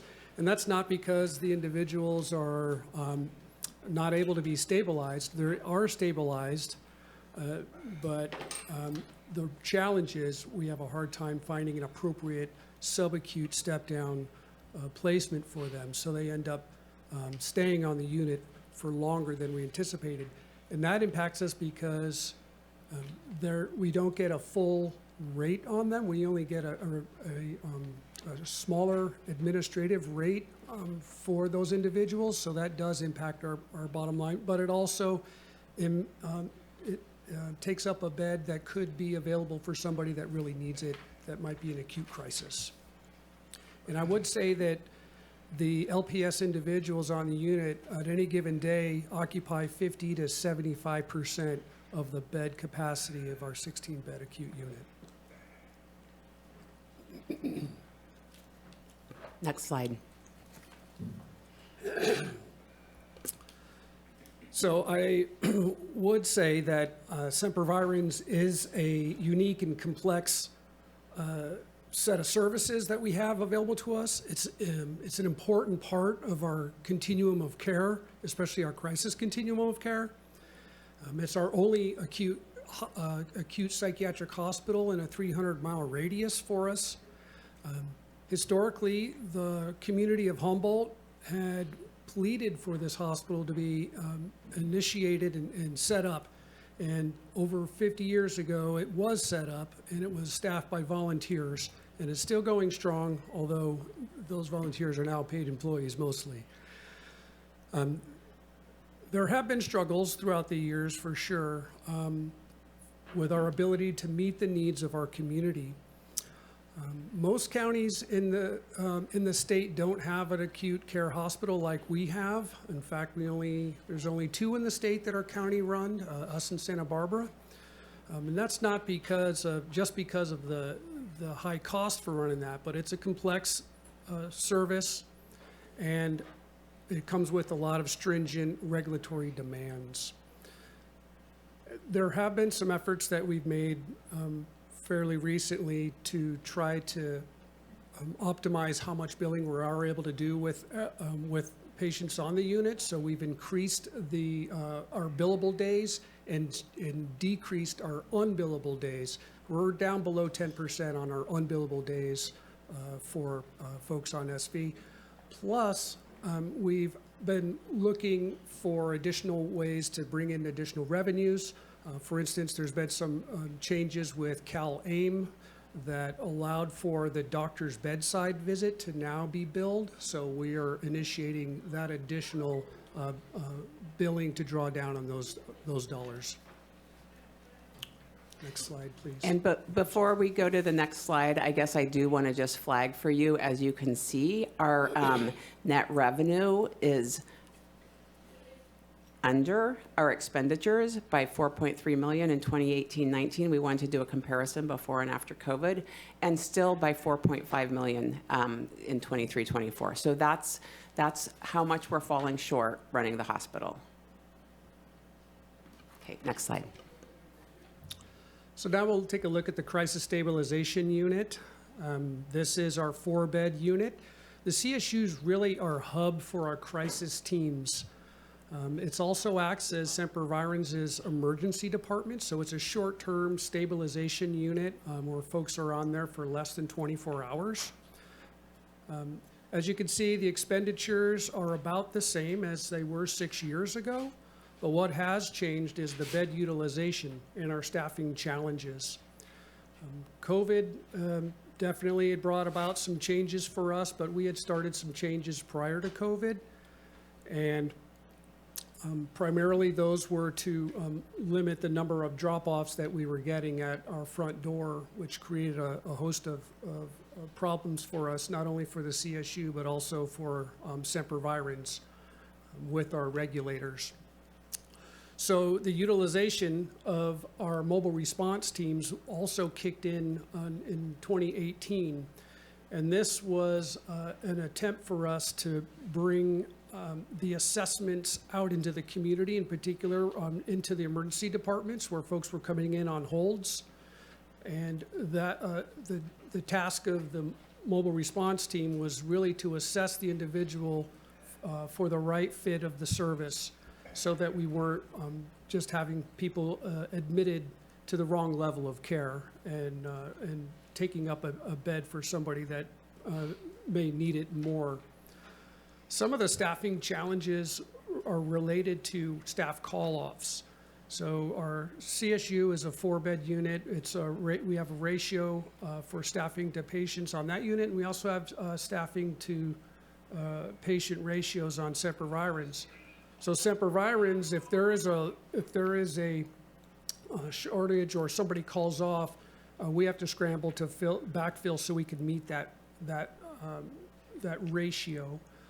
Ratio is also adjusted by the acuity of the unit. So the more complicated and complex and challenging the therapeutic milieu is with the clients, the more staffing we would need for there. So typically what we would do is take the extra nurse that was on the CSU and bring them over to SV to cover that unit because it's more patients, it's a higher need than the CSU, and then the CSU would just stop admissions. So things like that would impact us, as well as the building itself. We do have, as you know, it's an old building, and we have problems with the unit sometimes. So whether it's a broken window or a leaky roof, that does impact client care on the unit. So the needs for this, the CSU are ever expanding. The duties of the staff on the unit. They are managing our crisis line, that's 24 hours, 7 days a week. They're dispatching our mobile teams, and they're also managing the flow of referrals to programs like Hyperion, our new crisis residential treatment program, as well as out-of-county hospitals, admissions and packets, as well as admissions to CSU and SV. So not all of these services are covered by the reimbursements on the CSU. So we're looking diligently to find alternative revenue streams to help offset this cost.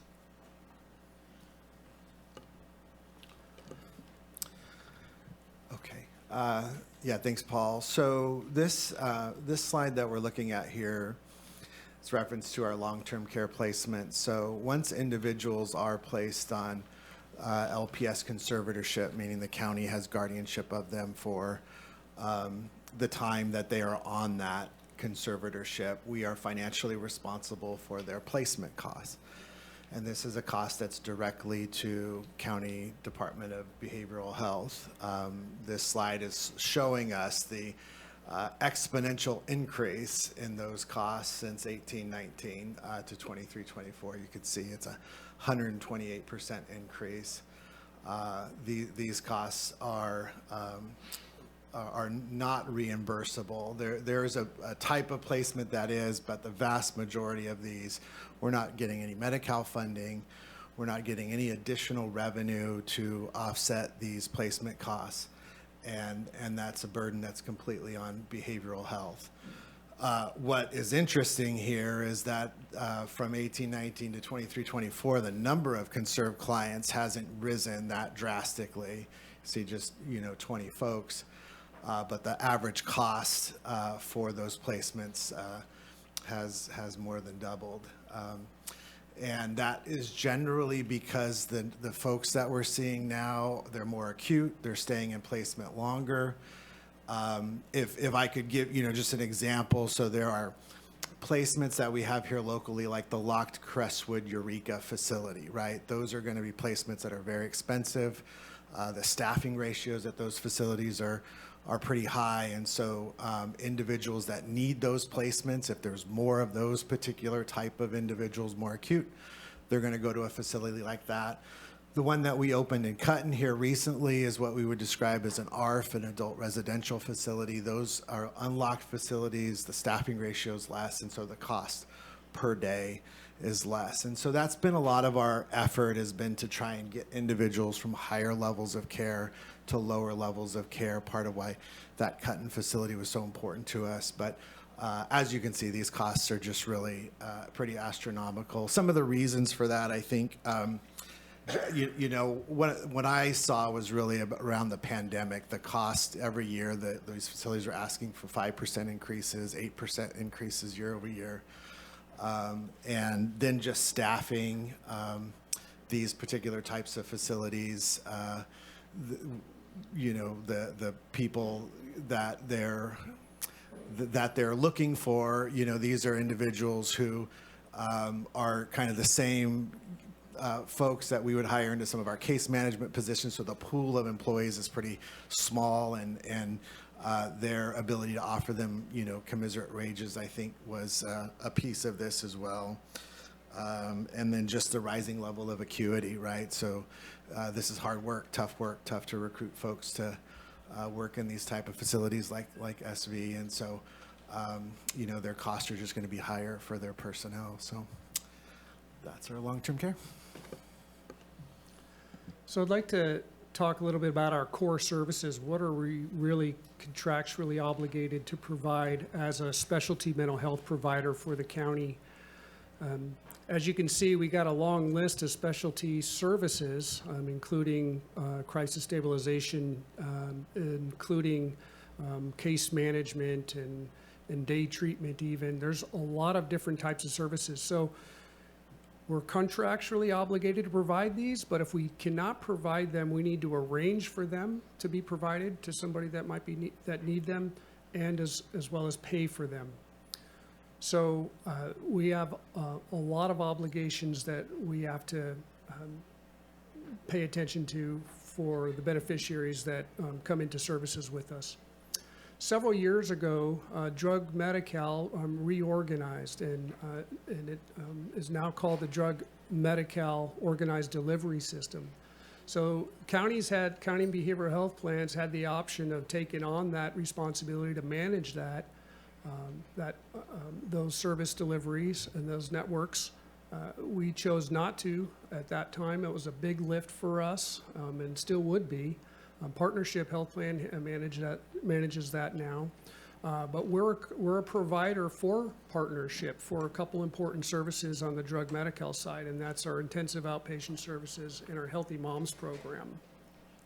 So if we go to the next slide, we can talk a little bit about the more administrative requirements that we have associated with our contract.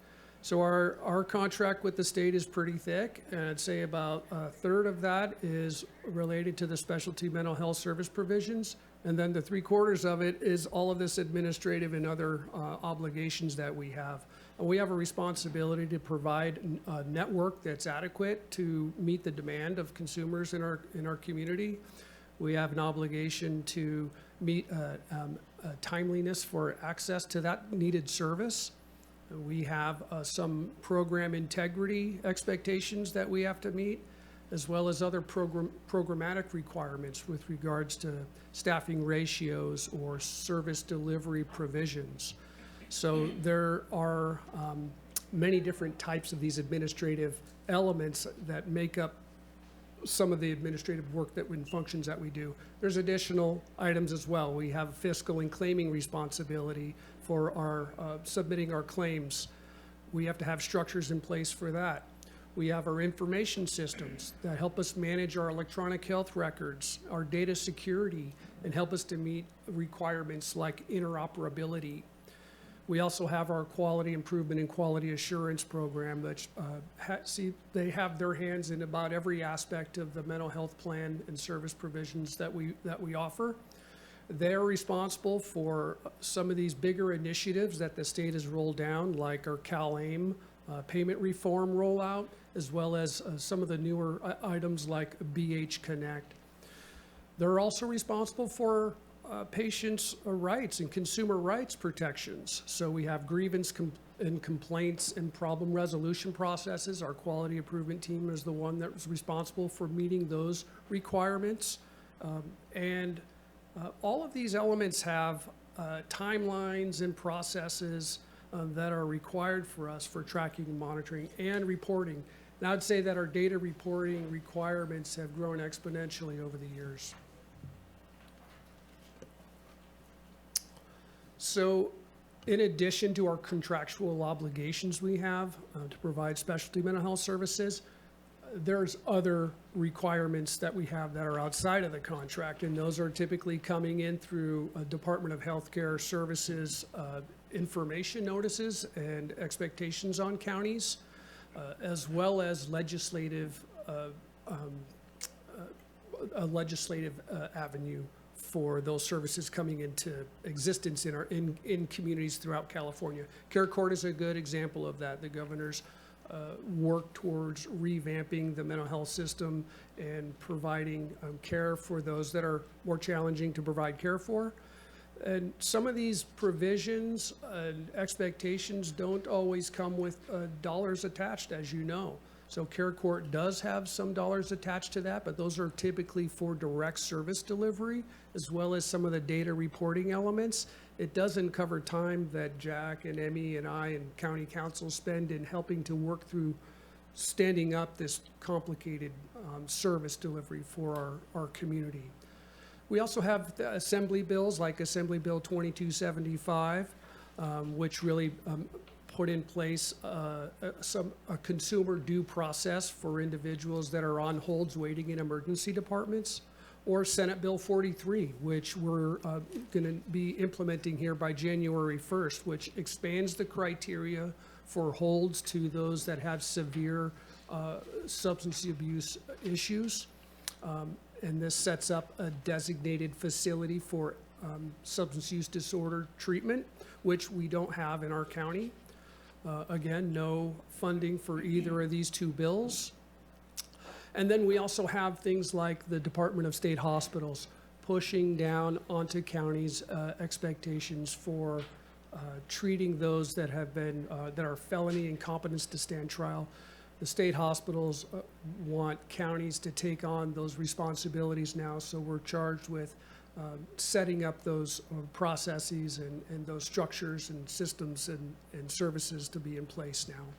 And then there's other things like our mobile crisis benefit, which is new as well. All of these have come down in the last 5 years. So there's a lot of rapid transformations that our mental health plan has been faced with over the last few years, and it's been unprecedented. So we're really trying our best to keep up with pace with the rest of the counties in California, but also trying to find how can we afford and how can we pay for these service provisions as we move forward. Thank you, Paul. So just as kind of landscape to this next slide, we have a high number of core and mandated services. And Wendy Brown in 2020, and I'll talk a bit more about her in a bit, made the comment that community expectations for behavioral health services are very high. I think that's true here locally, understandably. I think we've all experienced that. And here locally, we have continued to see increases in acute mental illness and need for services.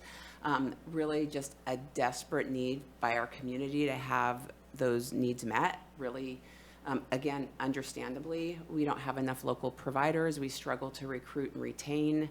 We don't have enough funding. We're not generating sufficient revenue.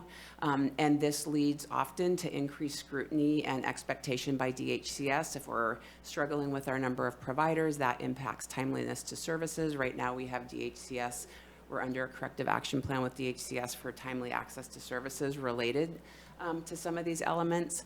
And I want to flag here that the way that we in behavioral health make more money is to have more direct service providers. So if we have vacancies in the people that provide direct services that are able to bill, that impacts substantially our revenue. So we continue to see, as Paul pointed out, additional or underfunded mandates. We've had a multitude of changing requirements and structure of services.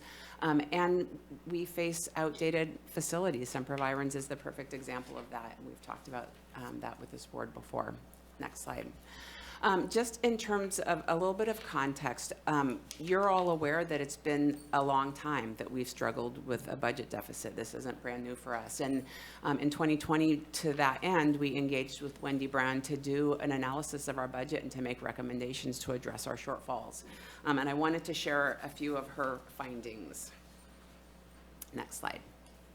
So Wendy Brown commented back at the time that essentially the county provides the bare minimum of funding for behavioral health, an extremely low amount when compared to other California counties. Many counties contribute more than what's called the MOE, the maintenance of effort, recognizing that the maintenance of effort has not changed for almost 30 years while population has grown and costs have increased. Here locally, our maintenance of effort is $43,803, which is essentially nothing. That's what we've had for decades, and our needs and our populations have grown dramatically. We also often don't get much county general fund. I will recognize that in 23-24, we did receive about $1.1 million in county general fund. Some of that was for AOT and other things. That ebbs and flows, and honestly, $1.1 million is still just such a drop in the bucket for a $64 million budget. Wendy Brown also commented that DHHS has tried to be all things for all people for many years. They cannot sustain service levels beyond their resources nor provide services that are outside their scope and unfunded. It's important to note that reductions in behavioral health services can have unintended consequences. We all know that. We see that. And again, it's important to note that few county behavioral health departments can operate without regular supplementation from their county's general fund or other special funding. So for instance, ballot initiatives. Without some supplemental funding, counties typically offer a minimum of services to their communities. And again, as we know, this can result in increased homelessness, morbidity, and mortality. Next slide, please. So we, recognizing this, have continued tirelessly to do our best to meet the needs of our community. We've taken the task of caring for the most vulnerable as incredibly serious, and we do that in all ways possible. We navigate barriers despite limited resources. We have worked extensively to address stigma and discrimination locally, to educate the community and to confront stigma, to engage with NIMBYism, challenge discrimination, and to partner in all ways possible to both leverage those relationships to support our community in terms of sharing information, but also to strengthen our continuity of care, our continuum of care through community providers, both locally and those that we've brought in from out of county. Next slide, please. We also took Wendy Brown's recommendations in 2020. She made 15 recommended budget projects for us, and we made substantial progress on 11 of them. Next slide. Some of the work that we did that she had made recommendations for us on included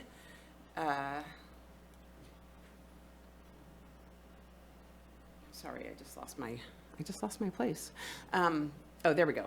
Included evaluating management to staff ratios, establishing productivity standards with our contract providers, really taking a hard look at CSU and SV capacity, and working to ensure that we could have as many billable days as possible on SV, partnering with community to provide financial support, and contracting for local subacute beds. Next slide.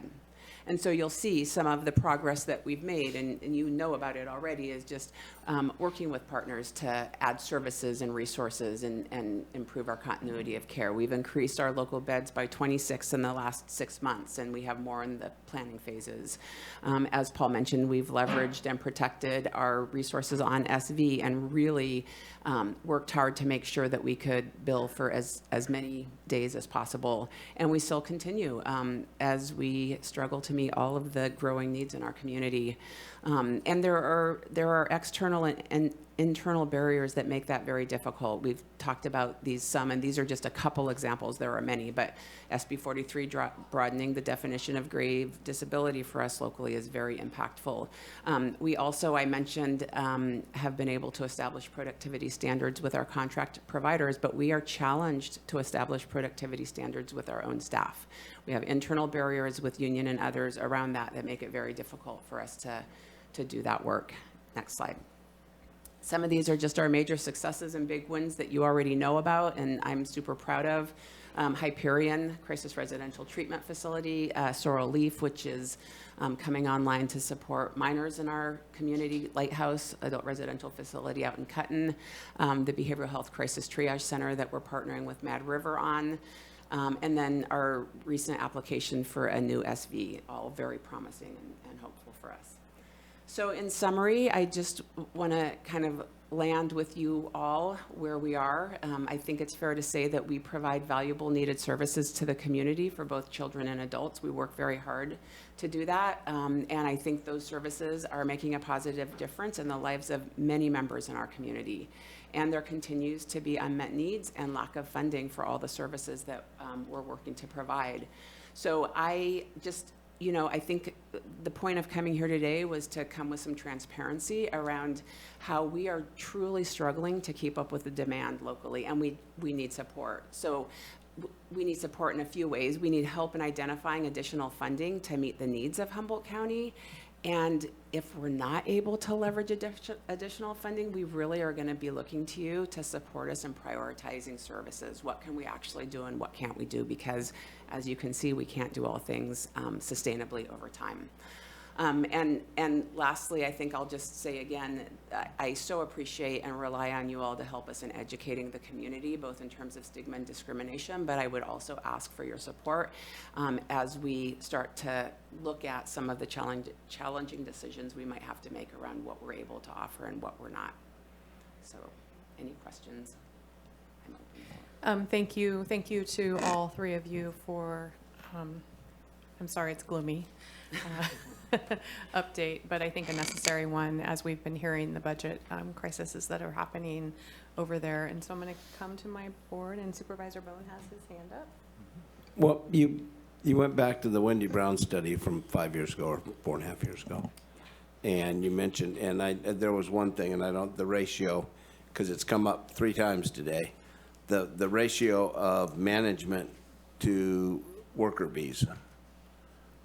Did you guys run that? Was that one of the 11 of the 15 you ran? Yeah, we look at that regularly. I mean, right now, as an example, we're looking at reducing our program managers in children's so that we have, space for more direct service providers and less administrative level staff. And some of this is our fault, and this is just a minor detail, but you're right. This is the last time I've ever seen you go last, but you've had to be here all day deciding where we were going to move you around, and that's difficult for you guys. I know it's a big, you guys used to stay till noon every day. Everybody stayed, and then we, so I don't know how we can fix those kind of things so you can get back to the trenches and stuff like that. That's a minor detail. But I want to know, I mean, what programs are you considering cutting? I mean, there was a part up there where there's programs that we have to do, and there's programs we do because they're somewhat necessary, but we're not obligated to. I mean, this is what we're going to come down to, because I always loved, I love county budgets, because when you hear that $1 million doesn't really do us any good, and I'm going, son of a gun, I'd like to have $1 million. But you have a $65 million budget. And it seems like you get a lot done for $65 million. I know $65 million isn't what it used to be. But I mean, it seems to me we should be able to make some of that up somewhere. I don't know. And that $65 million is more than it was the different rates was more than it was 5 years ago, because we've all added, I go back, I can remember, I say this all the time, when I ran 13 years ago, originally I was going to make sure that we did something about the budget, and it was $267 million, and I've done my part. I've doubled it. So I'm just saying. I guess I'll just say in response to that, to determine where we could cut more will take some analysis. And it makes me think about Supervisors as an example. Whether or not we have our own hospital, we're obligated to find and provide and pay for those services for our clients. And so is it more expensive to send them somewhere else and have to go through the gatekeeping of another organization, or is it better to keep them locally? It is concerning, as you can see, that the deficit for Supervisors and CSU are so substantial, and we're 2.7 million, so there's other places as a shortfall right now. So there's other places that we are making up that money, but we're not whole, and that's what we need to be. Thank you. I'm going to go to the rest of the board members, but I am trying to manage the agenda, which you guys were last on the list today, and so, and I didn't push you around anywhere, so I don't think you sat here all day waiting for this item. I hope not. But if I can do something better to help manage that agenda and not take up your time, please let me know, Connie. And so I'm going to go to Supervisor Madrone. Thank you, Chair. Well, I appreciate the work. I mean, it's not easy, as you say so clearly. The needs continue to increase, and the reimbursements just aren't there. We have a lot of requirements that don't provide funding, unfunded mandates, all these things. Do you think that having a new Supervisors triage center will, by its own nature, help us reduce costs, or does that come along with the need for staffing, as you said, if we've got the clinicians, we've got the various people, then we can do more billable in providing those services? I mean, how do those things interface, do you see? I mean, I think some of that is still to be determined, right? So there's so many ways that we sink money into our current facility that's unnecessary, right? And so if we have to have a facility that's running at the highest efficiency possible, and if we can have it fully staffed, and if we're leveraging those bed days in a way that's really effective and fiscally solvent, then I think that will do real good for our community. Yeah, because a new SV would have more beds, right? And maybe even some youth beds, but I guess the final plans are, we haven't been funded yet, so. But you said it was hopeful. Yeah, there's two different things. So there's the new SV, which we put in the application for, and that will stay at 16 beds. And then there's the Behavioral Health Crisis Triage Center, which is a mix of 43 different beds, which will help us have beds at different levels for people locally that we struggle with and have to send people out of county for. So we're increasing our local continuum of care, which is important. Okay, thank you. Supervisor Wilson. Yeah, actually, that was what I was going to ask about, was the administrative opportunity and lifted burden that would come from a new facility. And I think it'll be good at some point to get some some good numbers on that. I mean, we can assume a lot, and I think you probably have done a little bit of analysis on it, and we're not going to get into that much detail here today on this, but I think we're going to have to make those cases fairly robustly as we move forward, asking for the money. I have in some cases, or in some of our, you're not the only place where this has been brought up in terms of departments, but hiring timelines has been an issue around, and so I've heard it in different departments around, and you're not excluded from that. So I was just wondering if that is something that you guys are feeling like there is some progress being made in terms of the ability to, when people apply for these positions and then when they actually can get hired. Is that something you guys have been thinking about, or? We think about that a lot. I mean, to be honest, it's still challenging. We lose direct service providers not infrequently for the time it takes to make an offer, and that's, that can be very difficult. Okay. I'm glad that you guys brought us all this information, or the status anyway.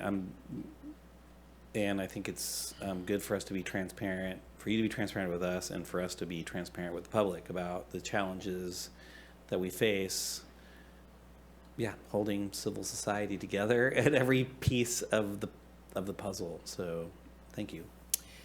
I wanted to ask, so with Humboldt and Santa Barbara being the only two counties that have facilities, what are other counties doing, and how are they managing financially? They're also responsible for taking care of their those issues, right? And so only 2 counties out of 58, so I'm just curious what that looks like. Yeah, I'm gonna, I maybe will let Paul talk a little bit about that, because that's really his wheelhouse, but I will just add that I do know a number of other counties do get substantially more county general fund for, just because that's how their county is constructed, that they can do that, and I know that is beneficial. I will say and I think my fellow supervisors will concur that going to our meetings that involves other counties, there are not many counties that are not having problems with their general fund. So it's pretty low. Yeah. So Paul, if most counties don't have even a psychiatric health facility, which is kind of a drop down below our acute, psychiatric hospitals. So, we're remote. We're way out here other counties have other services in adjoining counties that's, only an hour away or less. So, they can go to other counties for additional services for beds. We're shipping people out for 4 hours, 5 hours, 6 hours out to care when, our preference is to do that locally. And that's the preference of the community as well. They don't want to be shipped out to San Francisco or Oakland for care. They'd rather get care here in this county.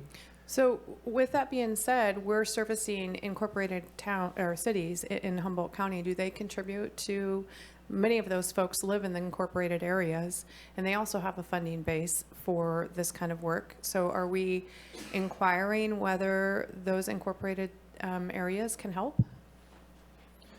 I mean, I'm always asking other counties what they're doing and how they're doing it so that we can learn and find solutions that are going to work for us up here in Humboldt. That's not what I'm asking. I'm asking, for instance, if EPD brings us someone, are we asking Eureka to help us financially with the burden that we are, you know, and we want to help these folks, but then are we saying back to either Eureka, Fortuna, Arcata, the incorporated areas, kick in some money because you know, these are people that live within your jurisdiction. Yeah. I don't know that we've asked those questions directly, although we have partnered with Arcata and Eureka in different ways, including around sharing finances. So like in Arcata, we did some partnered work with them under some grants that we got for supporting that community. And also with City of Eureka right now, we're working with them on lifting up our mobile crisis benefit and just kind of talking through what is the funding that we're able to leverage for those services and how do we partner around that in a way that's well, given the deficit that we see, and I'm assuming you're all coming to us because you want us to help solve that, and we need to continue these services. Our general fund is not healthy, and we aren't able to help, obviously.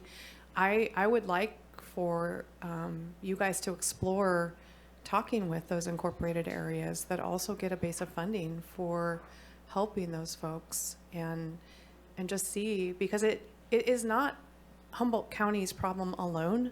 It is every city and every person's problem in Humboldt County. And if there is funding that we're missing through incorporated areas, we need to ask, at least ask. And I do really appreciate this report. I don't know what the answer is, though. We're a status quo budget right now. I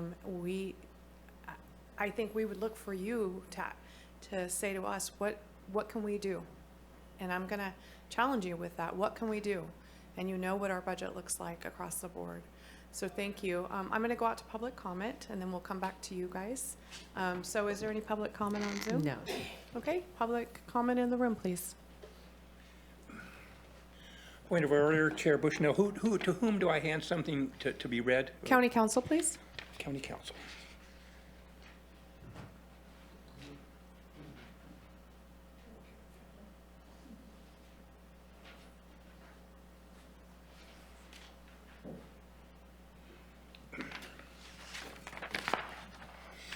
Before I start reading this into the record, the question that Michelle Bushnell asked is the most poignant one. Is it what, 20% of the people who are in these systems are in the county? I don't know what it is, probably at the most. The rest are in municipalities.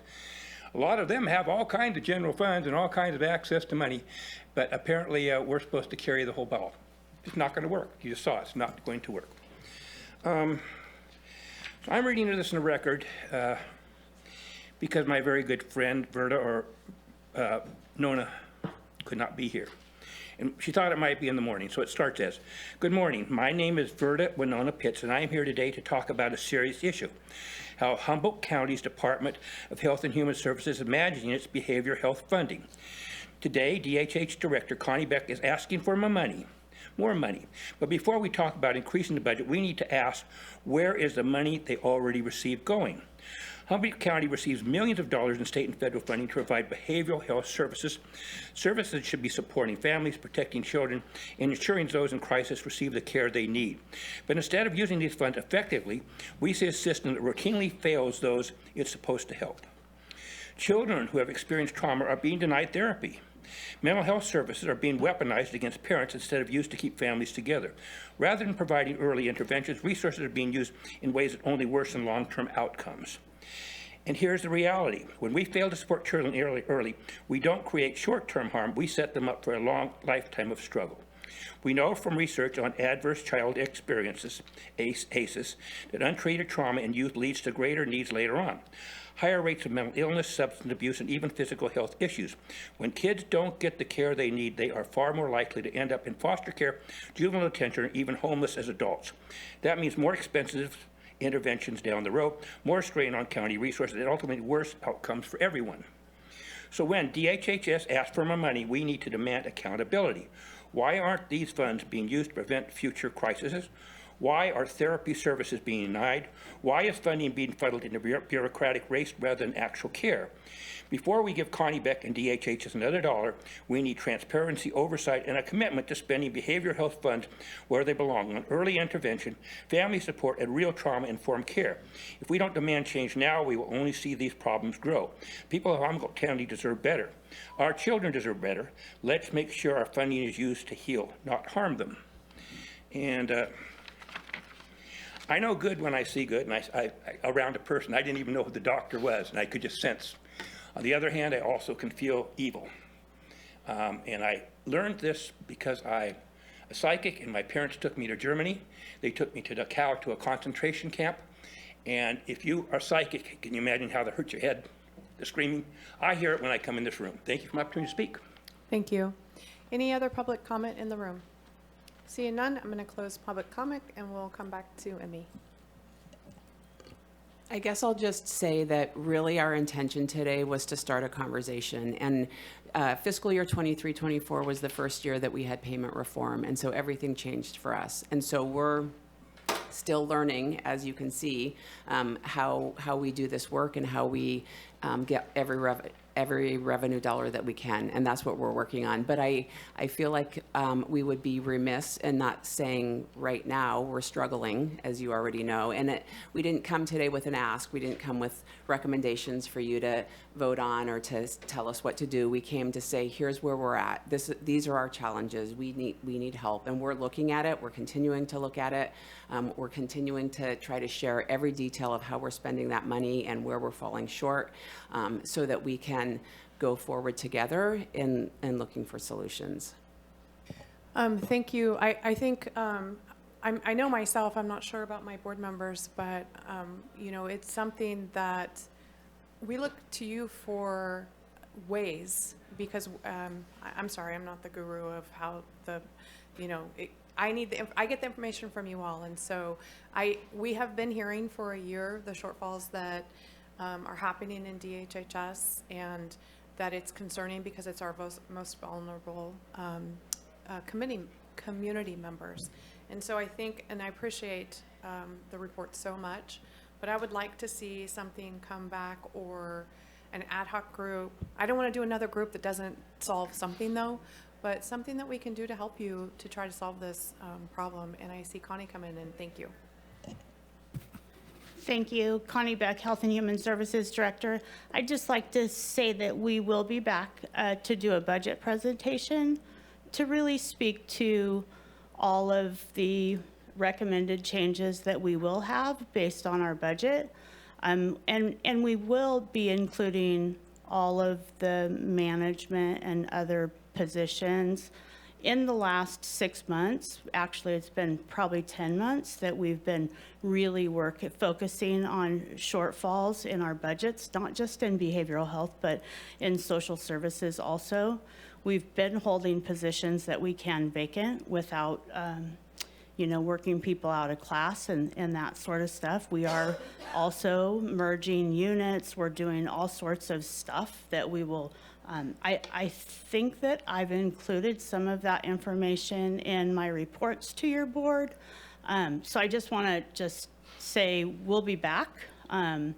Child Welfare will be coming to do their presentation next month, and then we'll do a budget presentation with much more information about areas that we have found that we can reduce, and then other options that I think that I think it would be good for your board to have some decision making around some of the things that could impact the community. Mm-hmm. Thank you. I appreciate that. Any other comments from board members? Okay, so I need a motion to accept and file the presentation, please. I move to accept and file this presentation. Second. And Nikki? Thank you. Supervisor Madrone? Yes. Supervisor Bohn? Chair Bushnell? Yes. And Supervisor Wilson? Yes. Thank you. Motion carries 4-0. Thank you. So I want to remind the public that we are adjourning in memory of John Clark and Patty Berg. Patty Berg is having a memorial service this Saturday. 2 to 5 at the Baywood Golf. Okay, thank you. We're adjourned.